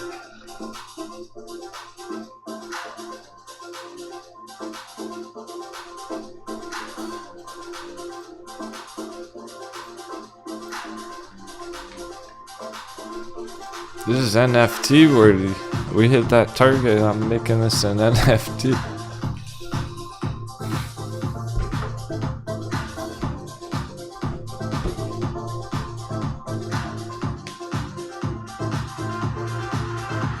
And then of course Great Panther. Still in that low area and you expect it to be that way for another month or so. Sitting right where you would want it.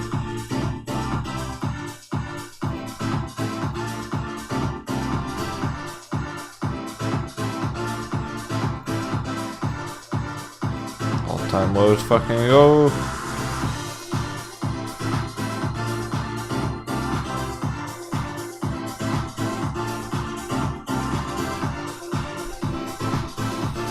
Those are nice accumulation choices or long-term hold positions that are looking pretty safe from down there.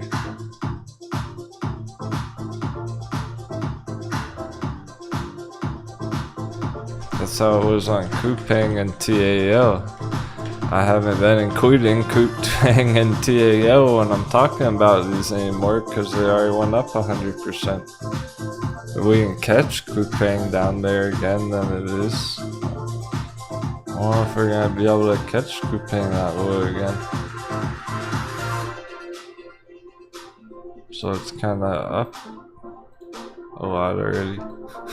It used to be that a safer entry, safer play.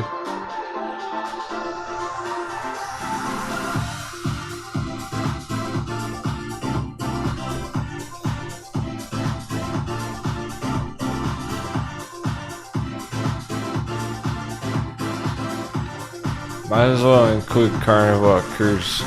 It is like that down here. Right around 10. It's just that targets aren't what we're used to. They're pretty big though. 500%, 700% Carnival. How long is that gonna take? Years, maybe. Still. From that entry is pretty safe choice.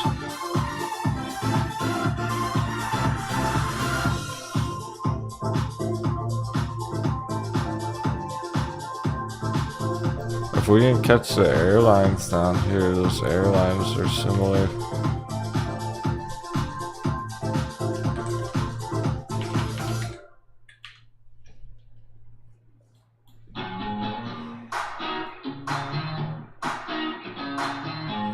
American Airlines under 10.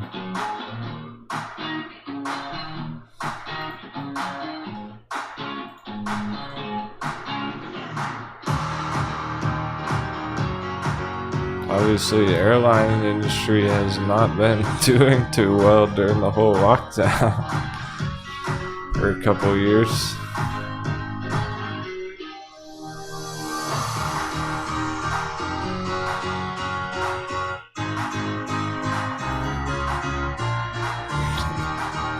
Dollar's going on the last hour tear. The paper hand hour to the max.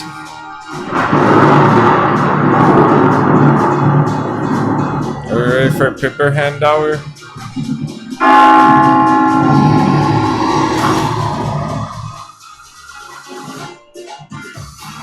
Oh. That's the automatic chart. That's the auto chart on the S&P right now. Hey, I didn't even stretch it up.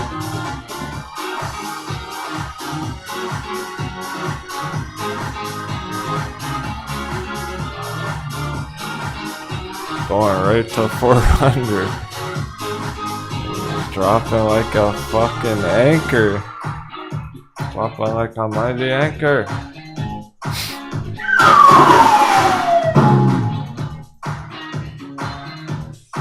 That's like a fucking 77-ton anchor dropping. Oh man. If I can find this GIF real quick. GIF. I sure I called it a GIF. I know better than that. Alcohol's kicking in.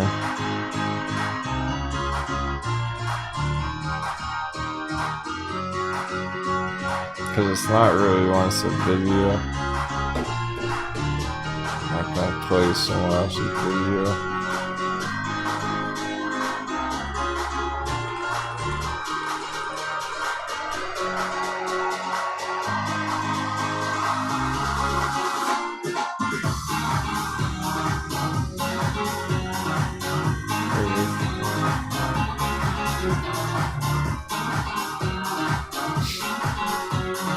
Oh, drop it, anchor! No! Bad dice to Phoenix out! They can't hold up, so I'm not fired! Oh shit!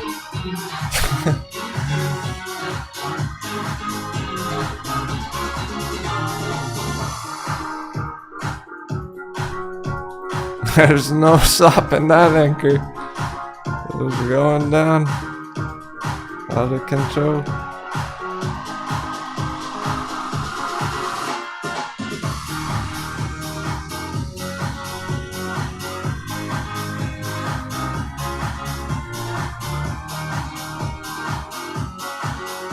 SQ is still going strong as can be. Those inverse ones are going for it. They're behaving as should.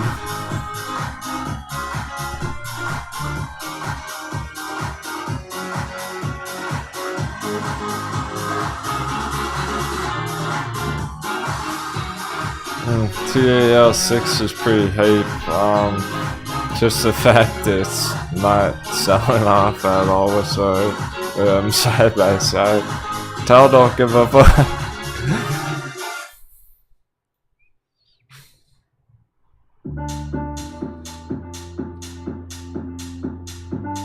I'm gonna get more hype points hitting like 10 double digit. Some people who got in at 2 are up 500%.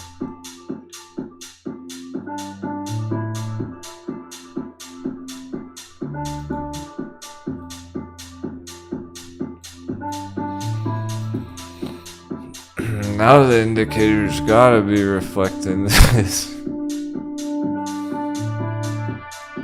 It hadn't been enough time early on in the day to get the indicators turning that much.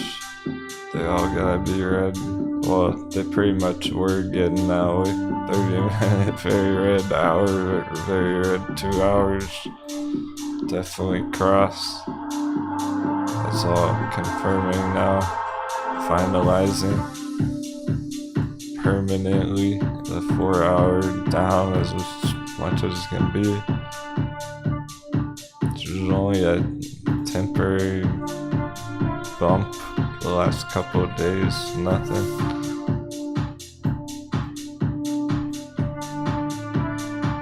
Day was very ugly there, telling us multiple days, weeks of red S&P. No weekly.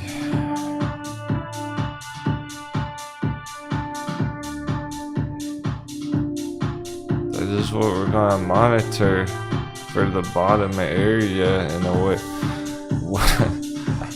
Counterintuitively.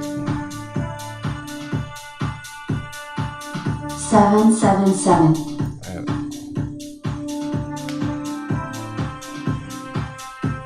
This is why Captain's the GOAT.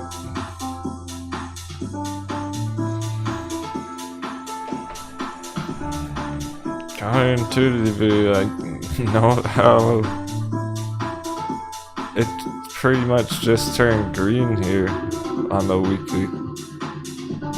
But now everything's crashing, going down. When this turns red, that's actually our entry signal. Like, this is gonna be bottomed out when it's turning red. And by the time it's already looking red, it's already gonna be bouncing. It'll be the opposite of what that looks like there. Because it's lagging. Because it's weeks behind.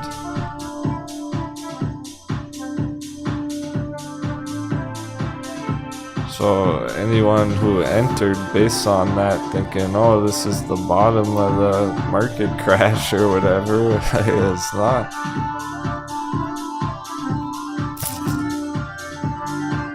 And when that's turning red, we're gonna know, okay, it's getting down there.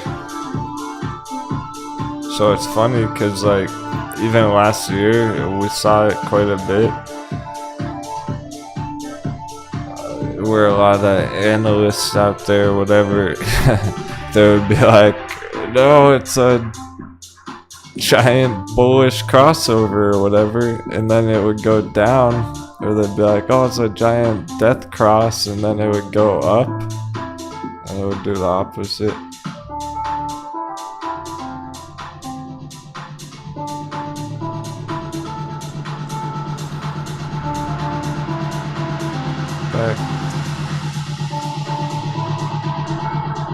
You wanna know how good you've gotten at trading? You might not think it, okay, or at least trading. You probably don't even realize how advanced you're getting now, just by watching the show.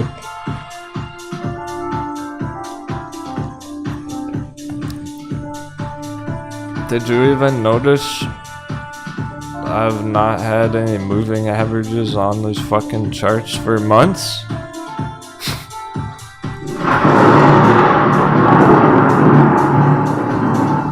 Where are the moving averages that everyone uses? We don't use them, we don't need them. That's what that looks like.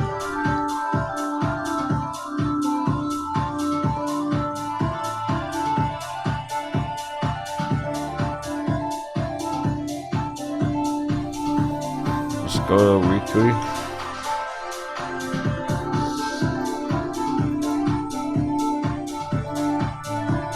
Bearish crossover right there. I suppose we would count that one.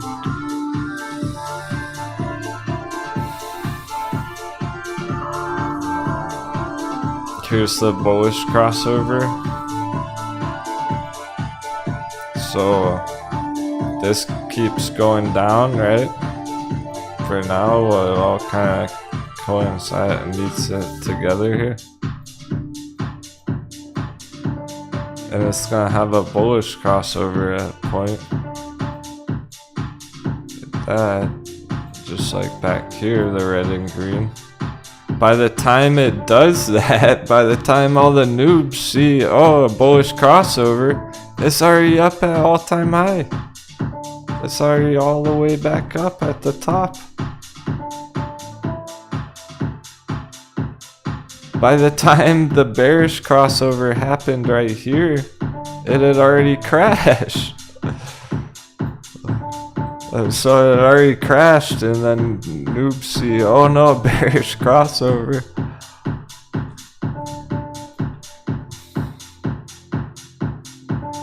And by the time they see the bullish crossover, it's already all-time fucking high.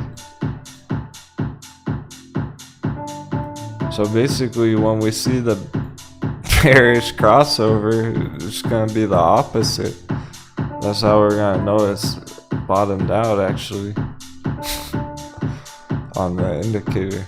Not this one's gonna be bullish crossover on the indicator right here. By the time this turns red, it's already bottomed out. And we're gonna be watching that. We're gonna be monitoring that a month ahead.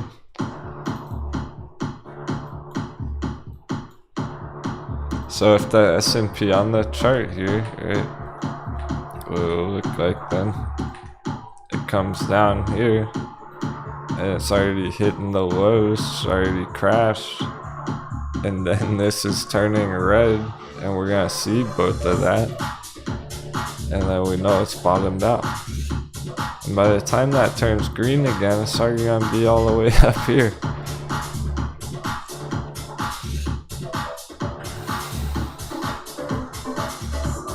That's why those moving averages really don't. On the longer term, like we were looking at them here when it first happened months ago. And now we don't need them. They don't tell us anything. We'll check them again in a month, a couple of months, and see if that, how that's looking or whatever. So you might not even notice if we don't even use those. I never have them turned on. But pretty much everyone else does. When you see other people's charts or streams. You don't need them, you're better than that. You know, the bubble cycle. You don't need a moving average when you can just see the giant mountain. Giant bubble.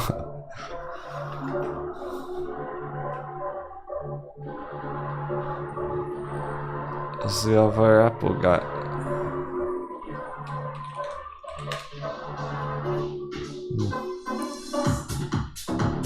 can still go more.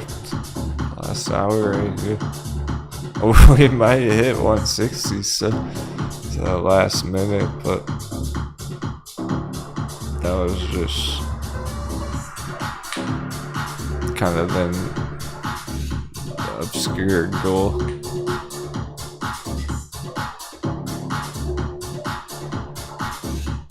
We might hit 400 in the last hour. It's kind of an obscure goal. I'd like to see it happen, because that shows how fast we're moving now. It's not fucking around, it's happening. Like, anyone who doubted the market crash, oh, they're waking up now.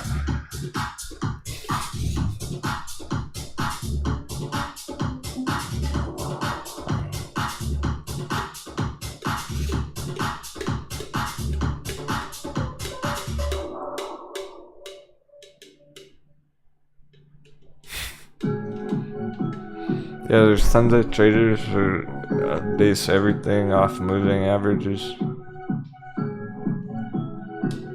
But you gotta really know how to use them. They're not as simple as it appears. There are different situations where they can look different and on different time frames. So you can see a bullish crossover on one and a bearish cross on the other. Which one is the important one? Depends what area it's at.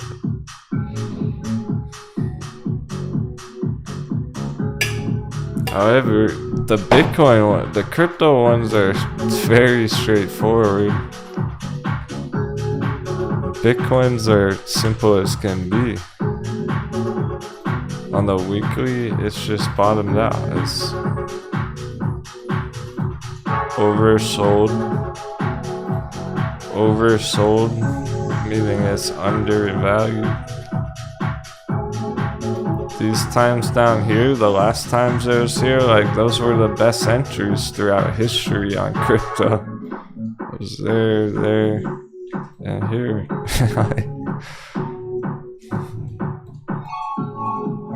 There's nothing complex about that. It's just with how rough the S&P is, it's gonna dunk one more time with it.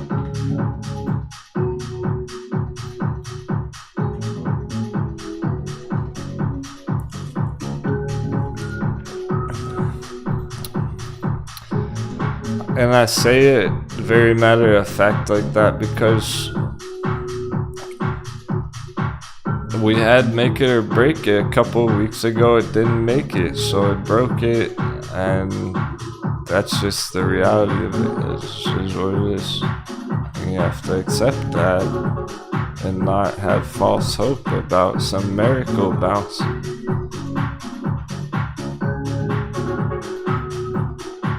So I talk about the Bitcoin flash crash very matter of fact because it's everyone's got to be ready for that.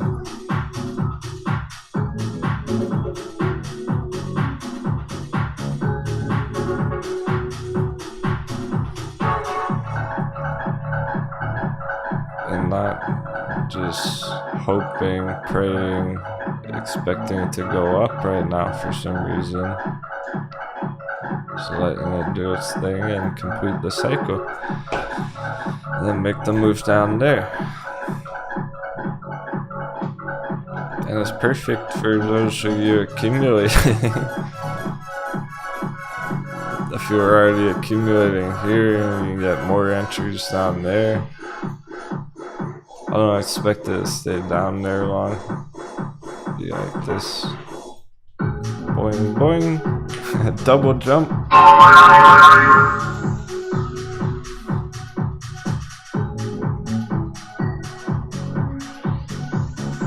Because what if it was hitting an all-time high? What if that was a blow off top?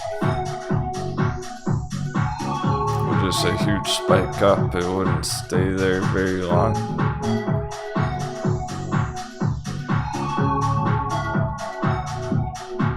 Faster it drops down, faster it's gonna bounce up. So it's kinda best case scenario right now is we just get it over with it. Smashes down for a month, wipes out paper hands. Or burns them up even. They can't take the heat. Their hands are made of paper. They're just toast right up. No fire. But we got diamond hands. They can withstand any heat. You can blast the heat with a torch and it won't melt.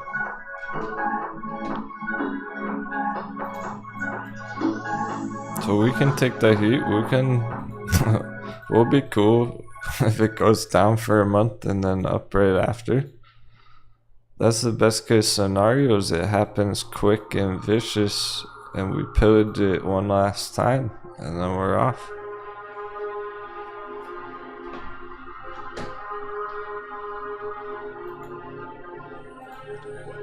It's getting exciting, pretty epic, where it's all year leading to this one last this one last big shakeout. One last hurrah, treasure stealing.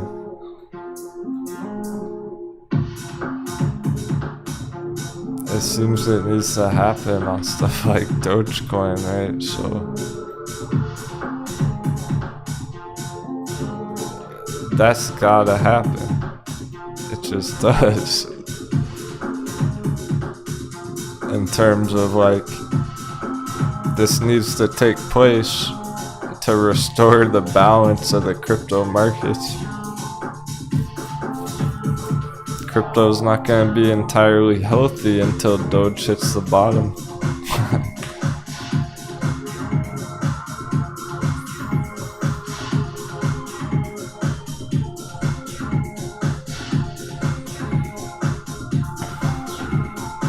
If you wait long enough, it's pretty much always gonna test you at your entry, make you second guess yourself.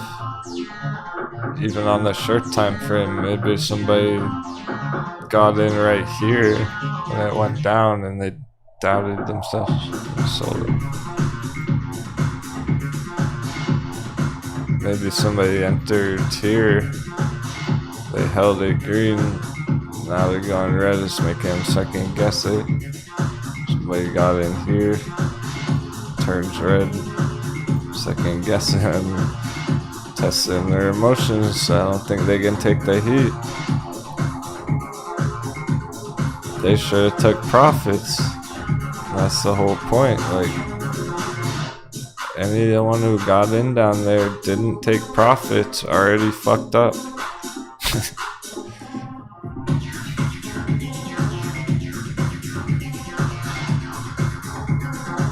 Pretty much has to happen to wipe out all those coconuts before the markets are healthy again.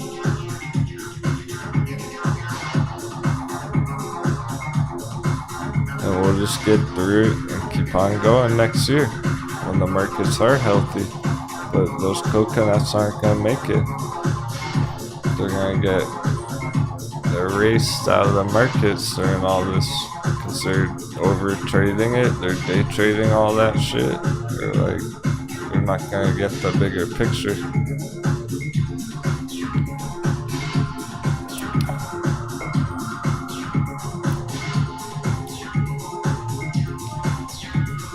We're being strategic, calculated about it, keeping our cool, hedging against it. A lot of you savages, Apple puts and SQQQ.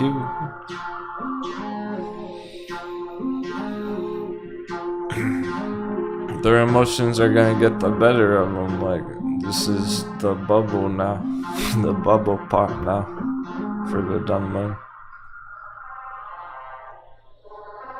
And every day as it's getting fucking hammered, more and more of them are gonna realize, like, whoa, oh no, it's crashed. And they're gonna sell it, and then more are selling it. It's just mass panic. It happens real quick.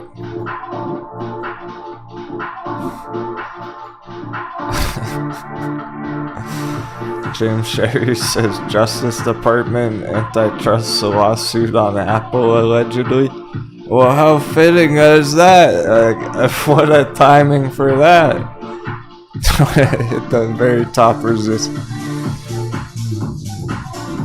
It's almost like it was intentional. Like, how could it be so? What a coincidence? What's that chances? It's not coincidence. How could that happen right when it's topped out? I'm telling you, all the bad shit's gonna happen all at once. All of a sudden, it's like antitrust lawsuits and sexual harassment allegations and Tesla or the Elon Musk got caught with his ding dong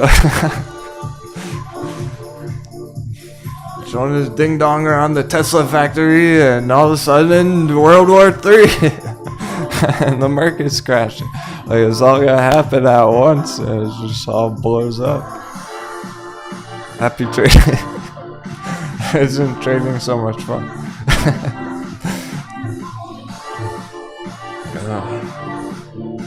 That's why it's not easy. That's why people try it for a while and then they go, oh, fuck this. They go, oh, this is too crazy.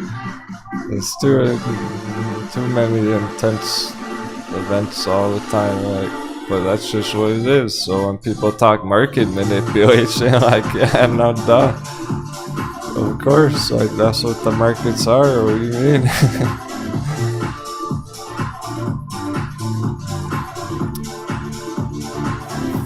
There's always been market manipulation with every fucking commodity throughout all history.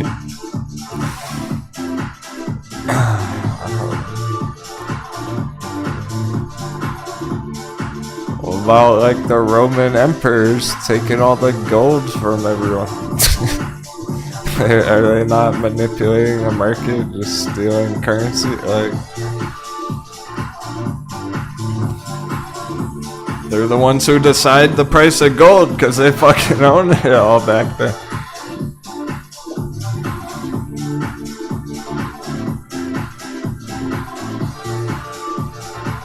But then they go, we want to keep all the gold. We got all the gold. We stole it in battle. Alright, now we're going to keep it for ourselves. And we'll give everyone a bunch of paper money that they can use instead.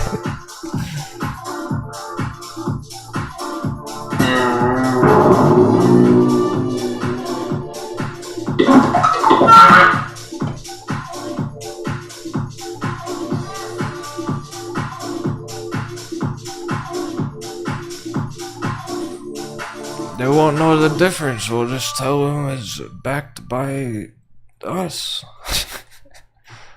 We'll just tell them it's backed by us.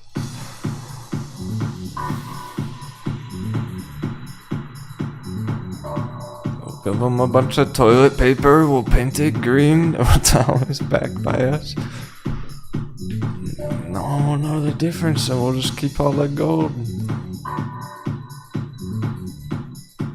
I mean, that's why you hear like death and taxes. There's always death in taxes. It's just built into the system.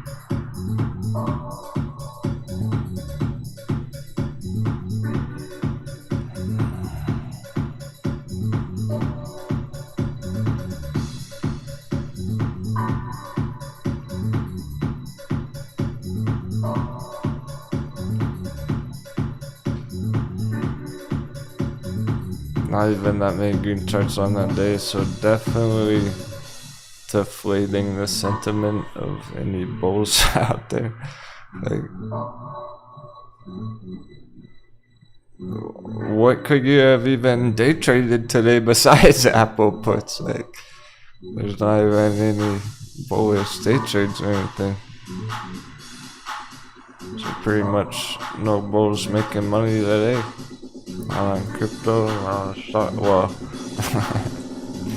the inverse charts.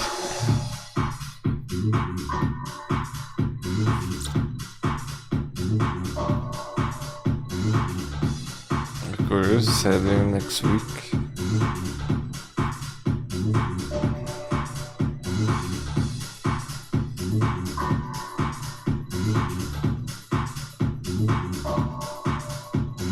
going up just as fast as S&P's going down. Well, really even faster. Considering S&P's 3% red, but this is 10% green. So really going up even a lot faster than S&P going down.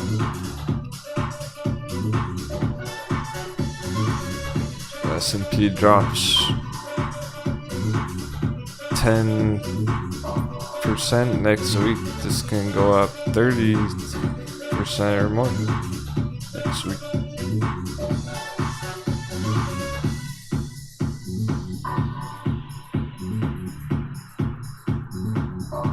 Yeah, pretty much last call for those ones. There's kind of last chance to get in those before next week. Before it goes straight up Monday morning.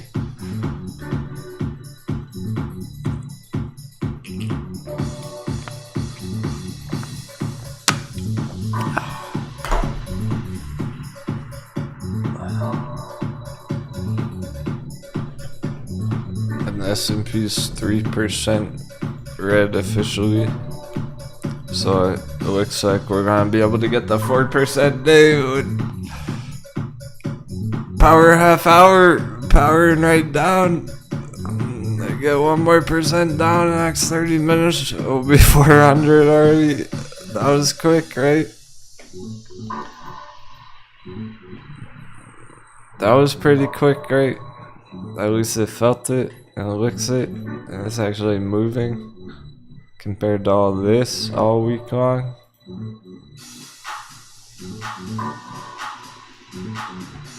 That was not quick. That was slow. Timeout. Slow as fuck. Pancake area for like 3 days. Moving pretty fast now, huh?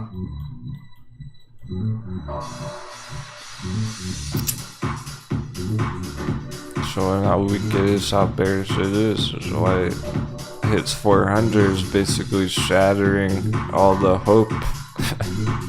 Shattering the bull's last hope, really.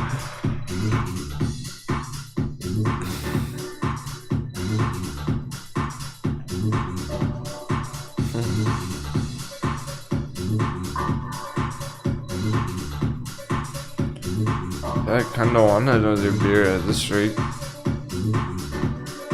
I might pillage another beer.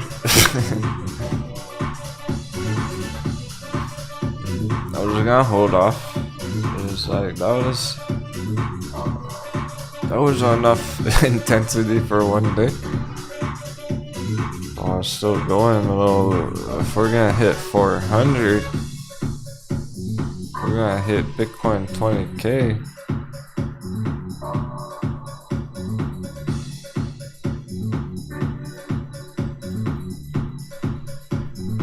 I kinda want a beer for Bitcoin 20K.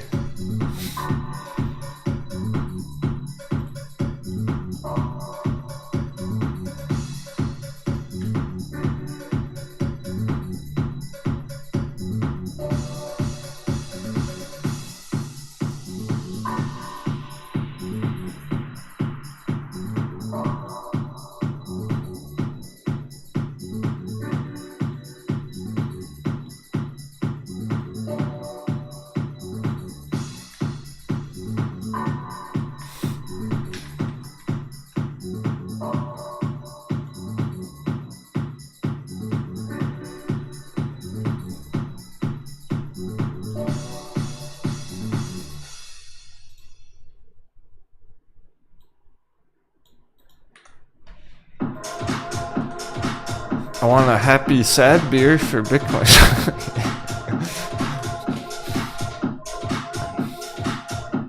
Big bounce at 20K.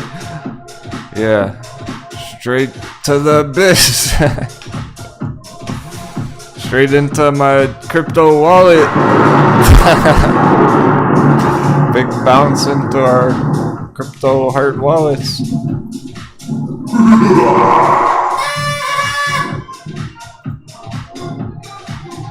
Bounce it right into my buy order.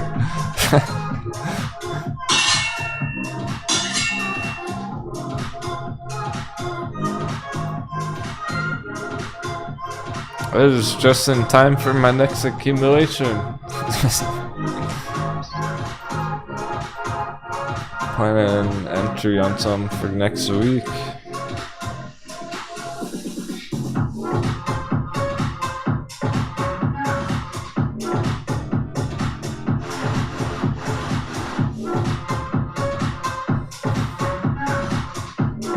Celsius just dropped 52%! Oh shit! Right now! Entries right. Whoa! What the fuck? I'm not even gonna have till next week!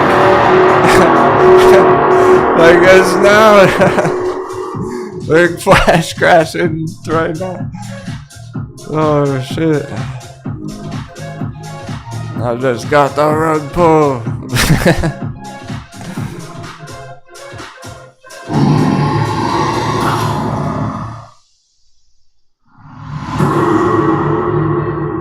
That's what I'm preparing. Celsius sitting down here next week. I don't even have that much time. Hit that this weekend.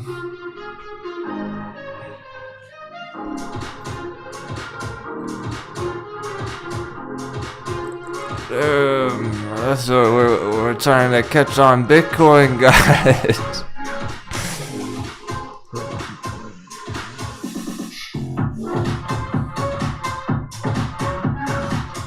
Just wait till AMC does.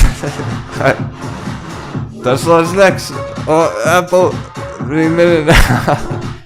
Apple. Oh! What was that? Holy fuck!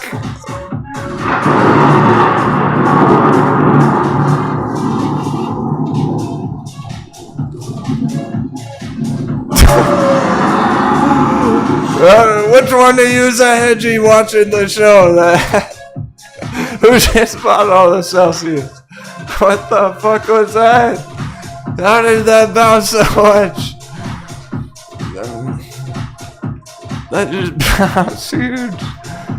100% in the blink of an eye. Who just bought all the Celsius? They must be watching the show. What are they? That's what I'm talking about. Flash fucking crap. Did you have time to press the button? There was no time to even press the button. You gotta have your order ready. You gotta be prepared. Are you ready? Because that's what's gonna happen to other ones. If you're not ready, you're gonna miss it. They're not gonna stay down there for fucking months and years. They're gonna get bought right back up. Woo. Yeah, spicy. Oh, I gotta grab another beer.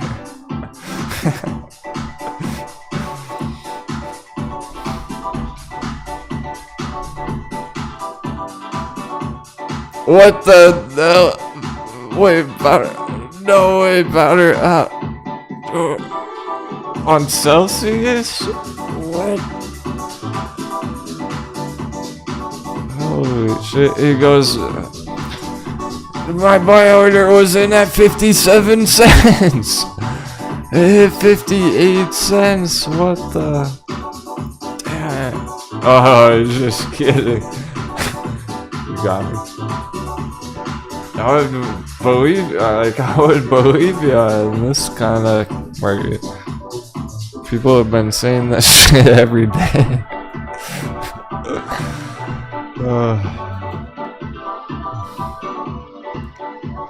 Well, that's a sign, though.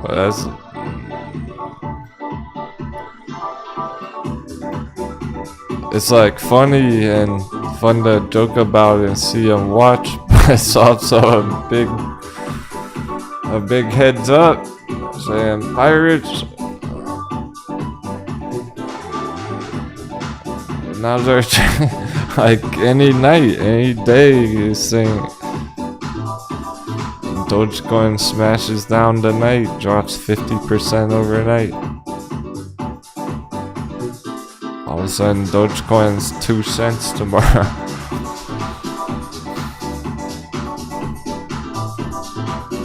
I just said I'm gonna pillage a beer because there's fun stuff going on. What a way to end the week.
Beer.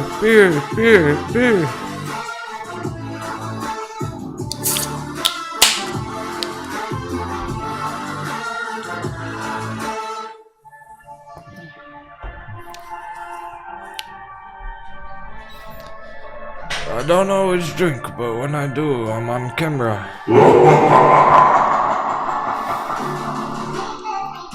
Celebrating the team. We're celebrating the progress.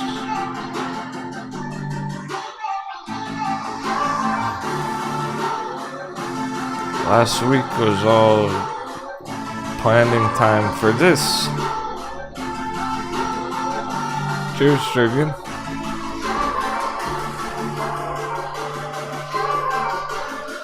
I'm happy to see it make a nice move. This tells me it's not gonna take long.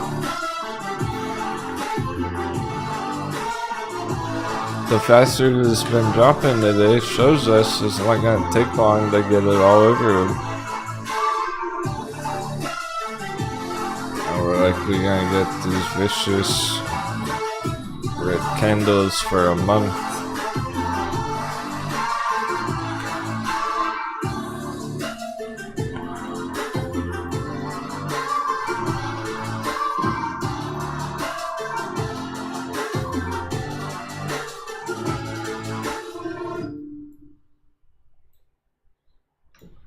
That's how fast it's gonna be.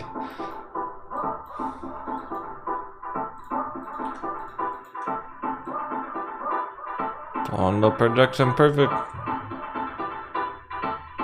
That shows us this is not gonna take long. That's September.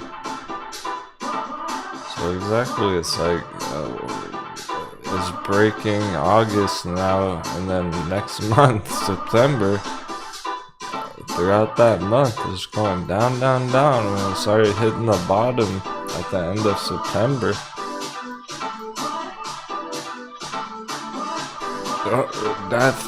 Look how straight down that is. Really, just visually, like.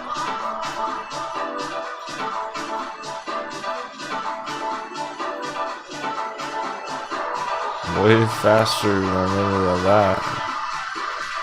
These all slow. Took months and months. It's going parabolic down. Kinda rounding top parabolic down, speeding up. Every time it drops, faster and faster. So that's what it is just completely wipe out.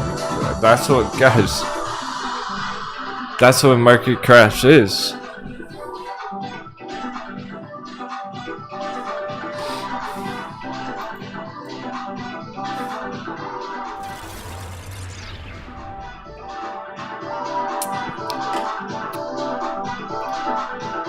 That's what makes it a fucking market crash.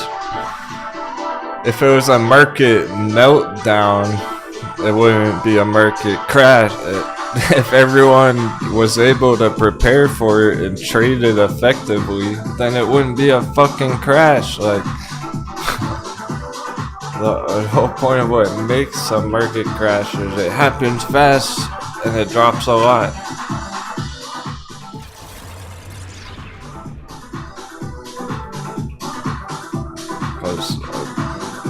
Those who weren't ready are all panicking, tripping over themselves. Just try and get out. You seen those Black Friday Walmart videos? It's like that.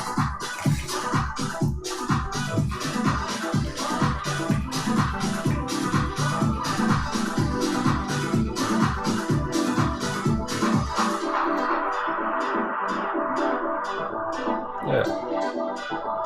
Thank you. Black Friday Walmart. These are all the panic sellers trying to get out the door. Hey, let me out! It's crashing! No, I'm trying to panic sell, but no one's buying. And they're all going, oh, break through! Oh, that's good. I'm sure they break through eventually, right? They're all gonna be tripping over themselves. A stampede. A market crash.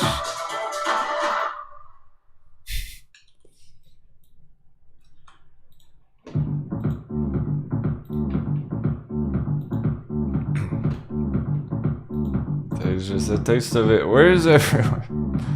Where are all the traders? Where are all the pirates? Take the heat. I'm just gonna start streaming video games, fuck it.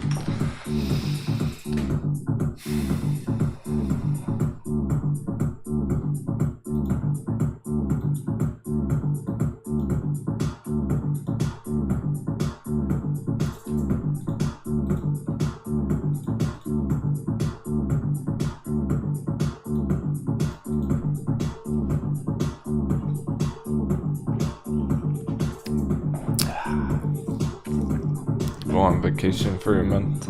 Maybe I'll just go on vacation for a month. Pillage them, come back, then I'll help everyone. Who cares? Anyone who cares, I guess. Obviously, you guys do. But like 2 people here right now. This 7 people who made it through the storm.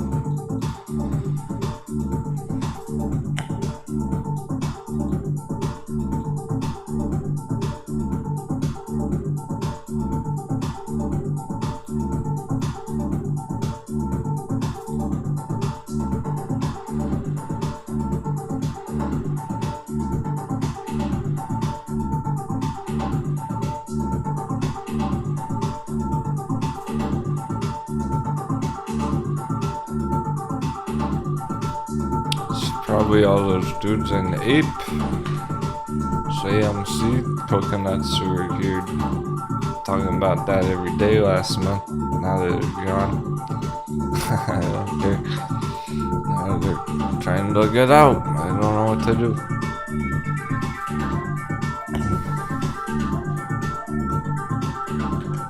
They underwater. It's not too late for puts at all.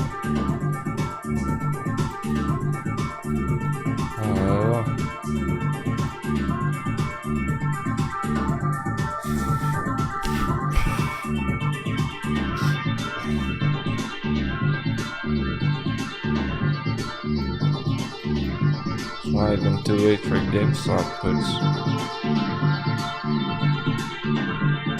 Legit, if I was having some dry powder ready to blast right now, I'd go for some of that.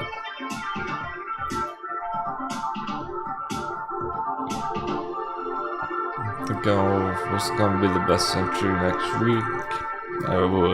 Maybe those cryptos will dump by then. Maybe start getting lower.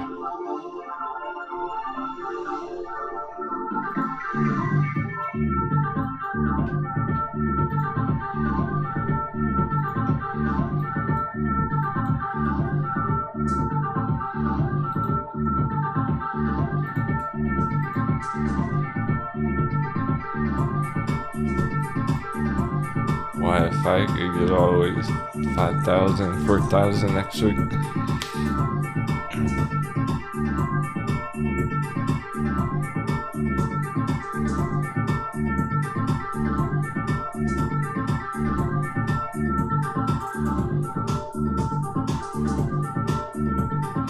Perkman is going to do his screen because he's making money by puts all day.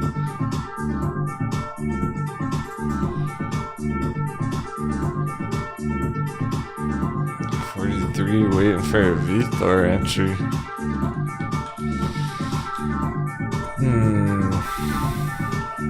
Well, the low point.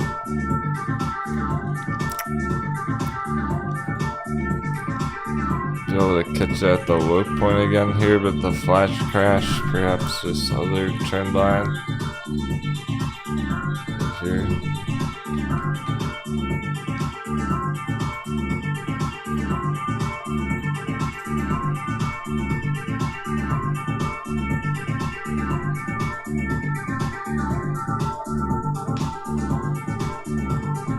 Those are still the more bullish ones,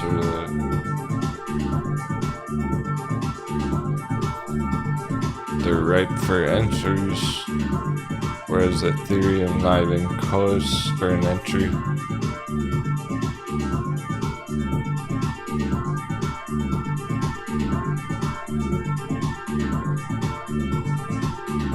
Yeah, I thought those are breaking down more today.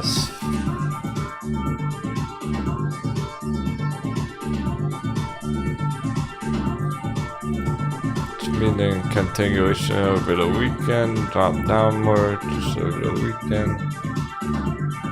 Already by next week, these are getting down there. Just like Celsius dropped 50%. And that was a crazy move on it, bounced back up. It'll probably keep dropping, but damn, yeah, like a whale just slammed the buy button on that.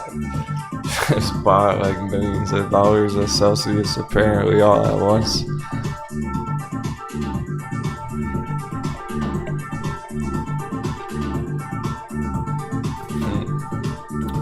Hey Henry. Big Swing says we in here, LOL, never jump ship if Captain's steering the wheel. Yeah, for sure. The core crew. holding steady, but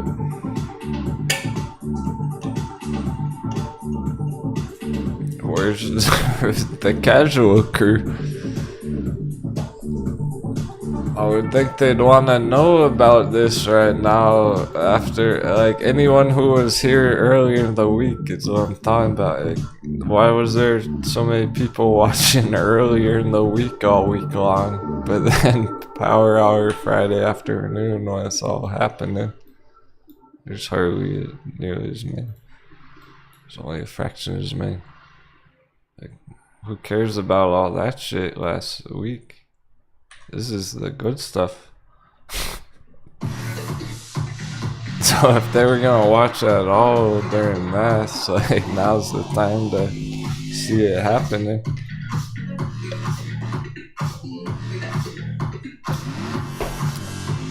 Yeah, true, Swift Mischief. That was insane timing on Celsius. That was rude. It's literally right after I said that about it went up. Times I wonder, man. Yeah, he sweats back. That's true. I said take a vacation if you can't handle it. If you can't handle the heat, then yeah, it's a good time for a vacation. Well, I kind of want to now if everyone else is going on vacation. I'll see you guys in a month after the market crash.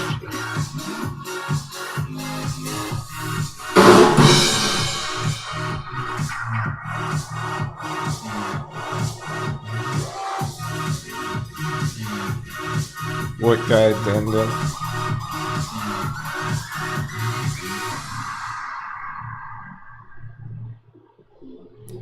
Are you talking about Powell earlier? The Jackson whole thing? Yeah, they're putting it right in the hole. Going right down the train. Yeah, that announcement guy. Or how you call it that. Pretty much what it is, when we don't overcomplicate it. It's pretty funny, it's pretty insane. It is kind of funny how that announcement guy appeared on TV for 10 minutes, said the same old shit, and now the market's crashing. Pretty crazy, huh? Like, that's just the world we live in now. Because it's like apparently all the retail was waiting for that to happen, and that's why it was so flat all week leading into it. Everyone waiting to see how the market's gonna respond. We got our answer.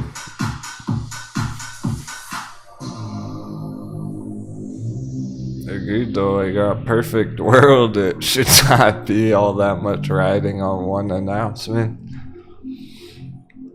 And then, because of the chart's response there, because of the selling pressure there, like, that's the real move. It doesn't even matter what he actually said. He said something, and the charts got hammered. Oh, John Deere coming down now, Gregory? I'm kind of hoping one of those stays up there so I can get an entry next week. Wait a second, the charts are crashing too fast, so I gotta get some puts in. Oh yeah.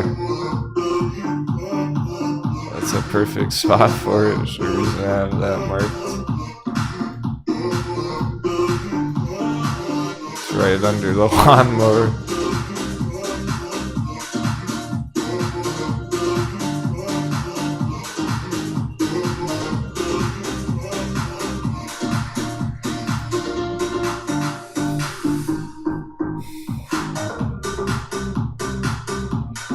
I think what it is with the less people here today than all week long, really.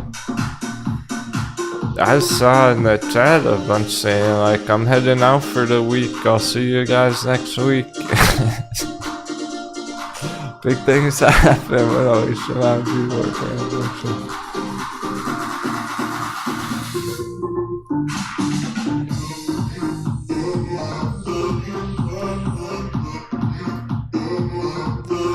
Well, I'll be putting all in the weekend update video. Gonna be no shortage of things to talk about in the weekend update video.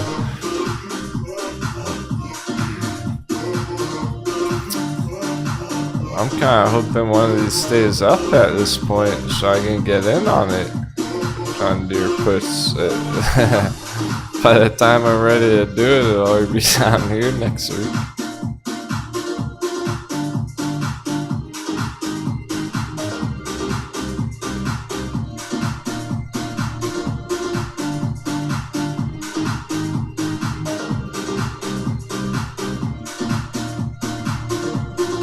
Is down some of the most.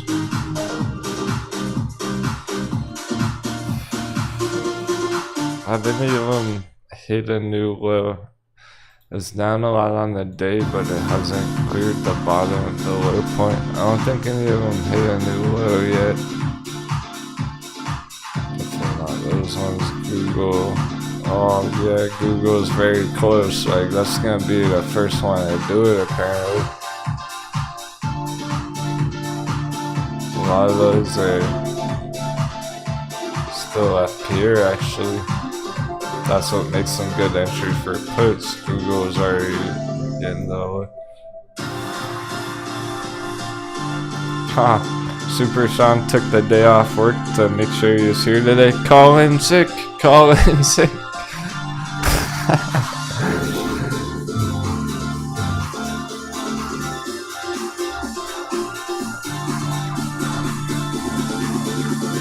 Yeah, it's that kind of thing now. Like, we're ready for something crazy to happen today. It's happening.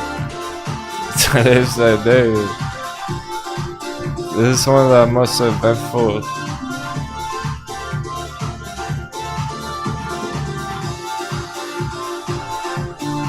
It's a day for the history books. It's going in the Captain's log. Stargate. Star year 2022. Captain's log, August 26th, the hammer drop.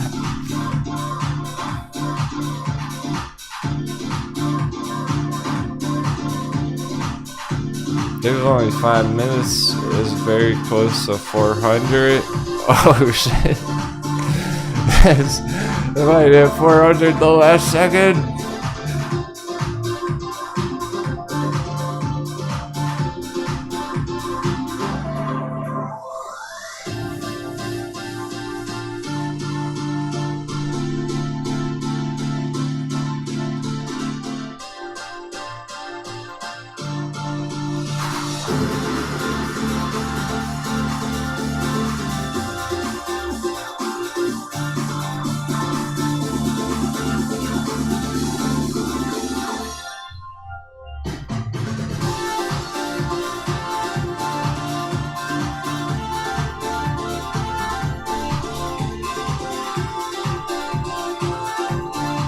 $5, 5 minutes.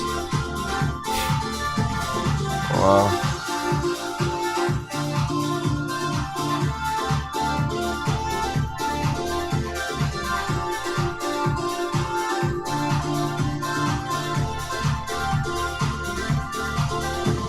SQQQ, top of the list. TAL.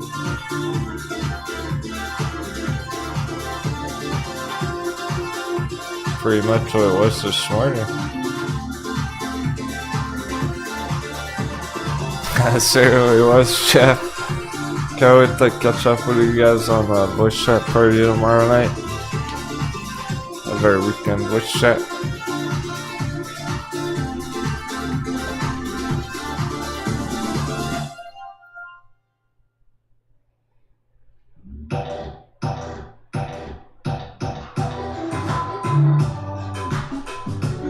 So it's making it epic though. Crazy with just in general. I think in real life too.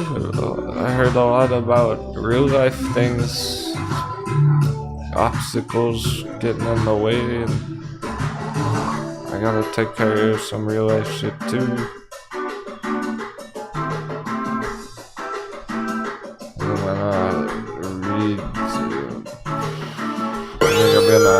Closing bell 7s. Thanks for all the work, Cap. Wild week. I hope you have a nice weekend. 777.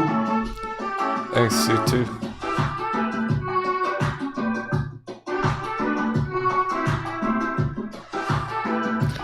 It was well worth it for those of you who were here throughout the week.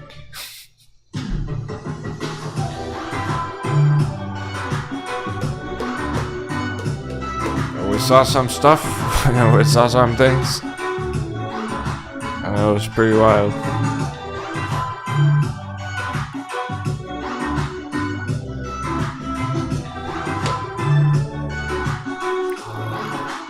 Now look where it's going.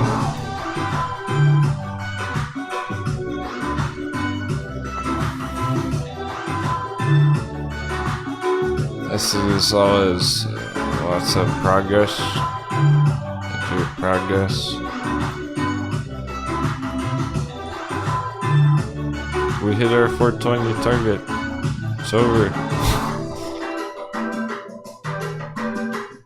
Coconut bounce ended. It already dunked. It was already crashing. It went flat all week. That was our planning time. It's fucking go time now. No more time for planning. It's all action.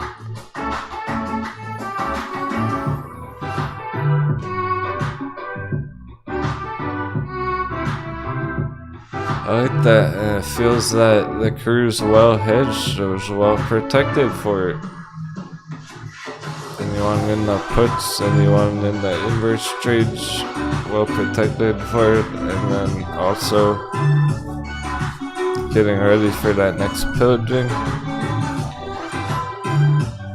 Anyone who's trying to get an AMC dunk at $2, I'll be there.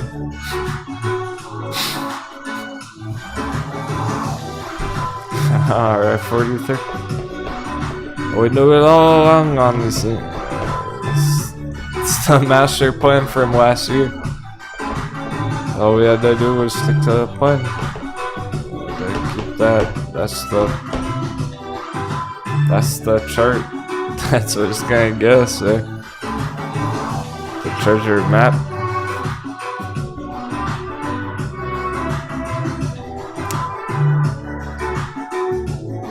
This one. It was always inevitable, and it just tested our patience all fucking year long. It's finally happened.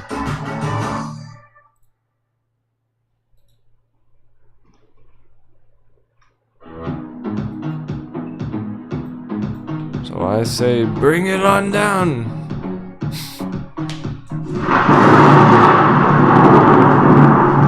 Let's get this market crash over with, so we can get the bull run started.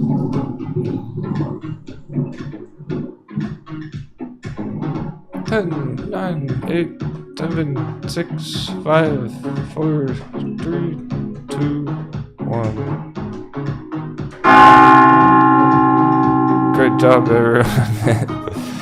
I didn't hit 400, but it ended as red as can be. Alright, cool, Jeff.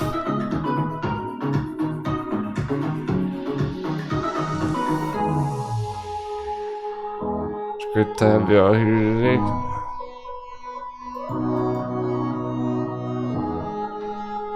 Yeah, really. That was the perfect conclusion for everything all week long, wasn't it? Like all that shit all week long. Leading up to that, that was perfect. In the craziest way, like, exactly. We were ready for it. Also, we're being cautious. Like, FOMOing into any dumb shit.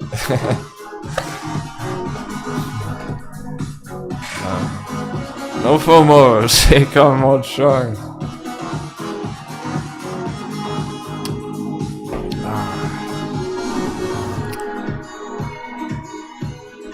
The plan is in order. The orders are planned.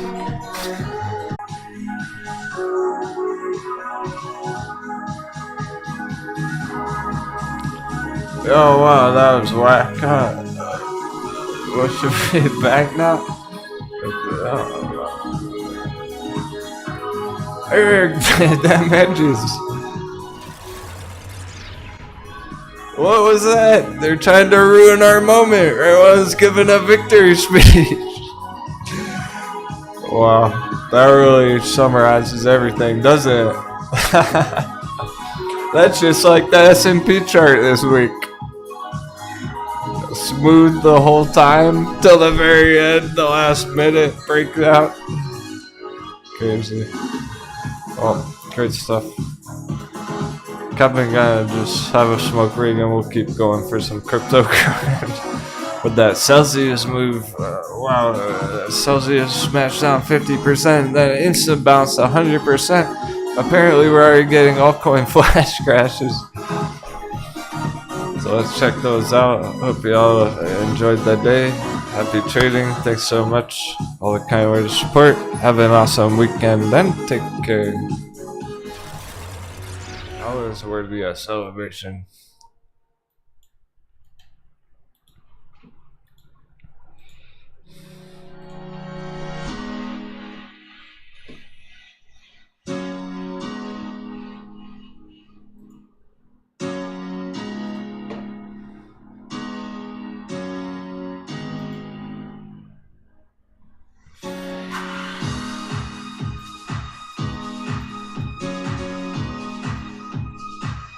Jerome Powell says no tendies for the Moon Boys.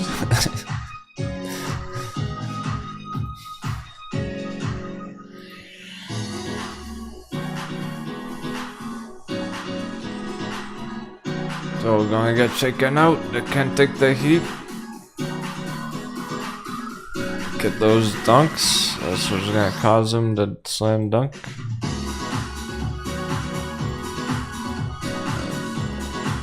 One last pillaging to rule them off. Next month is really important.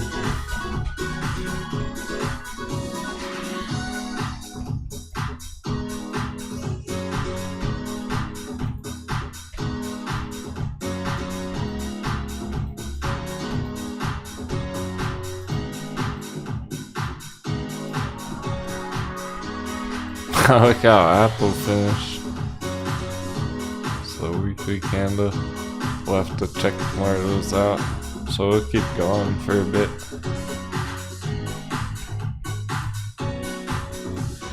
I still got some beer left. I'm sure Crypto Crew wants to check out some of those dunk charts. How low are they gonna go?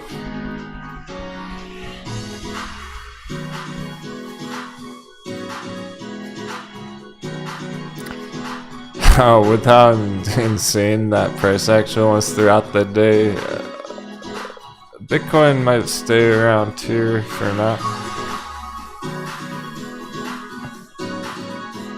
Maybe not hitting 20k just yet. Next week it drops down more.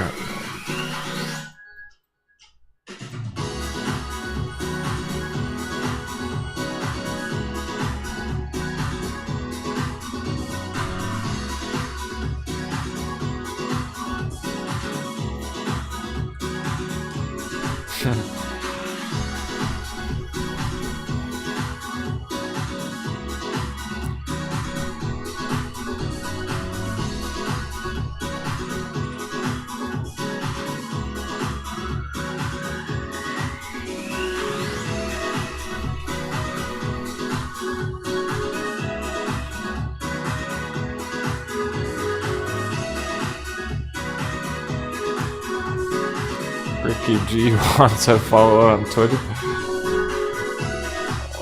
Tag me in a post. I'll just search for you. There's too many Ricky G's.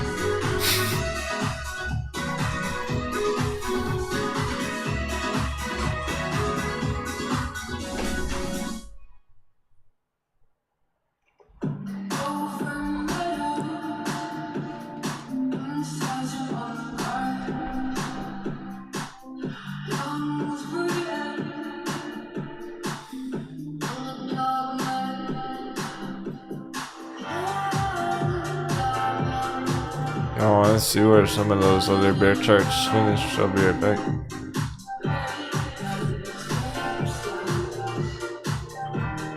Amp, the only green one.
Last session of the week. Let's go. I'm ready for the crypto dunk.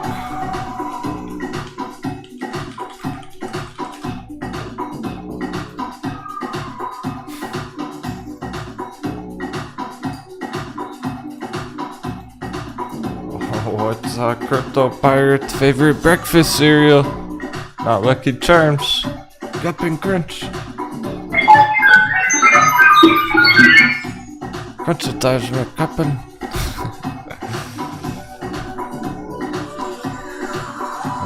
Whoa. Do you like the berry flavor or you like the peanut butter?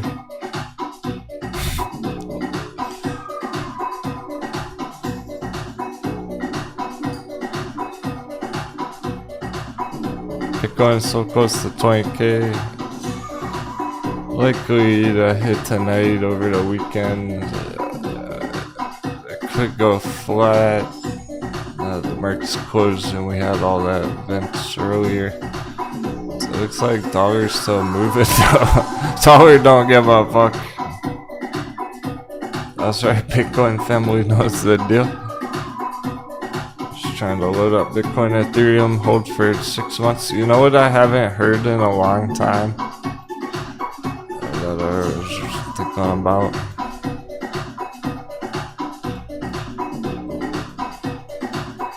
Lots of diamond hands in stocks, etc. Yeah.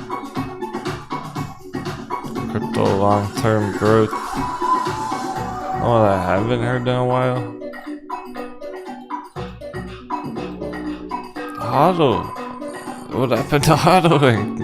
I gotta hold on for dear life right now.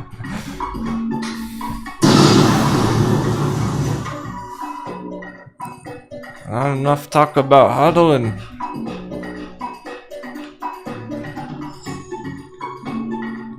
I'm gonna leave that there. Let's leave that on the chart. Also, the diamond hands used to be about. They would just hold on for dear life to their crypto through no matter how low it's gonna go, they don't care. Cause they can take the heat. Even better if we can accumulate during this, we can pillage it. Like if that's what the chart's gonna do, might as well take advantage of it. The S&P clearly is over with that. That's over. My goose is cooked.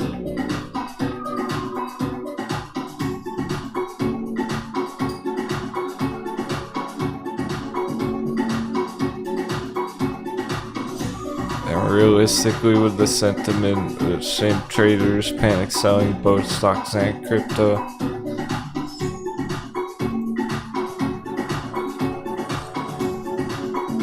And it's only gonna speed up, it's only gonna intensify here until it hits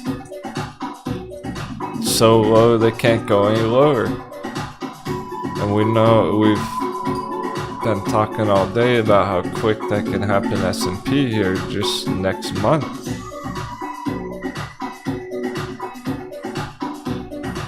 And that's why I'm calling it a flash crash on crypto. Just dumps down here next month. It's already at the low. So we're gonna be at 10,000 next month. And if that's what it's gonna do, we might as well prepare for it. Why would we not want to be ready for that? Take advantage of that. And in the end of this, in a couple months, by the end of the year, when the markets are more healthy, we'll either have more crypto because we bought the dipto, or less crypto because paper hand.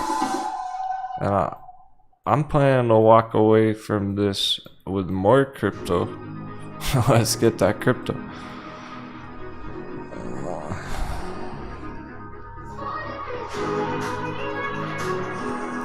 There's gonna be a lot of retail mainstream out there at the end of the year is holding less crypto than they have right now because they can't handle this area.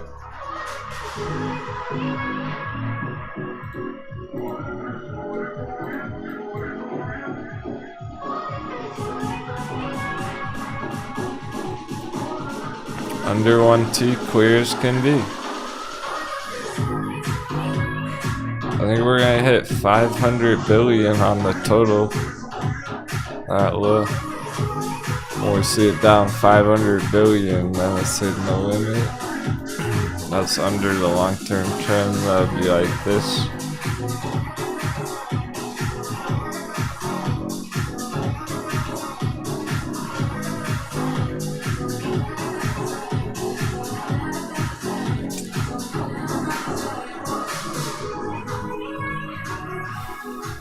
We got a bunch of dunk charts already. The bullish watchlist, I'm not changing those ones for crypto.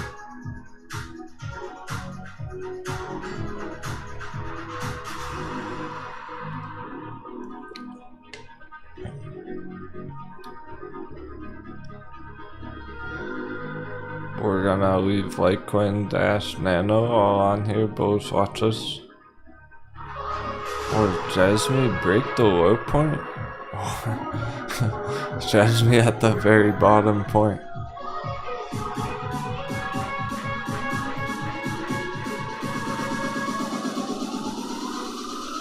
So that's pretty much what these ones will be doing.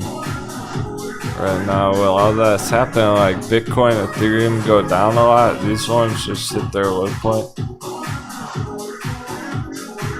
So them doing.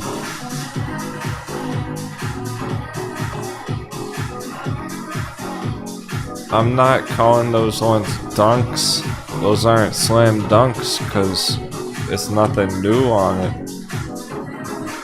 ICP balancer, they're already way down at those all-time lows. Like ICP not likely to flash crash or dunk lower. So we'll just leave it on bullish watch list. Accumulation.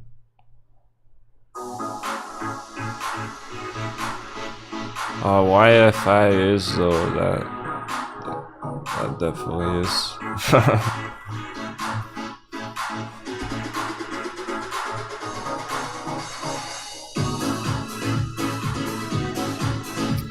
I feel okay even leaving SHIBA here. Like SHIBA can come down more, hit this real all-time low down here, but is it a slam dunk? Not really.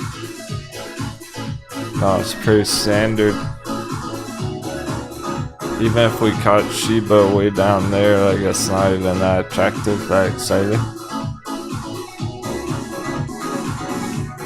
I'm gonna be looking for more.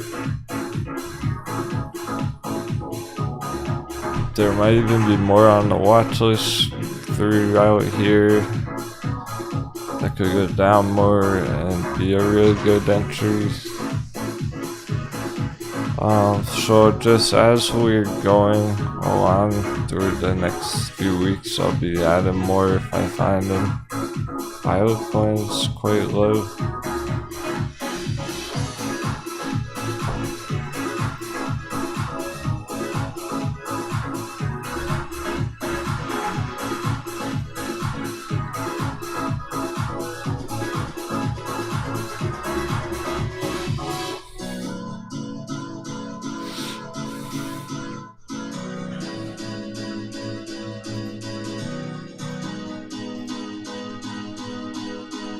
What is up at 12 billion market cap?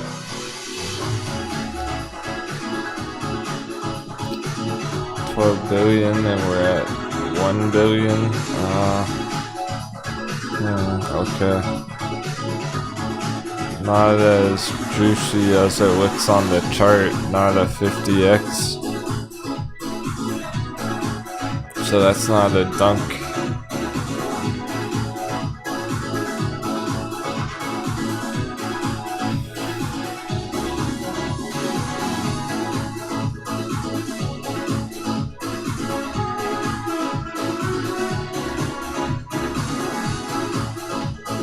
Yeah, these other ones,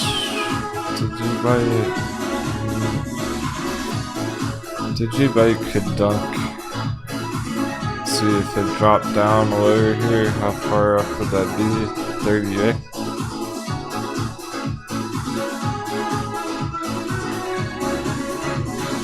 Well shit, if we could catch it down there, if we can catch Digibite down here, I'm gonna add this to the dunk list.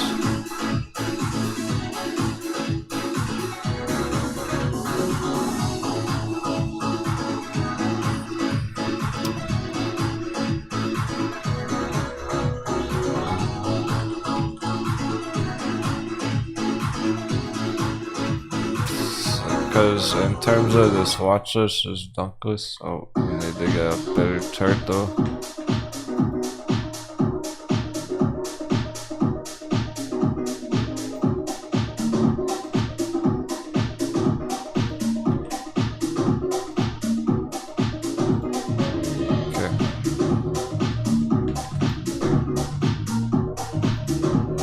Not where they're currently, but if it goes that low, it's all the way down there on Digibite.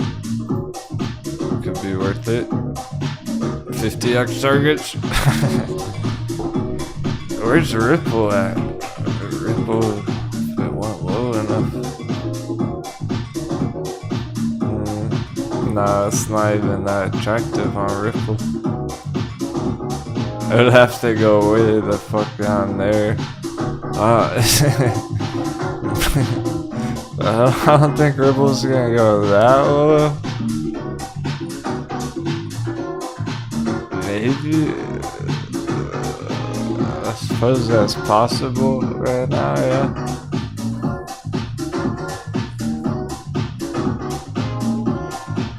There's lots of mainstream who likes Ripple. That's one of Coconut's favorite altcoins, Ripple.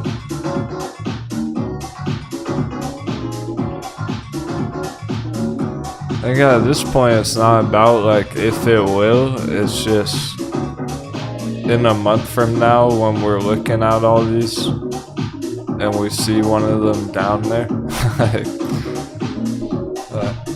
Maybe Ripple goes all the way down, but maybe not, and it's Dogecoin instead. One of them will, like, some of these will. Or Solana, even better. Hopefully Solana does go all the way down. Everyone knows how popular Solana is now. Like, you can't avoid hearing about Solana, basically. Last year. It's even on, like, commercials and shit. Like, I saw a commercial.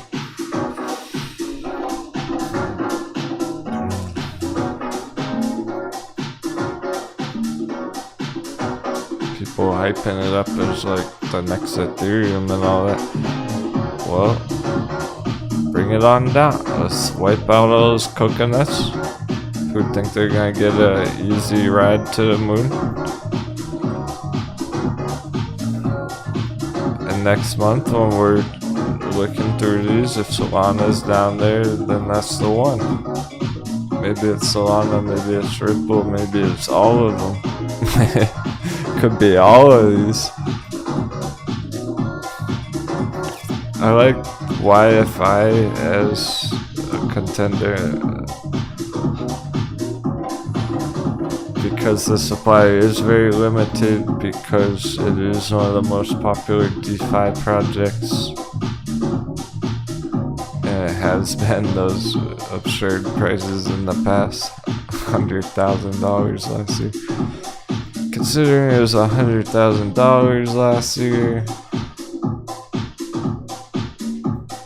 being able to catch it down at a few thousand, couple thousand, it could go all the way to 2,000 there.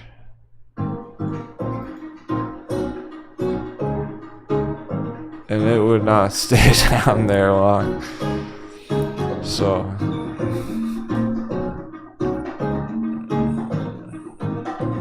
that's almost like a lower risk one.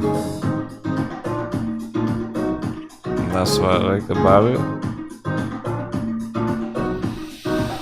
At the right price, as low risk. At $10,000, it's $10,000. The best entry is that great entry. If it drops down to 2,000, not really. 10,000 is still good. If it goes to 100,000 next year, though, like, it's not the worst entries right now. Still, I want to see it down at this low point, and that's pretty much where the other ones are getting now.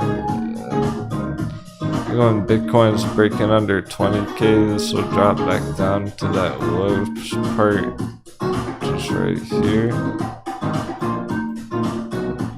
And that'll put us back at 5,000 YFI, 4,000 YFI. That's good entries. And then anything below that, you can't get better entries.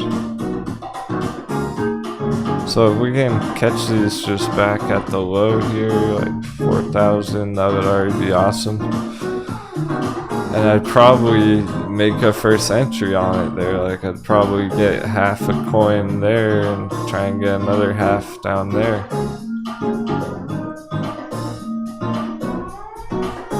Because it's already a great entry down there.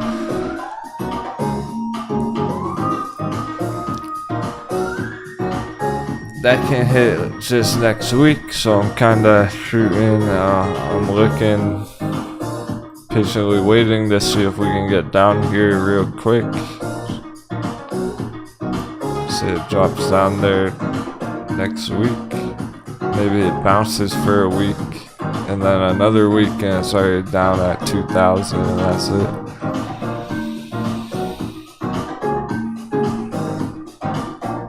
The longer it were to take to even do that, then the longer it takes to go up. So the best case scenario, we just have it happen immediately. We get our entries and then we're popping off again. So think about too, even if you could just catch an entry at 2K area,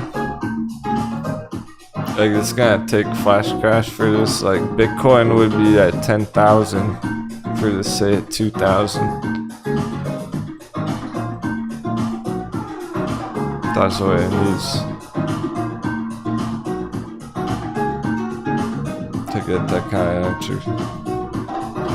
Nonetheless, let's say it is, and you do scoop up an entry around there. Even if you got in 2,000 and we're able to just ride it back up to 10,000, 15,000, that's pretty good.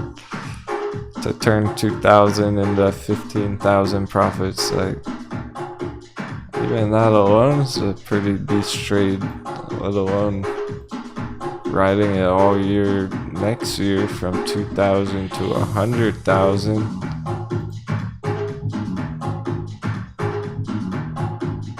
And that's why it would get bought back up fucking instantly, because it would be too cheap. Like,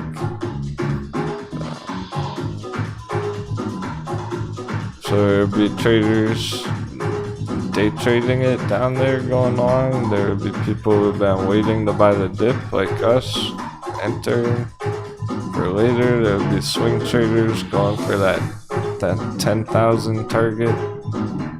And basically everyone turns bullish again. It's like the crash never even happened.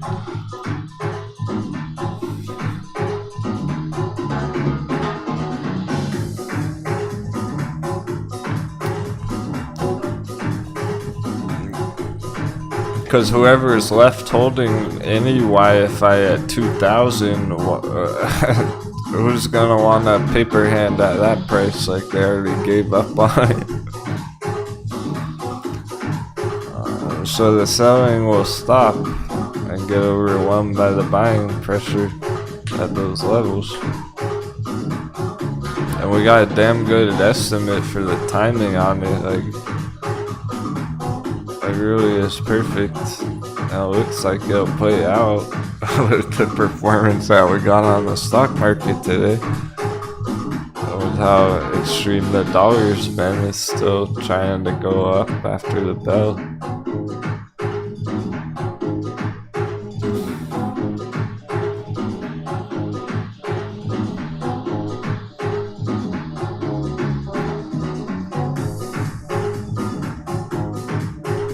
So it's kind of pick your poison. What's the most attractive to plan for entries on these slam dunks? Because they haven't been good entries for 2 years. Take Ethereum, there's not been an attractive entry 2 years, and that's what I've always said about it.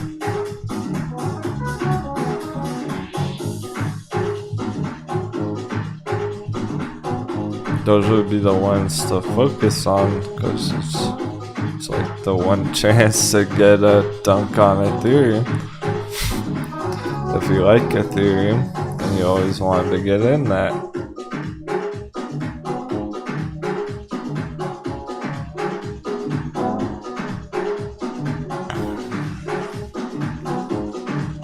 because those other bullish altcoins are just gonna be accumulation, like stocks. I say ICP is just gonna be accumulation down here for a month while that's happening. It's nothing new. We've had good entries on this. Nothing exciting to YOLO over. There's no urgency to FOMO into ICP right now, even though 43 is buying a little bit of ICP right now. Just said.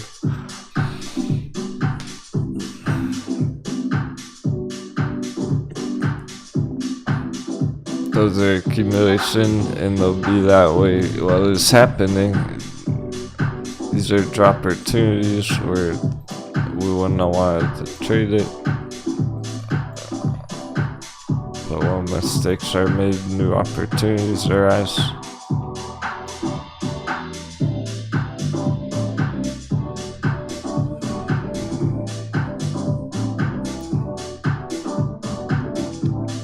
It seems just as likely as the S&P crash right now on Ethereum here like that.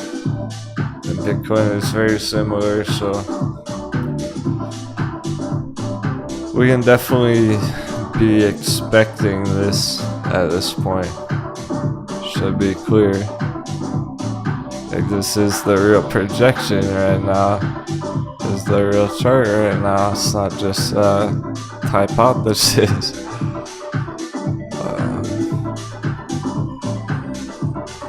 We did have different setups like a couple of weeks ago to make or break it 2000 area, and it pivoted. Now the federal announcements,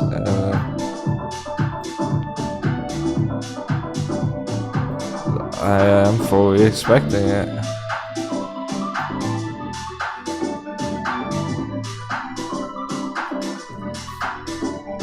There's not much to show otherwise. Like on the long term, yeah, there is, but the S&P is too wrecked. Market crash too extreme. At the end of the day, dollar's too powerful right there. So that's really what I'm expecting to happen now. It's important for a crypto crew.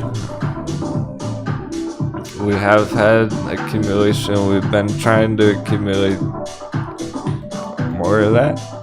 Alright, cool. One last great accumulation chance.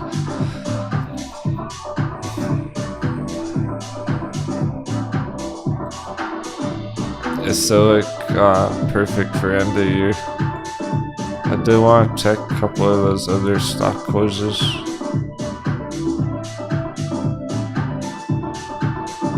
It's the bear lists are all red.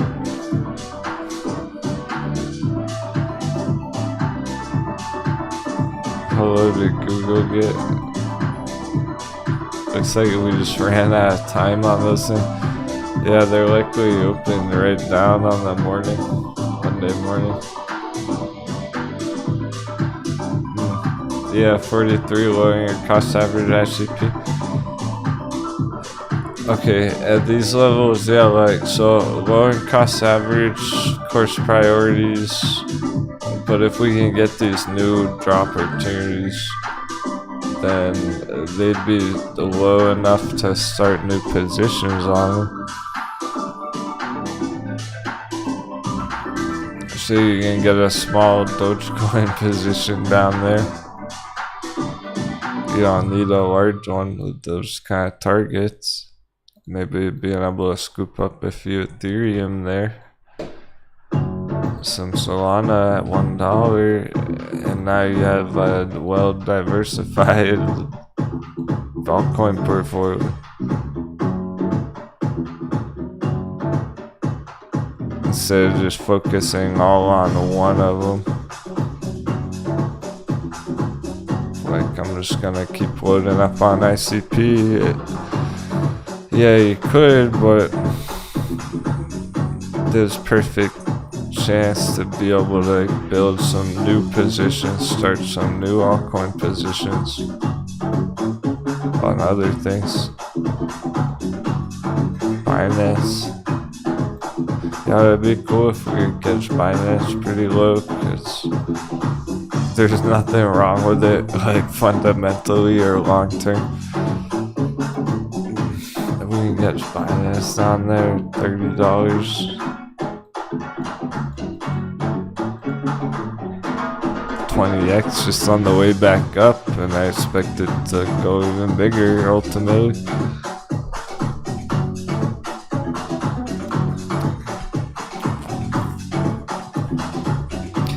That's kind of better, juicier than even lowering your cost average potentially right now.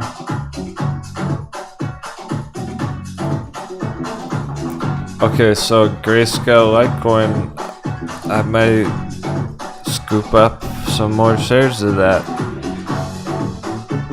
adding to my accumulation, which is nothing new. If Binance is down here at $30, that's kind of juicier than adding to my Grayscale Litecoin, because of the diversification, for example, or YFI.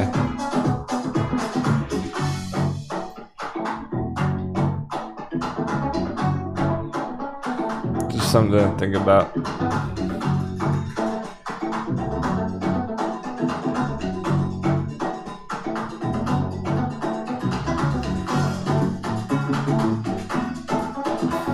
want to wrap things up though. That was enough for 1 week. Crypto never sleeps.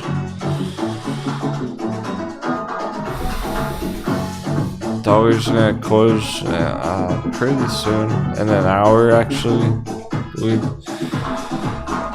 So the dollar will close there soon. It has not changed at all, meaning it's still heading up.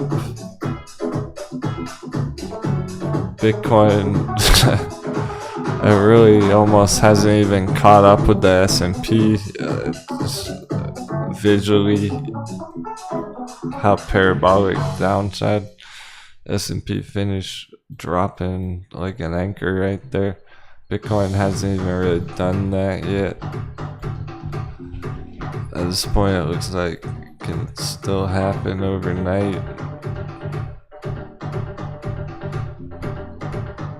All these areas right here where it's going flat is bad. Flat's not good. So okay, it's flat momentarily, like right after the stock market closed. After that, just dropped quite a bit, but that's not good.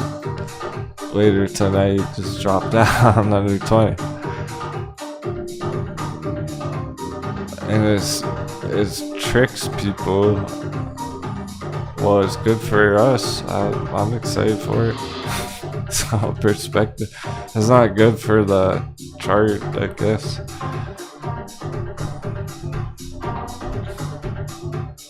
So just like it went flat here, that wasn't good for the chart, and then it dropped after. Flat here for a couple hours, it just keeps dropping later tonight.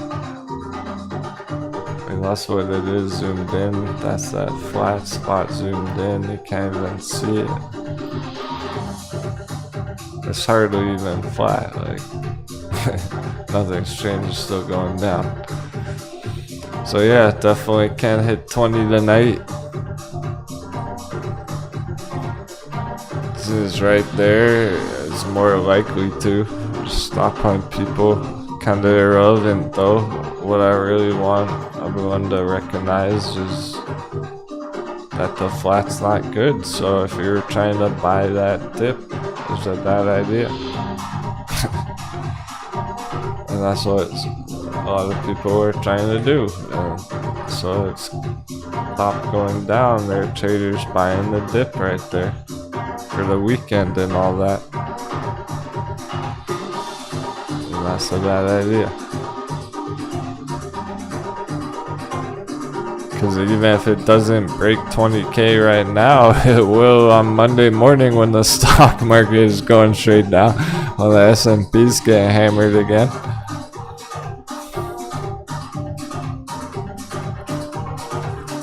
Definitely giving a false sense of security. Like, it appears to be holding up better than it really is. I don't care how it appears to be holding up okay there, whatever. It's not, because it already broke down 2 weeks ago. That was August 15th, mid-August. It's the end of August, like, what? Just about. So that was a while ago. Like, it's not gonna change now over the weekend.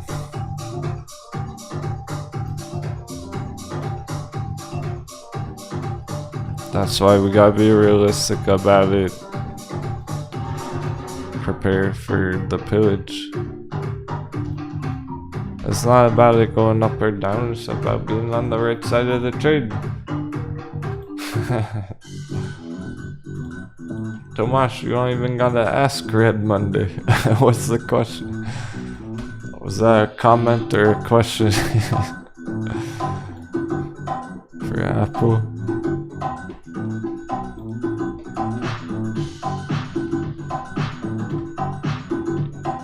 Red Monday, and then the next Monday, and then the next Monday, and then the next Monday, and then the next Monday, and then the next Monday, and it'll be the end of September, and then green in October.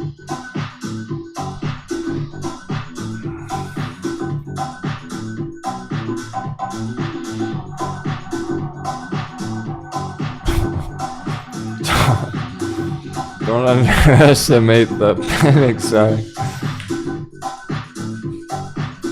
It's gonna be vicious, like there's not gonna be bounces.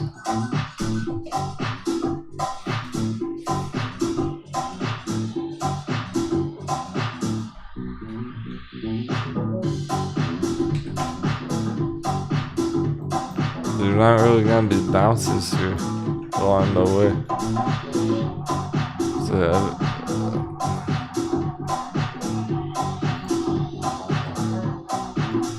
I would hardly call this a bounce. Like, this is the closest it'll come to a bounce during the market crash. Just a chop along the way. It's not gonna be bouncing like at all. It's basically just gonna be red every day, every week for a whole month. So that being the case, because we realized that on the S&P, because we've been knowing and waiting for that for a whole year, realistically, that's gonna cause crypto to flash crash too.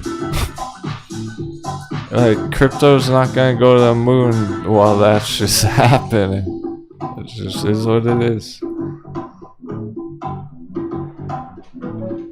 I'm sure y'all recognize that now. Like, those of you who are still here are aware of that. You've awoken. You've been enlightened. This is not the market crash, but the market enlightenment. Let's get that crypto and then get the treasury back to town and offload it at the moon base to the moon boys next year. It's all on the charts. Just gotta trust the process. The bubbles popped, but I want to scoop up some more treasure. Alright, we're gonna call it. Have an epic weekend. Parties and stop when the show's over. I'll see you on Discord.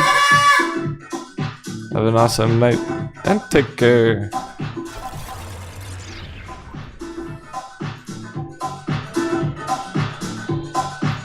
Next month's gonna be fun.